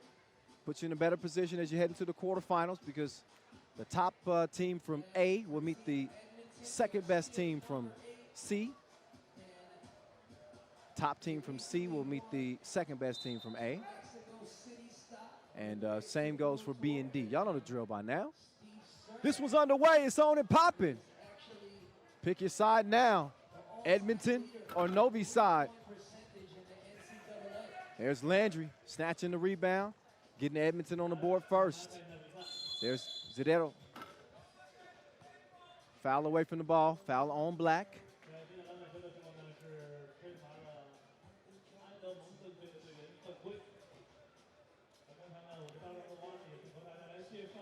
Novi Sad and Edmonton, no strangers to each other. They split a couple of games. Oh, it's Sub-Zero. He's the opposite of Cole from long range. Splashed it. Novi Sad up 2-1, but they split 2 games here in 2019. Edmonton was able to beat them in the pool phase of that Penang Challenger, but lost in the final of that Penang Challenger. Novi Sad obviously got a win there. So 1-1, this will break the tie. Buck, cross, step back, and he air-mailed it. Offensive foul call on Savage as he was trying to clear some space. Again, Novi Sad coming in confident as always. They won their challenger in their backyard. They had Dushan Bullet for that one. They do not have him for this one. I would not expect to see him much on the Pro Tour this year. Sub-Zero gave it up to get it back, and the Maestro says, you shoot it. You can give us some stream music too. There's White, harassed by one of the top defenders in 3x3. That's what Sub-Zero hangs his hat on.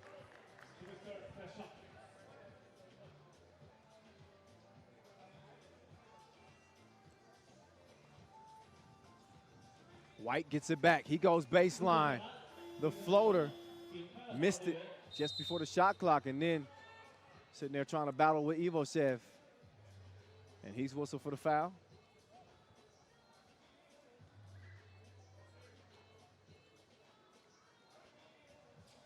Maestro. So from one MVP to another, that wasn't an MVP type play. Out of bounds it goes. Over to Edmonton. Edmonton also set for the Mexico City Masters. And of course, Novi Sad with 3 more Masters they'll compete in. Montreal, Los Angeles, Mexico City, already locked for the reigning World Tour final champs.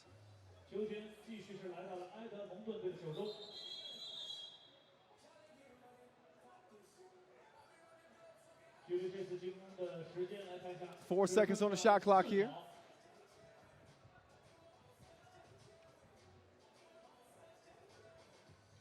Buck and Evo Sev as Steve Sir unleashed on Savage. Missed the shot, recovered, got to his spot, but he missed it. White, strong rebound.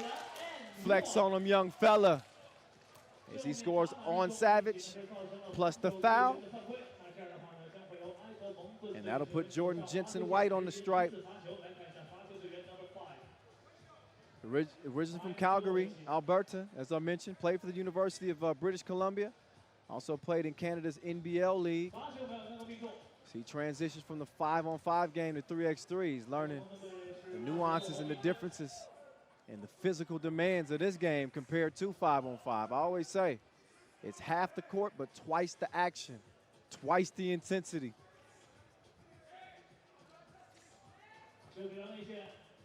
Evo Sev dropped it off. The Maestro missed the crib. Savage fakes the pass, waiting on the screen. Cross, drop off, Evo Sev. Oh, he missed the bucket. That's good D, although he probably should have made that. Now here's Buckner, thinking about the 2. Drops it off to Steve. Yes, sir. And it's a no, sir. Steve will be in the 2-point shootout final. He's one of the participants with Dejan Majstorovic. So you got half of the field tomorrow. They'll be competing for potentially $10,000 if you can hit every one of your shots. $5,000 if you break the record.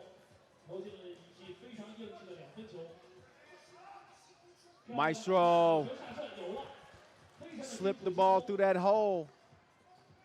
As Evo Sev makes it a 2-point game. Zedero causes some havoc defensively. He wanted to come out of there with the steal instead. Edmonton will be on the attack. Buck gives it up. Now look, that was very Gasol-esque. I just cannot leave that storyline alone. Kyle Landry with a one-legged fadeaway. He might be the long-lost brother. I'm going to have to call Mark and Powell and see what's up with that. Steve Sir, learning that these goals ain't loyal. They will betray you, even when you're a shooter. They stay true to Savage on that one. As he gets the 2-piece. Step back, Buck. Bang, bang. Savage thought about the 2 instead. He takes the easier route, straight down the alleyway to the rack, makes it a 7-5 game. Sir to Buck. Oh, Buck. Raindrop. 7 up, and then the steal and the score. That makes it 8-7.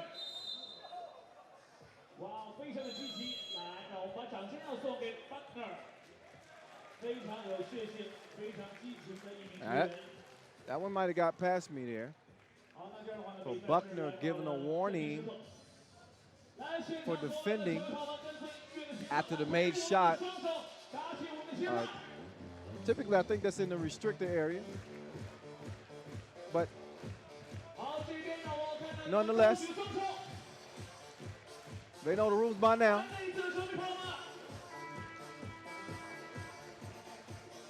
How good has this one been? Good as grandma's cookies.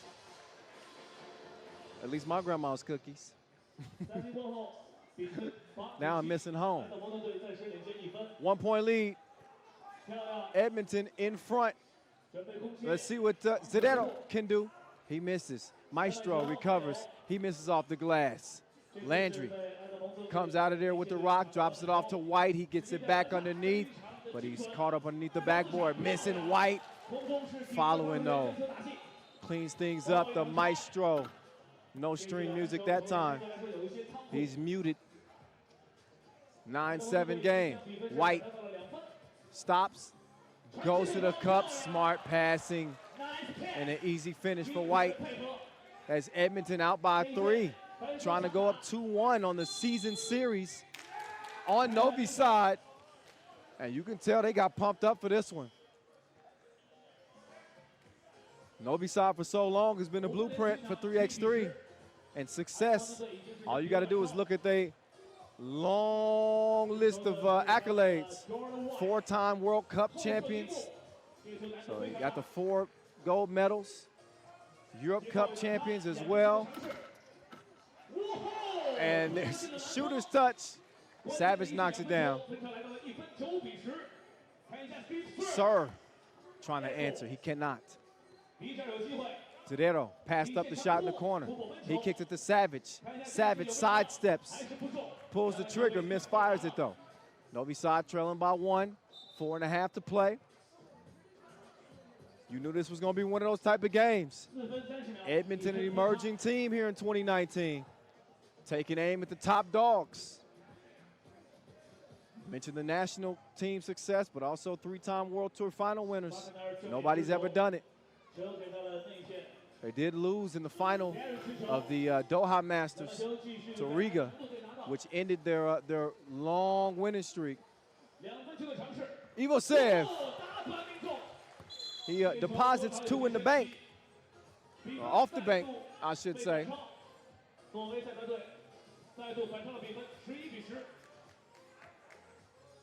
11-10 game. Buckner, oh, look at that pass. Savage got him beat. Buck gave him a little hip check on the layup attempt. He's called for the foul that'll put the Serbian surgeon on the free throw line.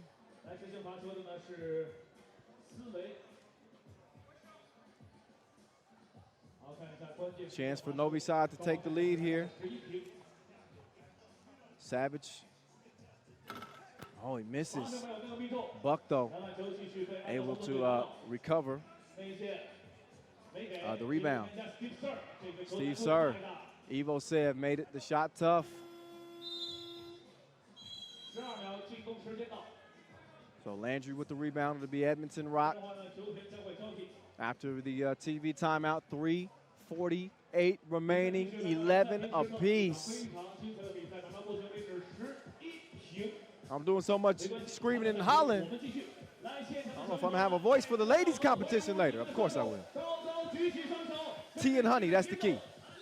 Tea, honey, and lemon. Like, how can you scream on the microphone all day long? Those are my teammates. Tea, honey, and lemon. Hint, hint, hint, hint. 11 apiece, still foul called.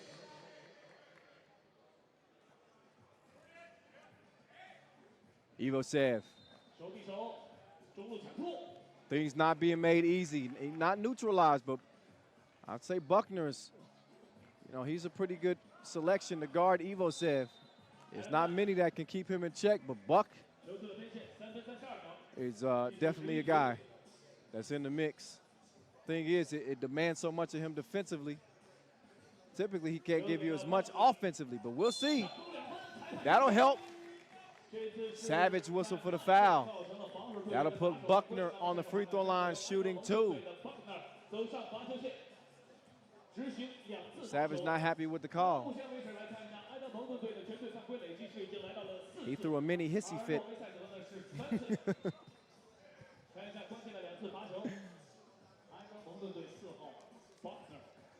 So Buckner,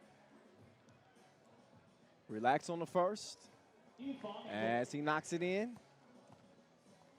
Got one more to go. making his first World Tour appearance. He has played in challengers. Ulaanbaatar Challenger 2018, the Hangzhou Challenger, the Vietcase Challenger, but first time on the World Tour. He gives Edmonton a 2-point advantage as the maestro. He wanted a foul. He was saying contact on the shot. He ain't gonna win that argument though. 3:18 left and Edmonton in front by 2. Steve Sir, quick catch, quick shot. And Sir struggled to find his rhythm so far in this one. When he's stroking that 2-piece, it makes this Edmonton team all the more dangerous. That one out of bounds off of Buck's leg. So Buckner will check out. He'll get a breather. Landry in with White and Sir. And Savage misses the shot from 2 range. He's gonna get another opportunity. He decides to give it up. They go down to Evo Seb with Sir guarding. Savage now. Quick move to the right. Savage missed it point blank range. White doing his dance. And he comes up Tyrion Lannister. Way short. Man, did y'all like the ending of Game of Thrones this year? Oh, I wasn't crazy. I'll tell you what season 8 I love though. Season 8 of the World Tour. That's what's right in front of you right now. It's on and popping here in Chengdu in the 13-11 game, 2:30 to play here. As Sir, little hesitation, working on the maestro. His hook is no good. Now Sub-Zero goes left, finishes right. 1-point game. Now White taking it at the maestro. Misses the shot. Zadero left open. White getting in there to make things tough on Evo Seb. And then Zadero. So look at Marco giving him that offense. I mentioned his defense a lot because that's what he puts his pride in. He's a capable shooter, though. And when he's intent on scoring, I think he's proven that he can do that, too. 13 all. 2:01 left. Landry. Oh, nice touch. Soft like terry cloth on the mid-range J as Edmonton leads it by 1. Evo Seb trying to create some space with the pump fake. He spins left and missed it. Buck to Sir. Sir. No. Savage had the right idea. Maybe a little too risky of a pass in this particular situation. 1:32 left. Every possession is vital. So Edmonton will take over already with a 14-13 lead. Got a lot of people sitting on the edge of their seats here. Anytime the top overall seed is trailing this late in the game, Evo Seb tells Buck the kitchen is closed, no soup for you. And the maestro still no string music. Buck says, yeah, I fouled him. 5 fouls apiece. That one was in the process of the shot, so that'll put timeout Evo Seb on the free throw line.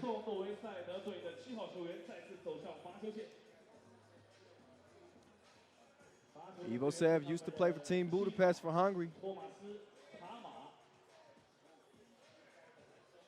Saw him play for Novi Sad starting last year, MVP of the Wst Masters. 147 points scored in 25 games, ridiculous. He cannot get a point from the free throw line. It stays a 1-point game.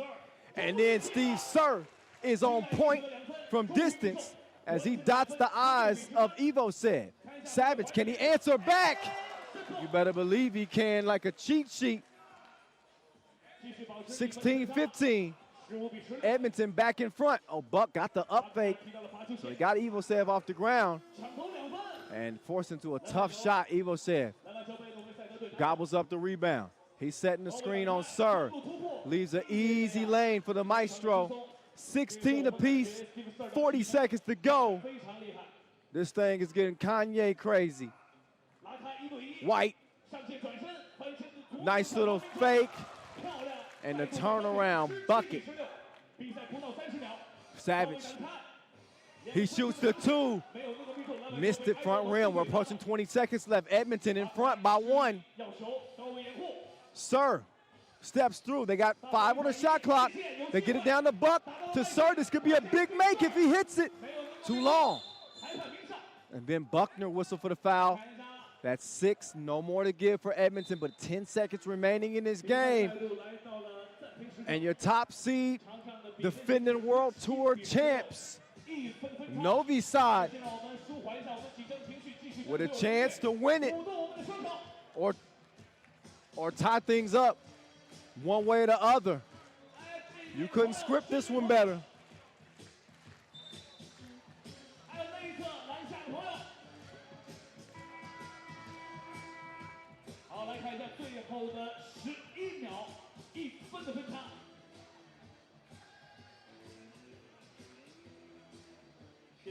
So here we go. It's going down. Last 10 seconds. Novi Sad down 1.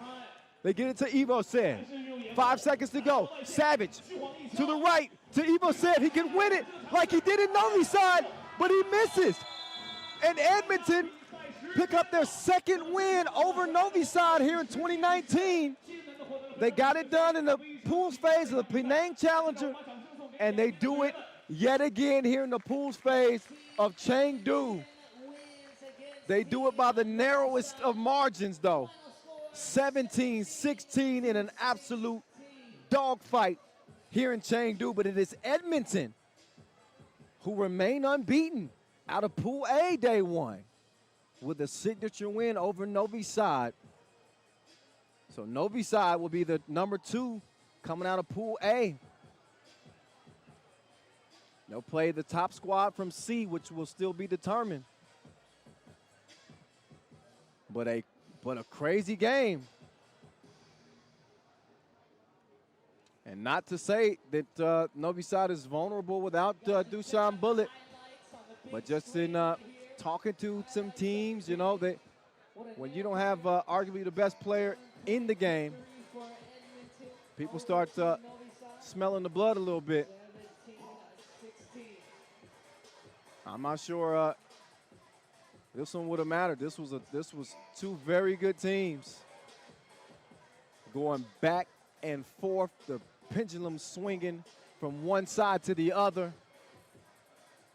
And Novi Sad, they got to look. They had 10 seconds on that last possession. They just couldn't pull it through. So that's that. So we get down to the nitty-gritty. So we get down to our final few games here. Day 1 of this Chengdu Masters. Next up, it will be Liman and Ljubljana. Serbian and Slovenian rivals. Taking over the show as we speak. And Liman playing without 2 of their star players. Alexander Ratkov got a broken hand, healing up in the hospital right now. He says he hopes to be okay by the World Cup. Man, I hope so too, man. Get better, man.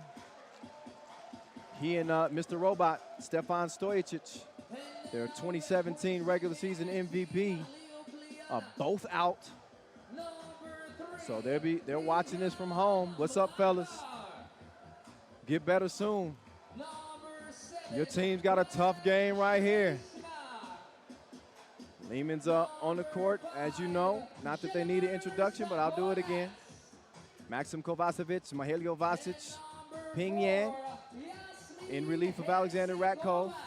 Maxim Kovacevic in relief of Stefan Stojicic and also Stefan Kojic.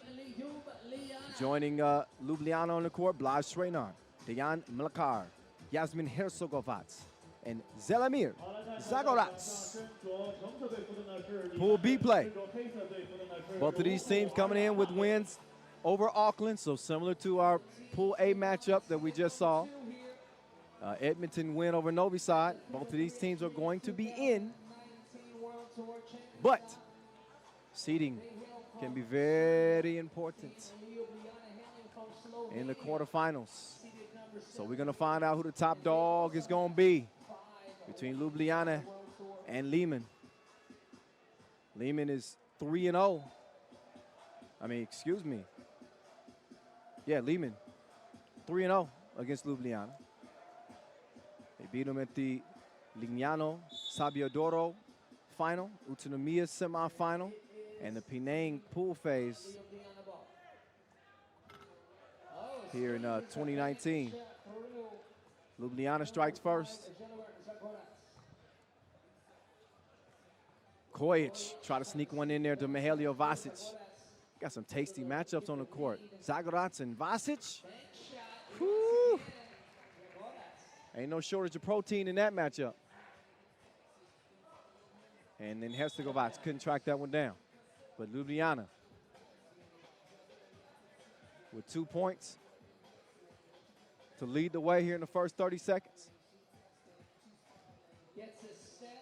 And Kojic right past Degan. Foul called underneath. Vasic, no argument. Birdman got the position on him. He's got about a half foot on him. 2. Dejan puts on the brakes, decides to give it up. Birdman with 4 to work with.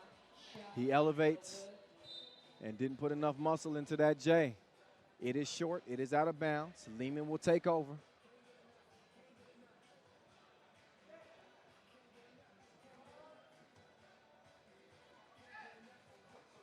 Jan gives the rock up.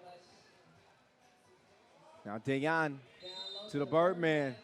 Birdman causing some problems down there. Kojic is whistled for the foul. Couple of early fouls here on Liman. Birdman establishing good position. Yeah, drop step. Good luck stopping that. Might need to go to Google to figure out a way. And they probably still can't help you. 3-1.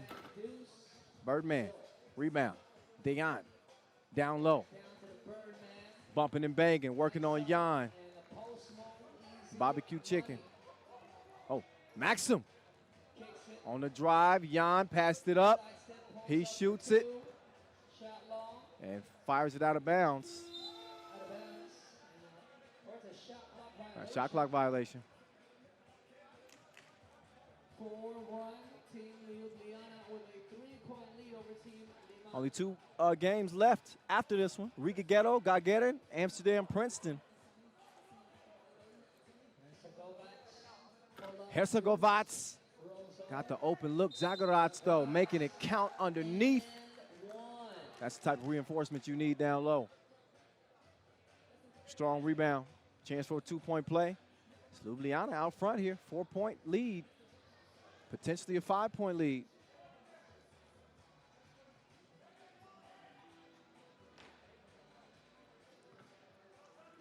Shot good.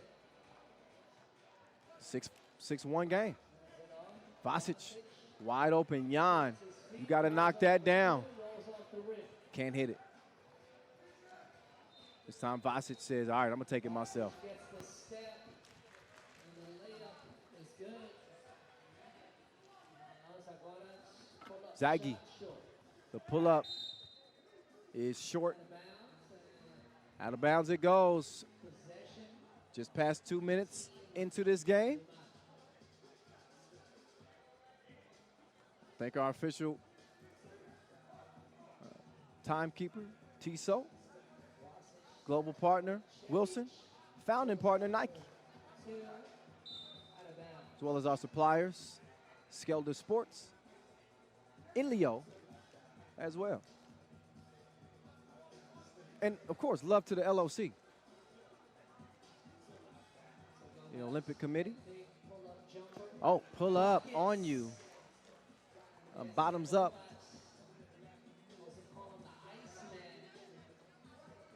Kojic trying to create some space. He goes left. I'm not sure what he was trying to do there. I don't know if he was going for the self alley-oop or what. Herzegovac off target. So the ball over to Orange. Liman on the attack. Vasic couldn't get it to Kojic. He's still looking for Kojic. Kojic a little bit stagnant offensively, and he's defended well by Dejan. Throws the shot off. Fresh shot clock for Ljubljana. Dejan then steps back, and he misses his shot. So here's Maxim Kovacevic. Kovacevic off the front of the rim, but he traces down the rebound. And Vasic going to the post on Herzegovac. Herzegovac whistle for the foul. And it's a 7-2 game. Ljubljana starting this game exactly how they wanted to. 5-point lead against the Liman team that looks a little different than what you would normally see. Come on, let's They go. got their two bigs, so to speak, although Alexander Ratkov still could be considered somewhat of a big. He plays big, and he's a big absence for them. And it goes without saying, Mr. Robot, regular season MVP. He's the catalyst that normally gets Liman going. And still recovering from injury.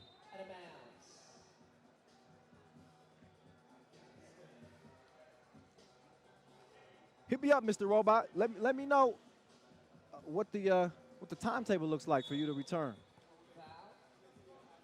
The people are dying to know. They want to know how the recovery is going. Hit me up. 7-2. 6:35 left. Kojic. Oh, shooter's touch. Just a little dramatics on that shot for dramatic effect. Substitution, hope is all right. Oh, Birdman is leaving the court right now. He's holding his back. So he's going to try to walk that off. Keep an eye on him. Oh, I thought that would be a chase down block, but Zagorac was able to sneak that layup up and in and maintain the lead for Ljubljana. Kovacevic swings it over. Jan. Ljubljana is, they're testing his confidence. They're giving him wide open looks. Zagorac using that size, but Vasic, you know, he's going to bang with him down there. Vasic kicks it out to Kovacevic. He misses it. Lakar comes out of there with it. And a foul is called. So maybe a little frustration starting to show for Ping Yan. 23-year-old trying admirably to fill in. Oh, good D there. But whistle for the foul. Back-to-back fouls on Yan. One free throw will follow. As Liman is up to 5 fouls. Still no sign of Blas Schrenar. Birdman is still dealing with, I guess, a back tweak right now. So we'll keep an eye on that. That could be an important development here, depending on how he's feeling. Timeout for Ljubljana. Right now playing 3-on-4 with no Birdman. For the time being, he's been grounded. Luckily for Ljubljana, they're leading this thing by 4. And they're going to be trying to hold off Liman. So we saw the other Serbian powerhouse, Novi Sad, the top seed, fall. Liman, your number 2 seed. Could the top two dogs go down day 1? I mean, they'll still be playing day 2, but still, not often you see either one of the top couple of seeds lose on the opening day of pool play. Tomorrow to be win or go home. Top 2 from each group move on. Third team is going to be the odd squad out. Both of these teams winning over Auckland. So Auckland happens to be that team in Group B. Oh, Dejan Malakar. That was deeper than poetry night. 10-6 game. Nice pass, Zagorac, soft hands. Easy finish. So Ljubljana answering. And yeah. turns the corner quickly, gets the bucket. Herzegovac gives it up late in the shot clock, though, to Zaghi. Put him in a little bit of a tough position there. Zagorac missed the shot. Kovacevic, he's missing as well. Herzegovac taking his time. He clears it, holding Vasic off. Misses the shot. Kovacevic staying with it. Kojic trying to go left, but Herzegovac says, give me that. And they say, give it back. Herzegovac quick hands as well. And near steal again. Here's Kovacevic. Clear the runway. Flight number 7 takes off. He throws it down, and Herzegovac answers right back. Kojic on cruise control. He makes it a 3-point game. And then a foul. That's number 6 on Liman. No more to give. 4 to play. Next defensive foul, they'll be putting Ljubljana on the stripe for 2. So Ljubljana squad already up 3. A lot of basketball to be played, though. I remind you, 4 minutes. Might as well be 10 minutes. A lot can happen between now and the final buzzer. But Liman definitely want to tighten some things up. If you're Ljubljana, this is where you got to dig deep. You see Zagorac looking around for the Birdman. But again, Blaž Šrenar has been out for the past several minutes. Last time we saw him, he left the court. He didn't even go sit on the bench. He walked straight through the tunnel and holding his back, grimacing. So hopefully we'll get an update on him pretty soon. And let me check my DMs to see if Mr. Robot's gotten back to me and let me know what his status is. Back to the game. Nice pass on the pick and roll. Layup off the mark. Layup missed. Oh, Herzegovac. Man, that little red light, green light hesitation will kill you. 4-point lead. No chance guarding Vasic, though, down low. Now Vasic could be in trouble. Let's see what the Iceman's got. Little jab step, pulled up. Too much sauce on it.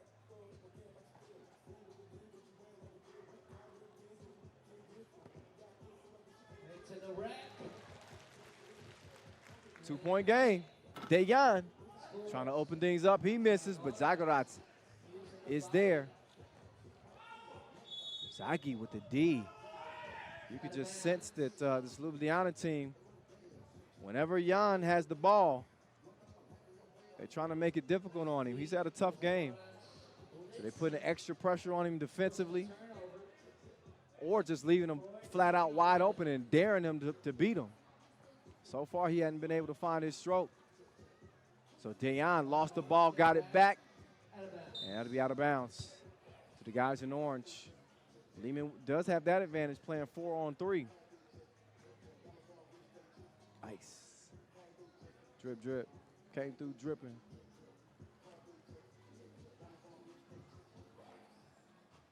Kojic over to Jan. Jan lost the handle on it.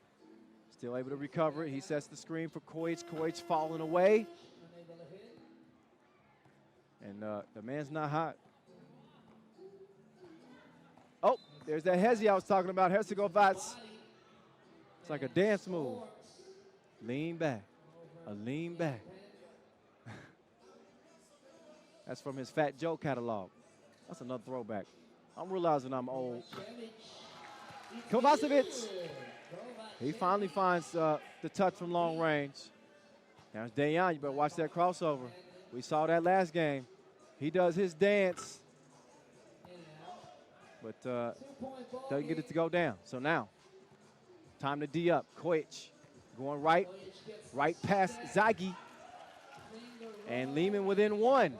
Zagorac could take 2. He does take 2, but he's got no action.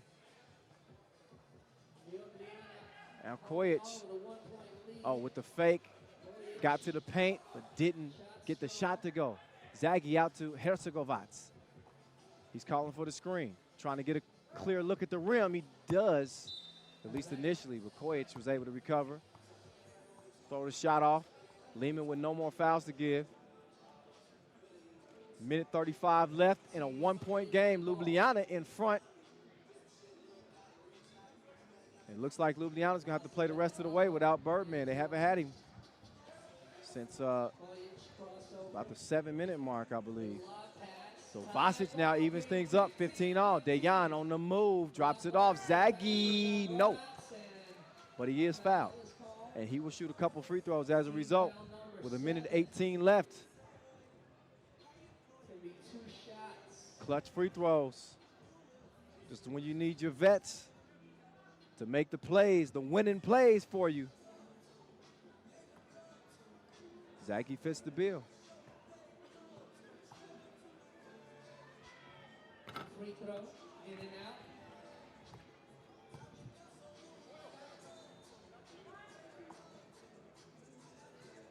Show a fake love, straight up to my thigh. Zaggy, good on the second.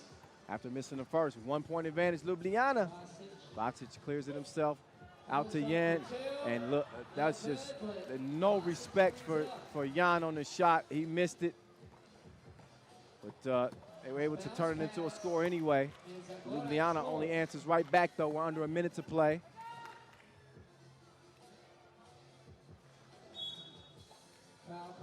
And a foul on Dejan, but no worries for Ljubljana. They only got 14 fouls.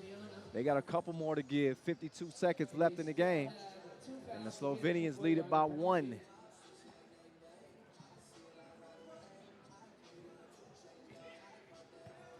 Here's Jan. He ain't gonna miss that one. And Peng scores on the slash. Nice pass from Kojic. Herzegovac, FaceTime. He gave it to Kojic and put Ljubljana up 2. But Dejan then fouls. That's number 5. That's a big hit from a big gun on Ljubljana. Vasic, they give him that just to get the rock back. Malakar cruising, game point, Ljubljana. Liman can even things up. Jan, man, these goals ain't loyal. They have not been to him. So Ljubljana using some clock here. And they're gonna let this thing run out. Malakar, desperation heave. But he knew he had that one in the bag. And it's a 20-18 win. The top 2 seeds here have lost day 1. So Ljubljana is the team to remain unbeaten. Again, that final 20-18. They get it done over Liman. So Liman will be your number 2 team out of Group B. As we get it down to Tristan Lavalette, who's with the Iceman, Yasmin Herzegovac, after the dub.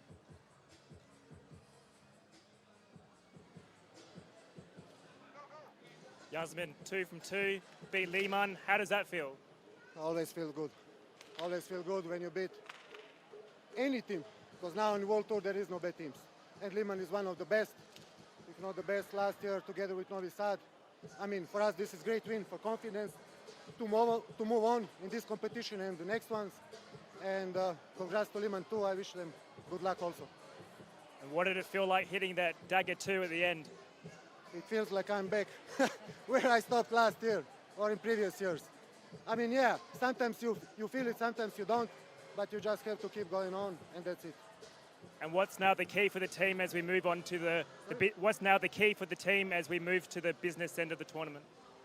I mean, you mean about how to play? Well, how do you think you have to improve in the quarterfinals?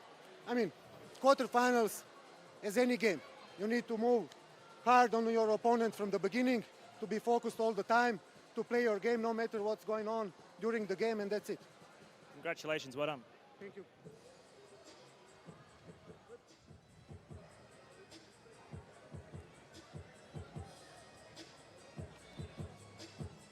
All right, all right, all right. To the highlights we go. Yasmin Herzegovac, all business, all the time. Happy to wrap up their day 2-0. Here's how they got there. They started it with Birdman, who's had a good day up to that point. But you saw him leave this game early with a back injury, and he did not return. So despite Ljubljana playing 3-on-4, they got some great contributions from their longtime leader, Yasmin Herzegovac. He had the stroke going. Also the court vision opens things up for Zagarac there.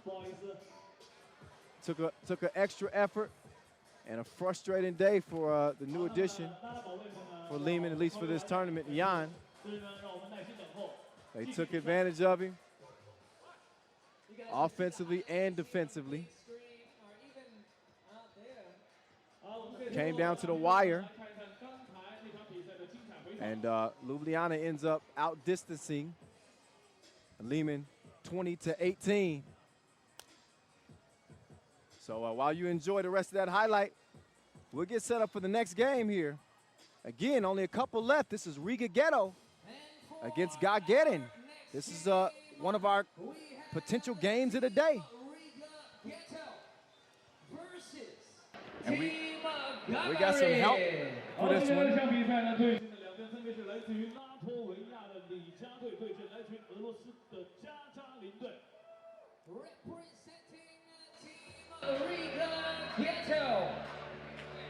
So I got some help for this broadcast. I got Jermaine Buckner representing all Canada. What's up, Kyle? What's up? Hey, no, man, we out here, man. Good to see you. Good to see you, too. I see you bumping and banging today. Your team's looking good. Edmonton. Hey, man, it's a good start to the day. You know, that's two good teams that we had to play. Yeah. Went up against a home team. You know, that's always tough. Anywhere you're playing, you play against a home team. The fans are behind them. And then, obviously, you know, the best team in the world. Novi Sad. It's argumentative, you know. We got two great teams out here, Liman, Novi Sad, but it's Novi Sad. You know, you got to respect them. I was saying there's not many dudes that can contain. Thomas Evo said he's a monster down there. Hey. But you did a good job. Man, how tough was that? It's a big boy. We were just talking about it in the back, man. That's a big boy. He's a monster. Man, he was moving me like I was a little kid out there. So, but you held your ground. Yeah. Your team 2-0, the top team out of Group A. I think a lot of people had Novi Sad penciled in, but credit to Team Edmonton, who has you know, newly constructed. But you guys seem to be putting it together, man. Yeah, you know, we're a new team, so we haven't played much together. You know, Penang was my first challenger. Just finished my season in Germany. But the good thing about our team is our chemistry, even off the court. You know, we've known each other for years. You know, I grew up with Steve. We usually work out in the summers together, pretty much our whole professional career. Yeah. And you know, Kyle, I played on the senior men's 5-on-5 Canadian national team with him. Him and Steve went to college together. And then, you know, we bring in Jordan White. So we got a lot of chemistry from back home. Right. Yeah. But you know, with the new additions, they still have to adjust to the 3x3 game. Absolutely. You obviously have had a little bit more experience than them, so you can kind of offer that veteran advice. And again, it's paying off. You get the loser of this game right here. These are two formidable teams too. Man. You've seen these guys up close and personal. Both of these squads, Riga Ghetto, Gagarin, the young and exciting Russian team. First of all, who do you think wins this one? And what's the strategy for both teams? Yeah, honestly, we were just talking about it, you know, in the back. These are two really good teams. We've seen them both. I wasn't at the Challenger where we played Riga, but I watched it online. You know, I was still in Germany, and then we played against Gagarin a couple weeks back in Penang. It's a really tough matchup. You know, Gagarin's a little bit bigger. Yeah. But, you know, Riga's quicker. They got great ball movement. They share the ball real well. I think this is really going to be a battle. It's tough to call this one. Yeah, it's tough indeed. Gagarin coming off a 21-9 win over Wst Melbourne. See, when you talk as long as I do, you're bound to say something crazy throughout the day. I was just talking about that yesterday. I was like, man, I don't know how he does it for 2 days straight. It's impressive. This is light work compared to an Asia Cup or a World Cup. Right. World Cup, 20 games a day, 6 days this year. Man, you keep that energy all day, though, man. We love. Sometimes I tell the guys, though, sometimes even when I'm at the event, I'd rather stay in the hotel and watch the game just so I can hear you talking. I'll say some crazy things from time to time, but I tell you, y'all make it easy, man. It's the players that give me the plays to call. So, hopefully we get a couple highlights in this one. I know you like playing above the rim, so you could appreciate Carlos Lasmanis' game. Absolutely, man. He gets up to get down quite often. Both of them do, actually. Shaburkin, number 5 for. Yes, Shaburkin. They both get off the ground. They'll throw it down. They'll throw down a hammer whenever they got an opportunity to. So you got to watch your head down there. Yeah, Shaburkin got the sneaky hops. He kind of casually comes to the rim, but he just winds up on you last second. Exactly. Here's Batman. Lasmanis, again, he says he wants to be the top dog in 3x3 this year. Yeah, you know, I played against him in Germany one year, and, you know, he had an opportunity with a team, a 5-on-5 team this year, and he was like, man, I really want to commit to this 3x3 thing. And, I mean, he's turned into one of the best players out here, you know what I'm saying? So another guy you got to really respect. And, man, I respect him a lot, man. He plays hard. He does a lot of different things on the court. Yes, this game is a viable option. Obviously, with the Olympics coming up, we're seeing a huge influx of more interest really globally. You just look at the field here in Chengdu. We got teams from all over, Asia, Oceania, obviously Canada, the United States, Serbia. I mean, it's really catching on, and we're seeing, you know, at least for me in the past several years, I've seen the level of competition continue to elevate, get better and better and better. And, you know, I've seen guys like you come along and you know, you're changing the game. Man, you know what? First of all, I'm real thankful, you know, just for the opportunity to play. Man, the guys last year, they invited me to join the team and to get my first 3x3 experience. And like you said, man, you look around, there's teams from all over the world here. And some guys you've seen in the basketball world outside of 3x3, and now you're meeting up again. It's pretty unique, man. Minute and a half into this game, I wish we had a little bit more offense to speak for. But I'm sure it's going to come. it will come. Yeah. But so far, the only number we got is 2 fouls on Riga. As Chavars and company will get back to business. Alfred gets it to the Penguin. It kind of looks like the Penguin. I mean, I just got to say it. But hey, some nicknames fit. They fit. That one Batman and the Penguin. Lasmat is back in against the young Russian Ruger, Alexander Zuev. Zuev trying to get some space. Lasmat is going to make it difficult on him. And Lasmat is on the contest on Antoni Koski, but the recovery and the score underneath. Gagarin's on the board. There's that offense. But you mentioned it earlier, man. You said that the competition in these things is getting better and better. And like a couple of weeks ago on Penang, man, that thing felt like a Masters. It was a challenger, but it felt like a Masters. Like every game was a grind. You know, we had to beat Novi Sad in the pool phase. In the pool phase. Yeah, they got you guys in the final. And then they got us in the final, and we had to get through these guys to get to them. We made a buzzer beater just to get to Novi Sad, and we had to go back and see Novi Sad again. So every game was tough. Unbelievable. Yeah. Riga, in case you didn't know, last year they won 5 challengers. Yeah. Everybody was wondering, are they ever going to win a World Tour Masters? They end up losing in the final, but they start 2019 on the right foot. They win it in Doha, so they're looking for their second Masters win. Everybody obviously trying to prevent that, but they finally got that monkey off their back. Yep. So they don't have to play with so much pressure anymore to force it to get it done. I think kind of let the hair down, just kind of let the game come to them. Absolutely, man. You can see the way they're playing. They're confident. Even the way they move off the court. When you see them walking around, they believe in themselves. You know, they believe that they're one of the best teams here, and they're trying to prove that. Krumans moving left, got to the bucket. Krumans is a warrior, too. He's battled through some knee injuries the past couple years. Continues to come back and represent for his team. Look at him scrapping down low against Antoni Koski. But Antoni Koski said, no. The block. Yeah, that's when you start to see the size advantage of Gagarin that we were talking about earlier. You know, they're big. They're not extremely huge like, you know, big man from Novi Sad, but they're all, you know, around the same size, and they contest threes. They really get into you. Yeah, and Tony Koski, he ain't afraid to mix it up down there. He's got a lot in his bag, a mixture of strength and finesse. Got some touch. Almost 3 minutes in here, and we got a one score. There's Antoni Koski. Off the mark to the right, Chavars to Miezis. Miezis heading left.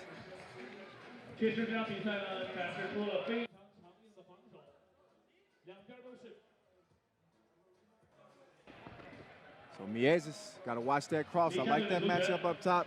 Zuev, emerging guard. It's Miezis. Lasmanis step back. Like you said, man, defensive game. and a physically demanding game too. I like to point that out as much as I point anything else out, because you guys play this on a very high level. When y'all get done playing, I play pickup games 3x3 with my coworkers. Yeah. And these are older guys. They can't really move, and we are exhausted. Hey, don't think I haven't seen the footage though. I see you putting in work. Oh yeah, I put in a little work. I put in a little work. I see the footage. I was trying to be modest, but you know, hey. I seen it. I'm gonna put you on blast though. I seen the work. Yep, I have to give it to But us. yeah, man, you're right. It's an exhausting game, man. And when you watch it on TV, because last year, that was my first summer having any 3x3 experience. And before I had played, I was trying to watch some video online on YouTube and figure out just how the game was played. Yeah. And when you're watching it online, you're like, man, why he take that shot, or why that shot look like that? But when you get out there, you realize how exhausted you are when you're taking some of these shots, you know?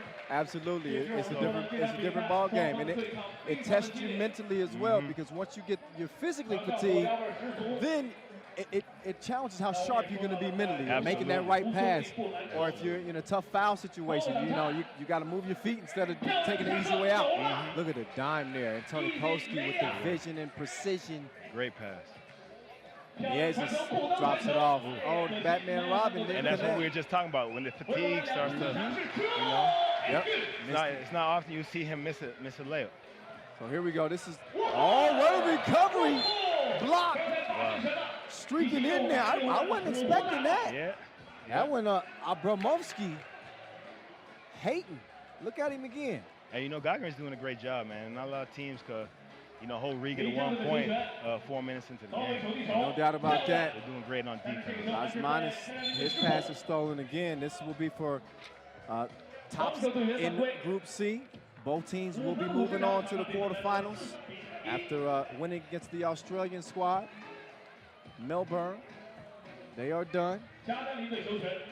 But again, this will determine who will meet either Novi Sad or Team Edmonton, one of our unbeatens here, with Jermaine Buckner leading the way. Man, that first win you guys got against Chengdu, you were almost out of bounds when you hit that shot. Yeah. I was surprised that you took it. Yeah. But it was money. You know what, man? Sometimes you gotta take those. The clock was winding down. Yeah. I seen it out the corner of my eye, and these are moves that you work on year after year, month after month. Yeah. Attack, ball foot, step back, and just try to get it up over the defender. And unfortunately, it went down. You got to have a diverse game to be successful here. Absolutely. And play inside out. That's some good action right there as Liezis gets in for the score. And I was saying coming into, I hyped this game up. I said this was one that might be the game of the day. But you know what, man? Honestly, I think it is. Even though it's a low-scoring game, you see what's on the line. These guys are grinding. They know defensively they got to get it done. And I think, like I said, when you watch it at home, maybe for the first time, you haven't played it, you underestimate, man, how difficult it is to get off clean looks in this game. After the tech, Gagarin will have the possession as well, as they lead 5-2. Another nice pass. He left, though. Comes up empty. No more fouls to give either for Riga. They got 6. Gagarin doing a much better job. Only 2 fouls. Good contest there. Krumins threw the shot off from Zuev. Yeah, and once you see a team's in bonus, now you start to see the scoring pick up a little bit, because you can't risk putting the team on the line and giving them any easy ones. Not with 5 minutes. Not with 5 minutes to play. Exactly. And then as it continues to accumulate, you're getting a double penalty, 2 free throws in possession. So when you got 5 minutes left, you're bound to continue to rack up those fouls unless you just play, I guess, lights out, perfect defense. Right. But as it stands right now, Riga with 2 points, 6 fouls. Gagarin, 5 points, 4 fouls to their name. Liezis going to work up top, gets it down low to Alfred. He misses on the first, and back-to-back misses. These girls ain't loyal. No, they ain't. There he is. It stays a 3-point game.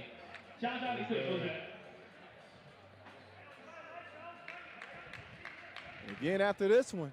I got to give a quick shout out to my fam back home. Do that. They in Germany right now. Wifey, she there. My little ones, I got 3 little ones there at home. They probably watching the game. real excited about this. And so. probably proud of Dad, too. Yeah, go ahead. Let them know. Let them know. They hold me down. What's up, y'all? Love y'all. There he is. There it is. Chaburkin. There it is. Going up. Yep. It ain't even a Tuesday, is it? Nah, and that's what I'm saying. Now that Riga's in foul trouble, they can't afford to be putting these guys on the line. So you see that big banger that we were talking about earlier.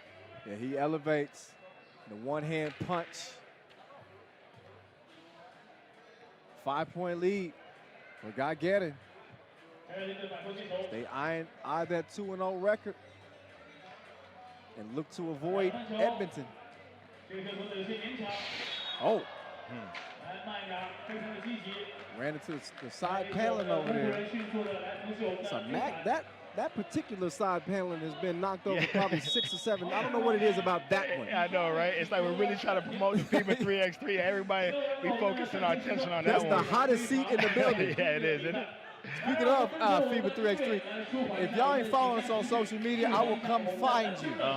Follow us at FIBA 3x3. Use the hashtag 3x3WT. That's on Facebook, Twitter, and Instagram. What's your IG, Buck? Just Jermaine Buckman, no space in between. Just the first and last name together. Keep it simple. Just keep it simple. While we're doing IG shout-outs, I got one of those too. At 3x3 The Voice. Yes, sir. Follow me as we continue to follow this action down the stretch. 2F, knifes to the bucket. All of a sudden, Gagarin's out by 6. And Riga up against the ropes. They've come out more than a little bit flat in this one. Not take away any credit for Gagarin's D. I think they played pretty solid defense, but Riga just out of sorts. You can see Mies a little bit frustrated in the huddle.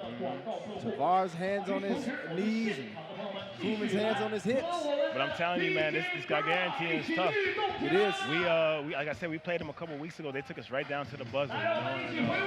They play hard, man. One of few teams that have gone from the qualifying draw all the way to the final. They did it last year in Prague. Ended up losing to Novi Sad, but that's when I think they really hit the map. Yes. And then I think they put a stamp on it at the U23 World Cup. Oh, he didn't finish it. But they took gold at the U23 World Cup. Yeah, I didn't see that. Yeah, last year. Wow. And Tony Koski, he had the range but no service. Missed it long. Las Manos, here we go. The two-handed, smashing like two potatoes. As Las Manos gives his team a highlight, but only their 3rd point of the game. I think he would trade that dunk in for another 5 points to even things up. But he's got 3.5 minutes to work with. Chaburkin, step back. Step back. He missed it long. Las Manos to Mieses. Great move. That's a great move. Oh, he finished it. Tony Koski setting up shop, going to the drop step. Koeman's, man, he's like a tree stump. He is, man. He's hard to move. He is solid. He is solid. It's a lot of players where you would be silly to judge a book by its cover. You look at him, he's like, okay, this is somebody's uncle.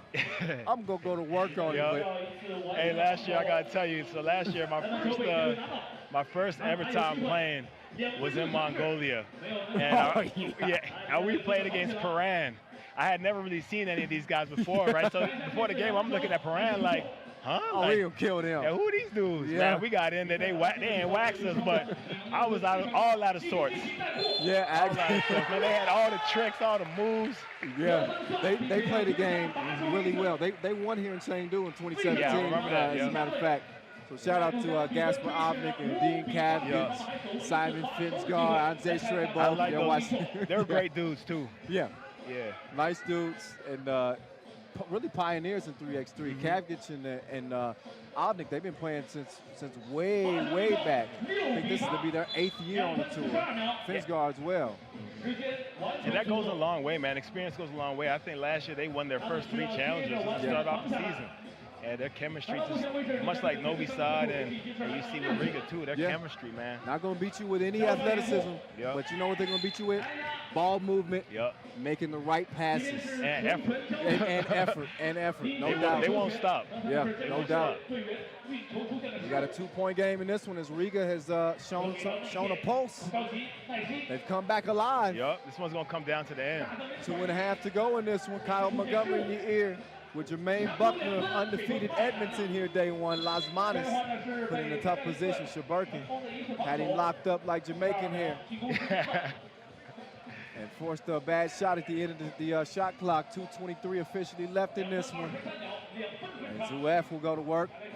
Las Manas in defense. There it goes. That's a good play. Yep. And you know what opened that up was that solid screen that Antoni Koski set. It was a great screen. And you know they've cleaned up the on ball screens now. Right. And that was a perfect screen he set there. Yep. Point of emphasis this year. They don't want any more pick and pushing.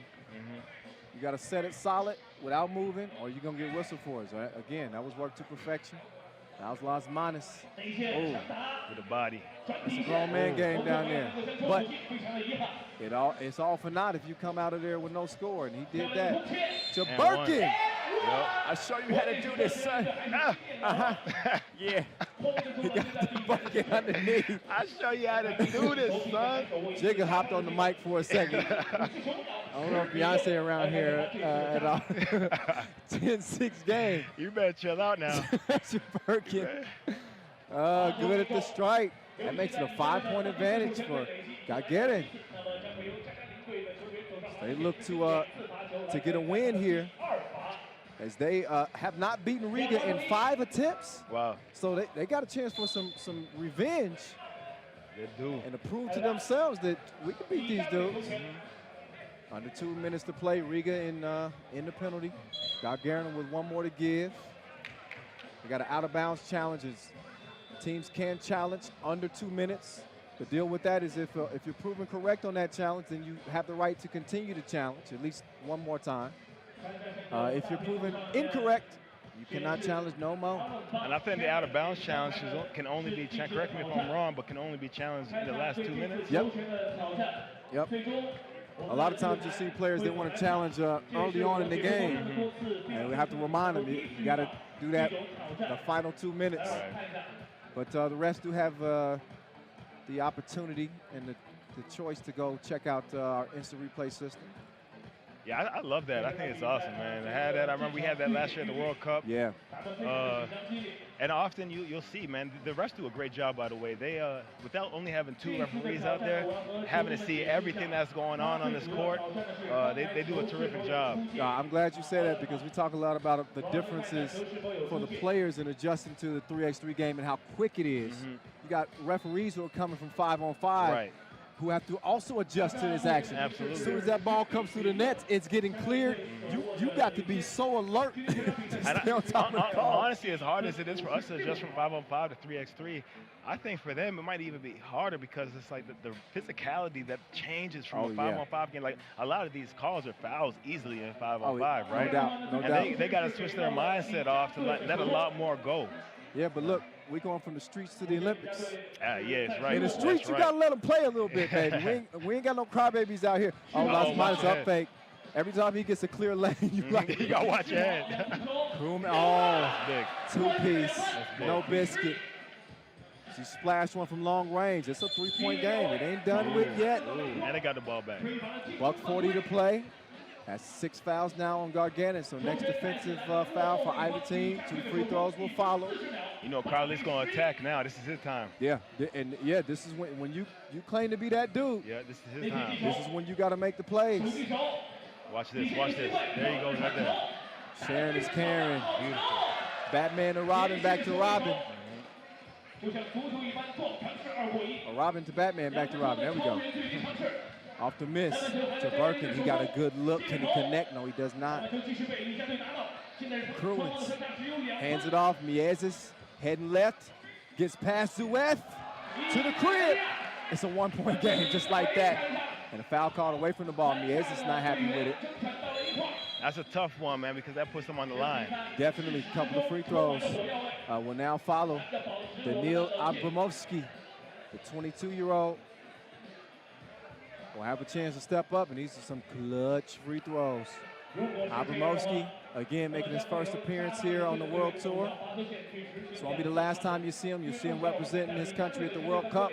Yes, sir. I understand that Canada won't be at the World Cup this year, which is a shame. But it's a little unfortunate, man. We were really looking forward to the opportunity of potentially being there. But you know, I've talked about it a little bit. You know, we got to look forward. Yep. You know, we're still going to watch it online, and we might even be out in that way in Germany. So maybe make our way out there to watch some of it. Yep. Other avenues to the Olympic Games. Exactly. You'll see us elsewhere. Zuef putting the pressure on the D. He draws the foul. And he will go and shoot 2 and potentially make this a 2-possession game. Yeah, now they got 9 fouls, so next foul from Riga. Two free throws in possession. Zuef, true, at the strike on the first. That makes it a 3-point game. 55 ticks left in this one. The deciding game in Pool C. Winner gets Novi Sad. That's a hell of a consolation prize. And loser gets Edmonton. Whew, I can't wait for tomorrow. It's going to be a good day. Yeah, it is. But Zuef takes care of business at the strike. And a 4-point lead for Gagarin. 40 seconds left, Zuef. I probably would use a little bit more clock if I was him in that scenario. Yeah. And Tony Coach gets the rebound. And he mixed up Tavares like Jamba Juice with the spin on the baseline. Big hit. Huge. Clutch 2-piece. They need to stop here.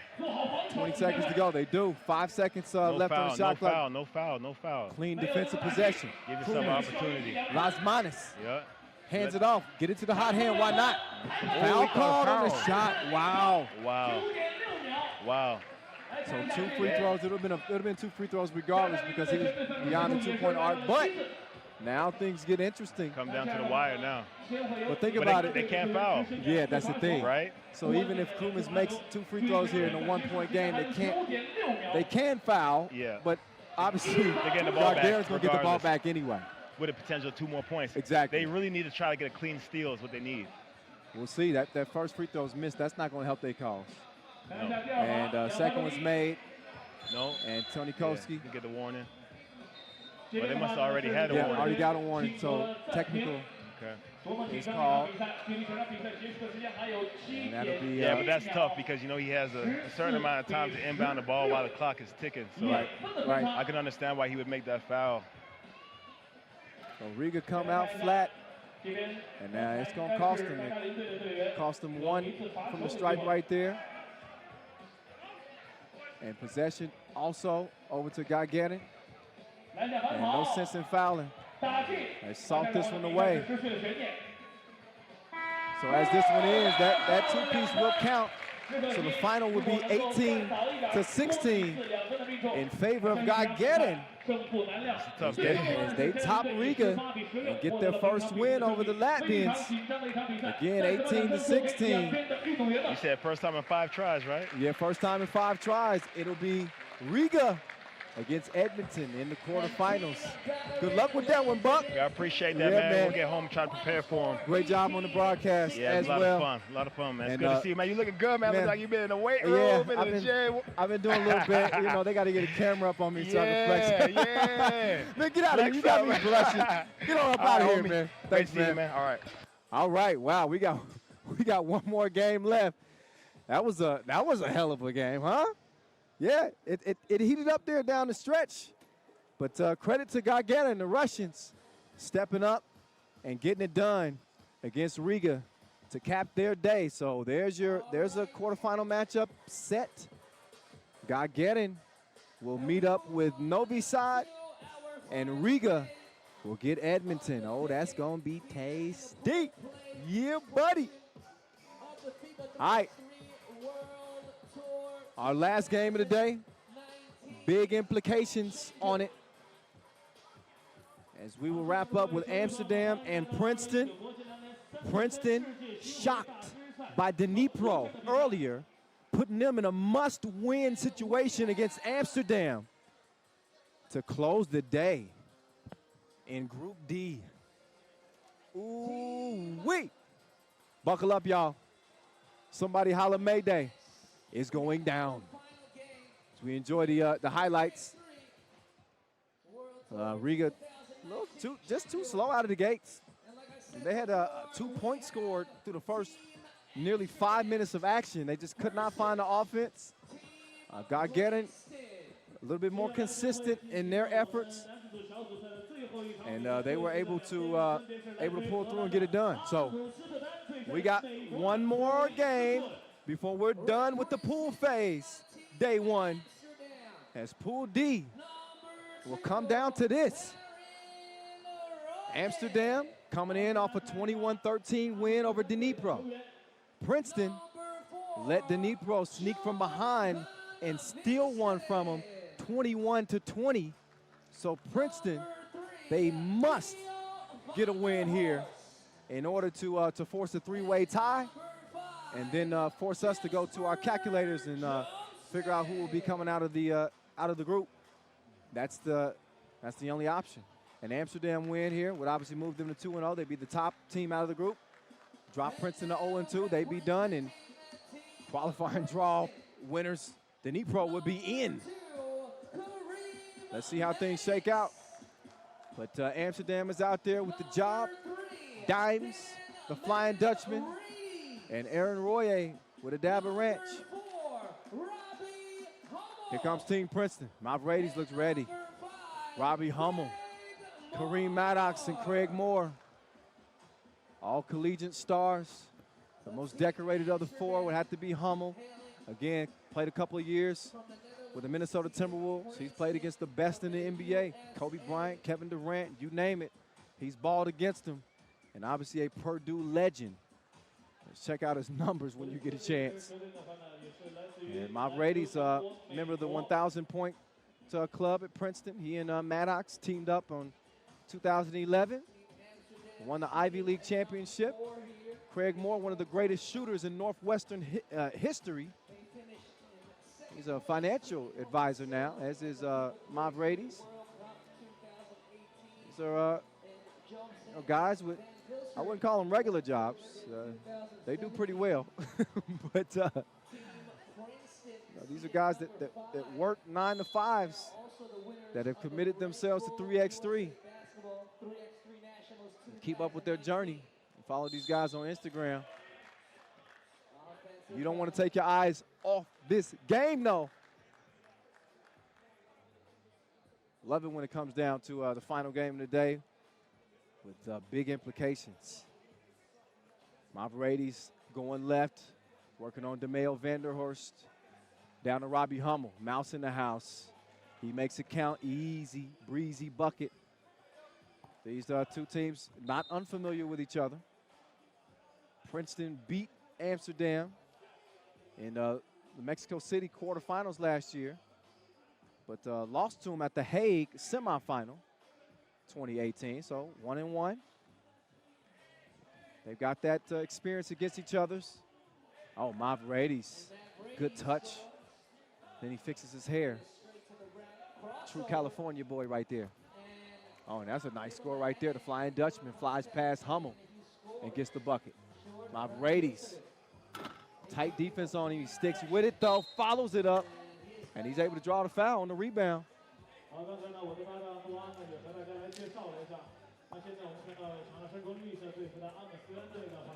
Here's Dan Mavridis.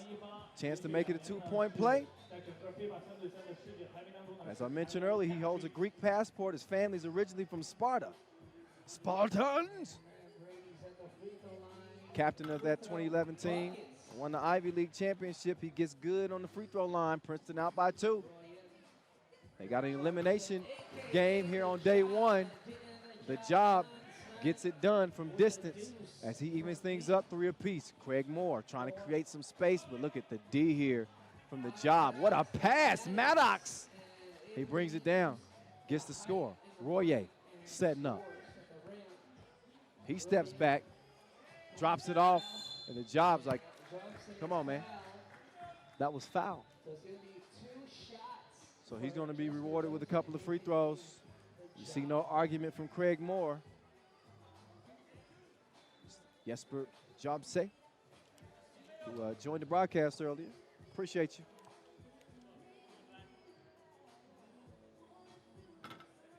Good on the first of 2. Member of the Dutch national team that won bronze at the Europe Cup 2016, silver at the World Cup 2017 and 18. They got a hell of a national team resume. And shout out to Coach Brian. What's up, Martin? I'll see you in Amsterdam, man. When I understand, Coach Brian had some trouble with his visa getting here. So not in attendance, but I'm sure he's keeping an eye on it. And the job is not happy with that last play.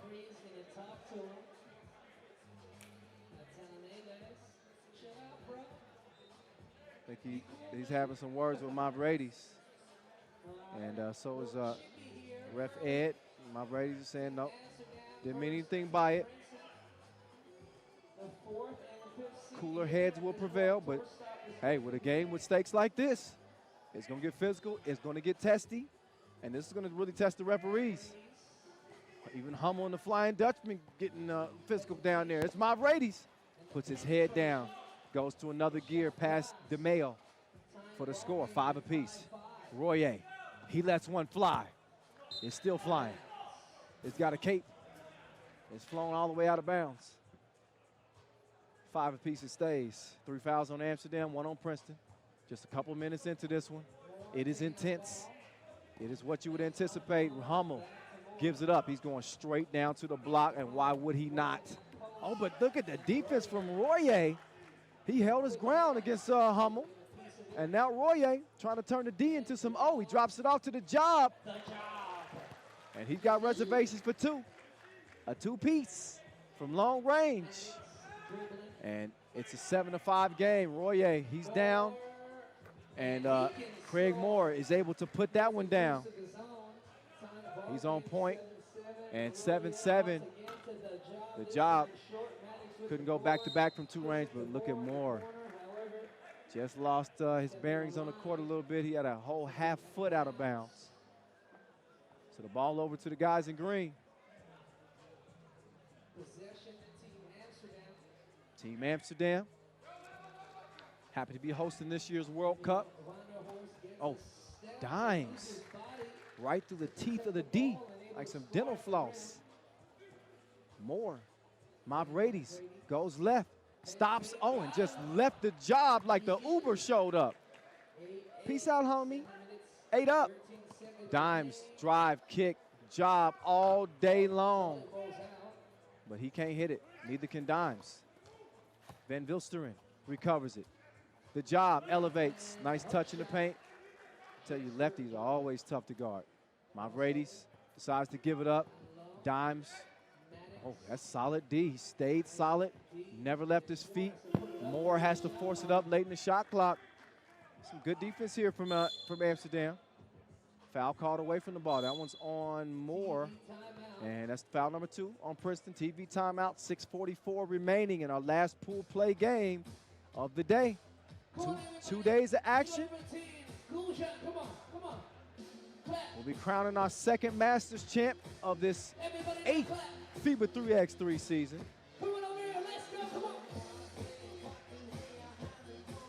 This is my 5th on the mic, and I'm not ashamed to say, best decision I've ever made. I'm having the time of my life covering these talented athletes, 3x3, and happy to be a part of the effort to get this on the Olympic stage. What a great 3x3 family we have. That's players and staff all together. So look at the voice getting emotional with you here. Day 1. Mavridis with a couple of nice dribble moves. Foul called on the floor.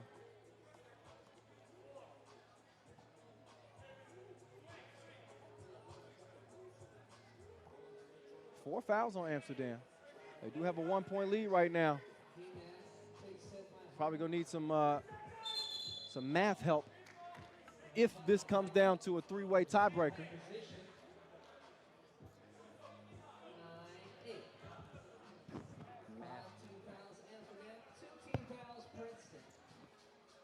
Here's Mavridis. Hands it off. Hummel. It's a good matchup here. The Job wins that one. Hummel though, felt like he was fouled. Job going to the rack. I thought he might throw that down, but oh, Mavridis, great control. Composure to finish it at the rim. Oh, but he got crossed and he got dunked. Dimes going up to get down, 11-9. It was all set up by the quick move. And he just left Mavridis frozen. The mannequin challenge. Nice pass to Maddox. 1 point game, Royer. Dropped it off, Flying Dutchman. Couldn't put it in the bucket. Hummel to Mavridis. Mavridis back to Hummel, he got a look. Follows it on miss. It gets the score, 11 up. Princeton fighting for the lives here. Here's Royer, quick change of direction. Kicks it back, the Job. Missed the back rim.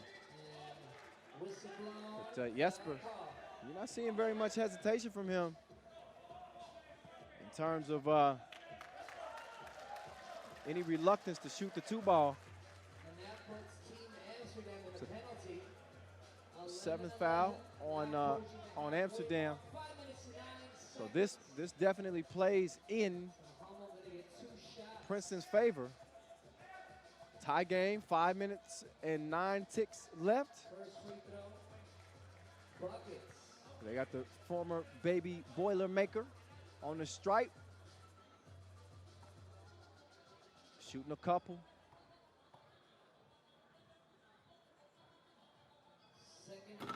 Misses the second free throw. Oh, but Vanderhorst touched the rock. Out of bounds, black ball. Mavridis trying to get the crowd into it. Again, he's one of those players that can feed off the energy and really could be a one-man inferno if he can get into his groove. Only 2 left on the shot clock. Moore forced to put that one up.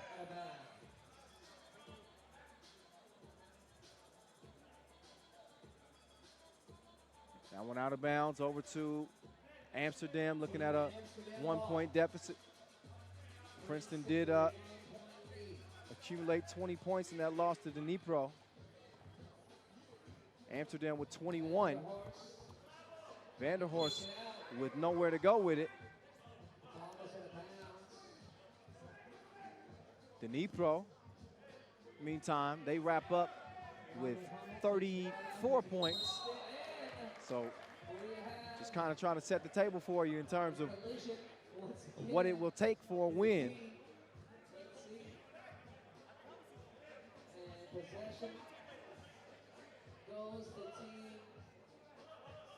So Amsterdam, all they would need is 14 points by my math, which is 3. They're 3 away from that. Oh, foul on Mavridis. Foul number 4 on Princeton. Nothing to worry about just yet. They got a couple more fouls to give.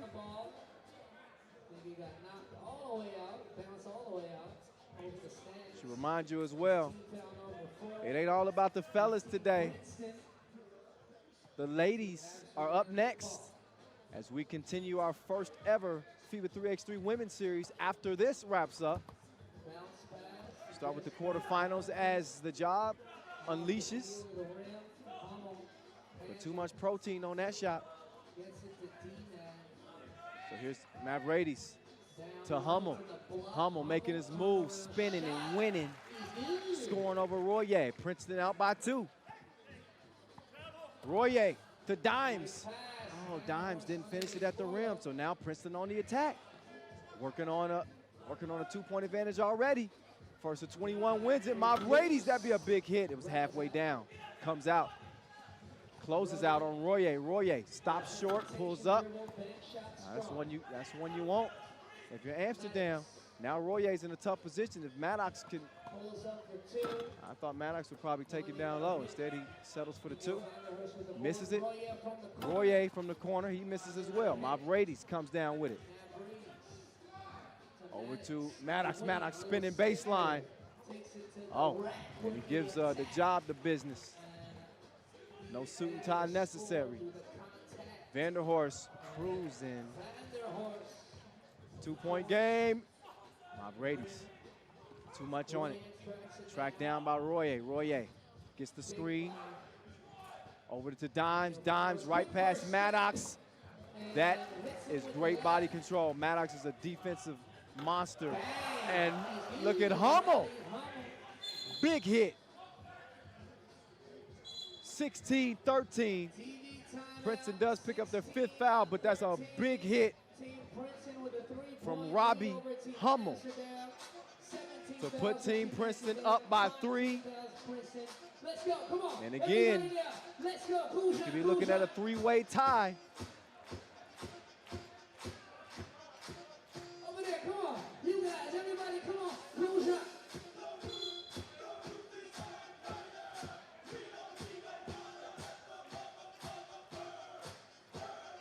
So Amsterdam needs 14 points again. Princeton has to win. Amsterdam within a point of securing their spot. Vanderhorst, floater is missed. Nice screen. This is what they do. It is their bread and butter. And that is point number 14 for Amsterdam. Gives them 35 for the tournament. And will lock them in to the quarterfinals. If Princeton want to get in, they got to get a win. Oh, nice pass and an extra joint, but Hummel with the pummel and takes the ball away with 2 hands. Well, actually, as I think about that, the Dnipro with the head-to-head over Princeton. So I hate to spoil the party for you. Drives, pump fake, back to the corner. The job, Short, he launches it. more, back to Maddox. Maddox hands it off to Craig Moore. Hummel Hummel pulls up for unleashes from long range. Splash. 18-14. Princeton with the lead. Here's the job. 3 in the key call. Violation. So Dimes got caught camping, but he says, hey, man, you got to put the shot up. Timeout. Team Princeton, 18-14. 18-14. Last game of the day. Keep it live. This is the last game. So put your hands up with me. Let's go. Hip hop parade. Ho. Hey. Everyone. Ho. Over there. Come on. Hey. Ho. Hey. Ho. Hip hop. Everyone, hey. Ho. Hey. Back there. Ho. Ho. Come on. Hey. Ho. Hey. Ho. Buck 41 remaining in our last game of the day. Hummel with the fake, and a foul is called on the body. So we need 2 shots. Robbie Hummel. Hummel will shoot 2. With the fake. Now he earns a trip to the line and he gets 2 shots. So Amsterdam has 18 fouls.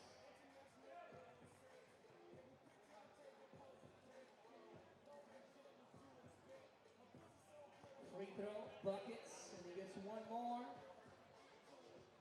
Hummel can make it, he can make a game point for Princeton. Second shot, money. Second shot, good in the hood, G. Point game for Team Princeton. Vanderhorst gets a step. Taking it to the Vanderhorst fourth. streaks in. Vanderhorst. Hummel working against Roy, a definite size mismatch.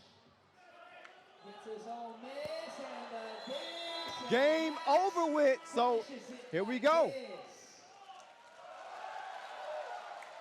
Princeton gets the win, a must win, and a win that will actually put them in.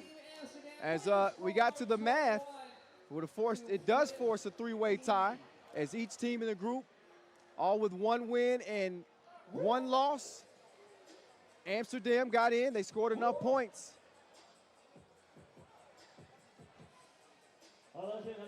So it's going to be Amsterdam and Princeton who get it done. Sorry for that miscommunication. We're trying to figure out the numbers. But yeah, it's going to be Amsterdam and Princeton into the quarterfinals. So despite Dnipro pulling off an upset over Princeton, didn't have enough points to make it out of the pool phase. So let's get it down to Tristan Lavalette, who's with Robbie Hummel, who's loving this last win. They had to have it.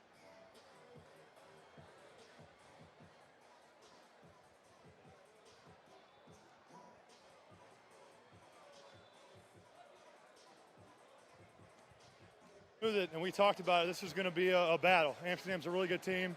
We kind of felt like we let one get away in the first game. So I thought we really played our hearts out, man. We left on the floor, and we knew it was going to be a game like that, but fortunately we made some shots. We were able to come out on top. A couple of big shots from you at the end. It must have felt pretty sweet. Yeah, I didn't shoot the ball very well in the first game, and I was kind of disappointed in myself for not being a little more aggressive. So tried to come out with that mentality here in the second game. And again, my teammates found me in a place where I could score, and luckily I made some here in the second game. Team's pretty fired up, pretty confident now heading into the quarterfinals? Yeah, I think so. I'm pretty sure we got the #1 seed in our pool, which is great considering we lost our first game. But I think we play Liman. We play them, it seems like, every tournament. They're a really good team. So we'll go back, we'll prep tonight, and we'll get ready for tomorrow. Congratulations, well done. Thank you very much, appreciate it. Sorry, I'm like... So there you go. I'm sure Robbie Hummel's excited. Here's how it turned out. Amsterdam qualified over Dnipro by 1 point. 1 point scored. That's how crazy it gets when it gets down to a three-way tie. So, yeah, obviously head-to-head does not matter in a three-way tie. It all comes down to total points scored, and it is Amsterdam and Princeton who will be moving on into the quarterfinals tomorrow and continue their hopes, to keep their hopes alive for that $30,000.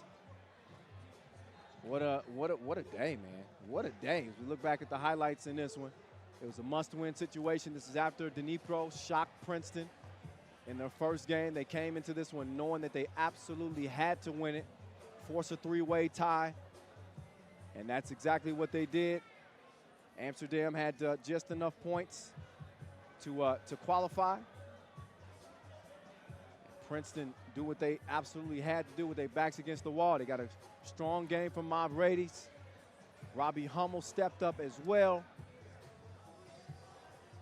And they put a bow on an absolute thrilling day one of play here in Chengdu. And guess what? We ain't even done yet. No. We still got some action left, but you won't see it from the fellas. You will see it with our first ever FIBA 3x3 Women's Series, which will be continuing here. Once we get wrapped up, see the highlights, and that's that for day one. Our quarterfinals are set. You can take a look at the pool phase results. How about Novi Sad losing day one, also Liman. So those will be some interesting games.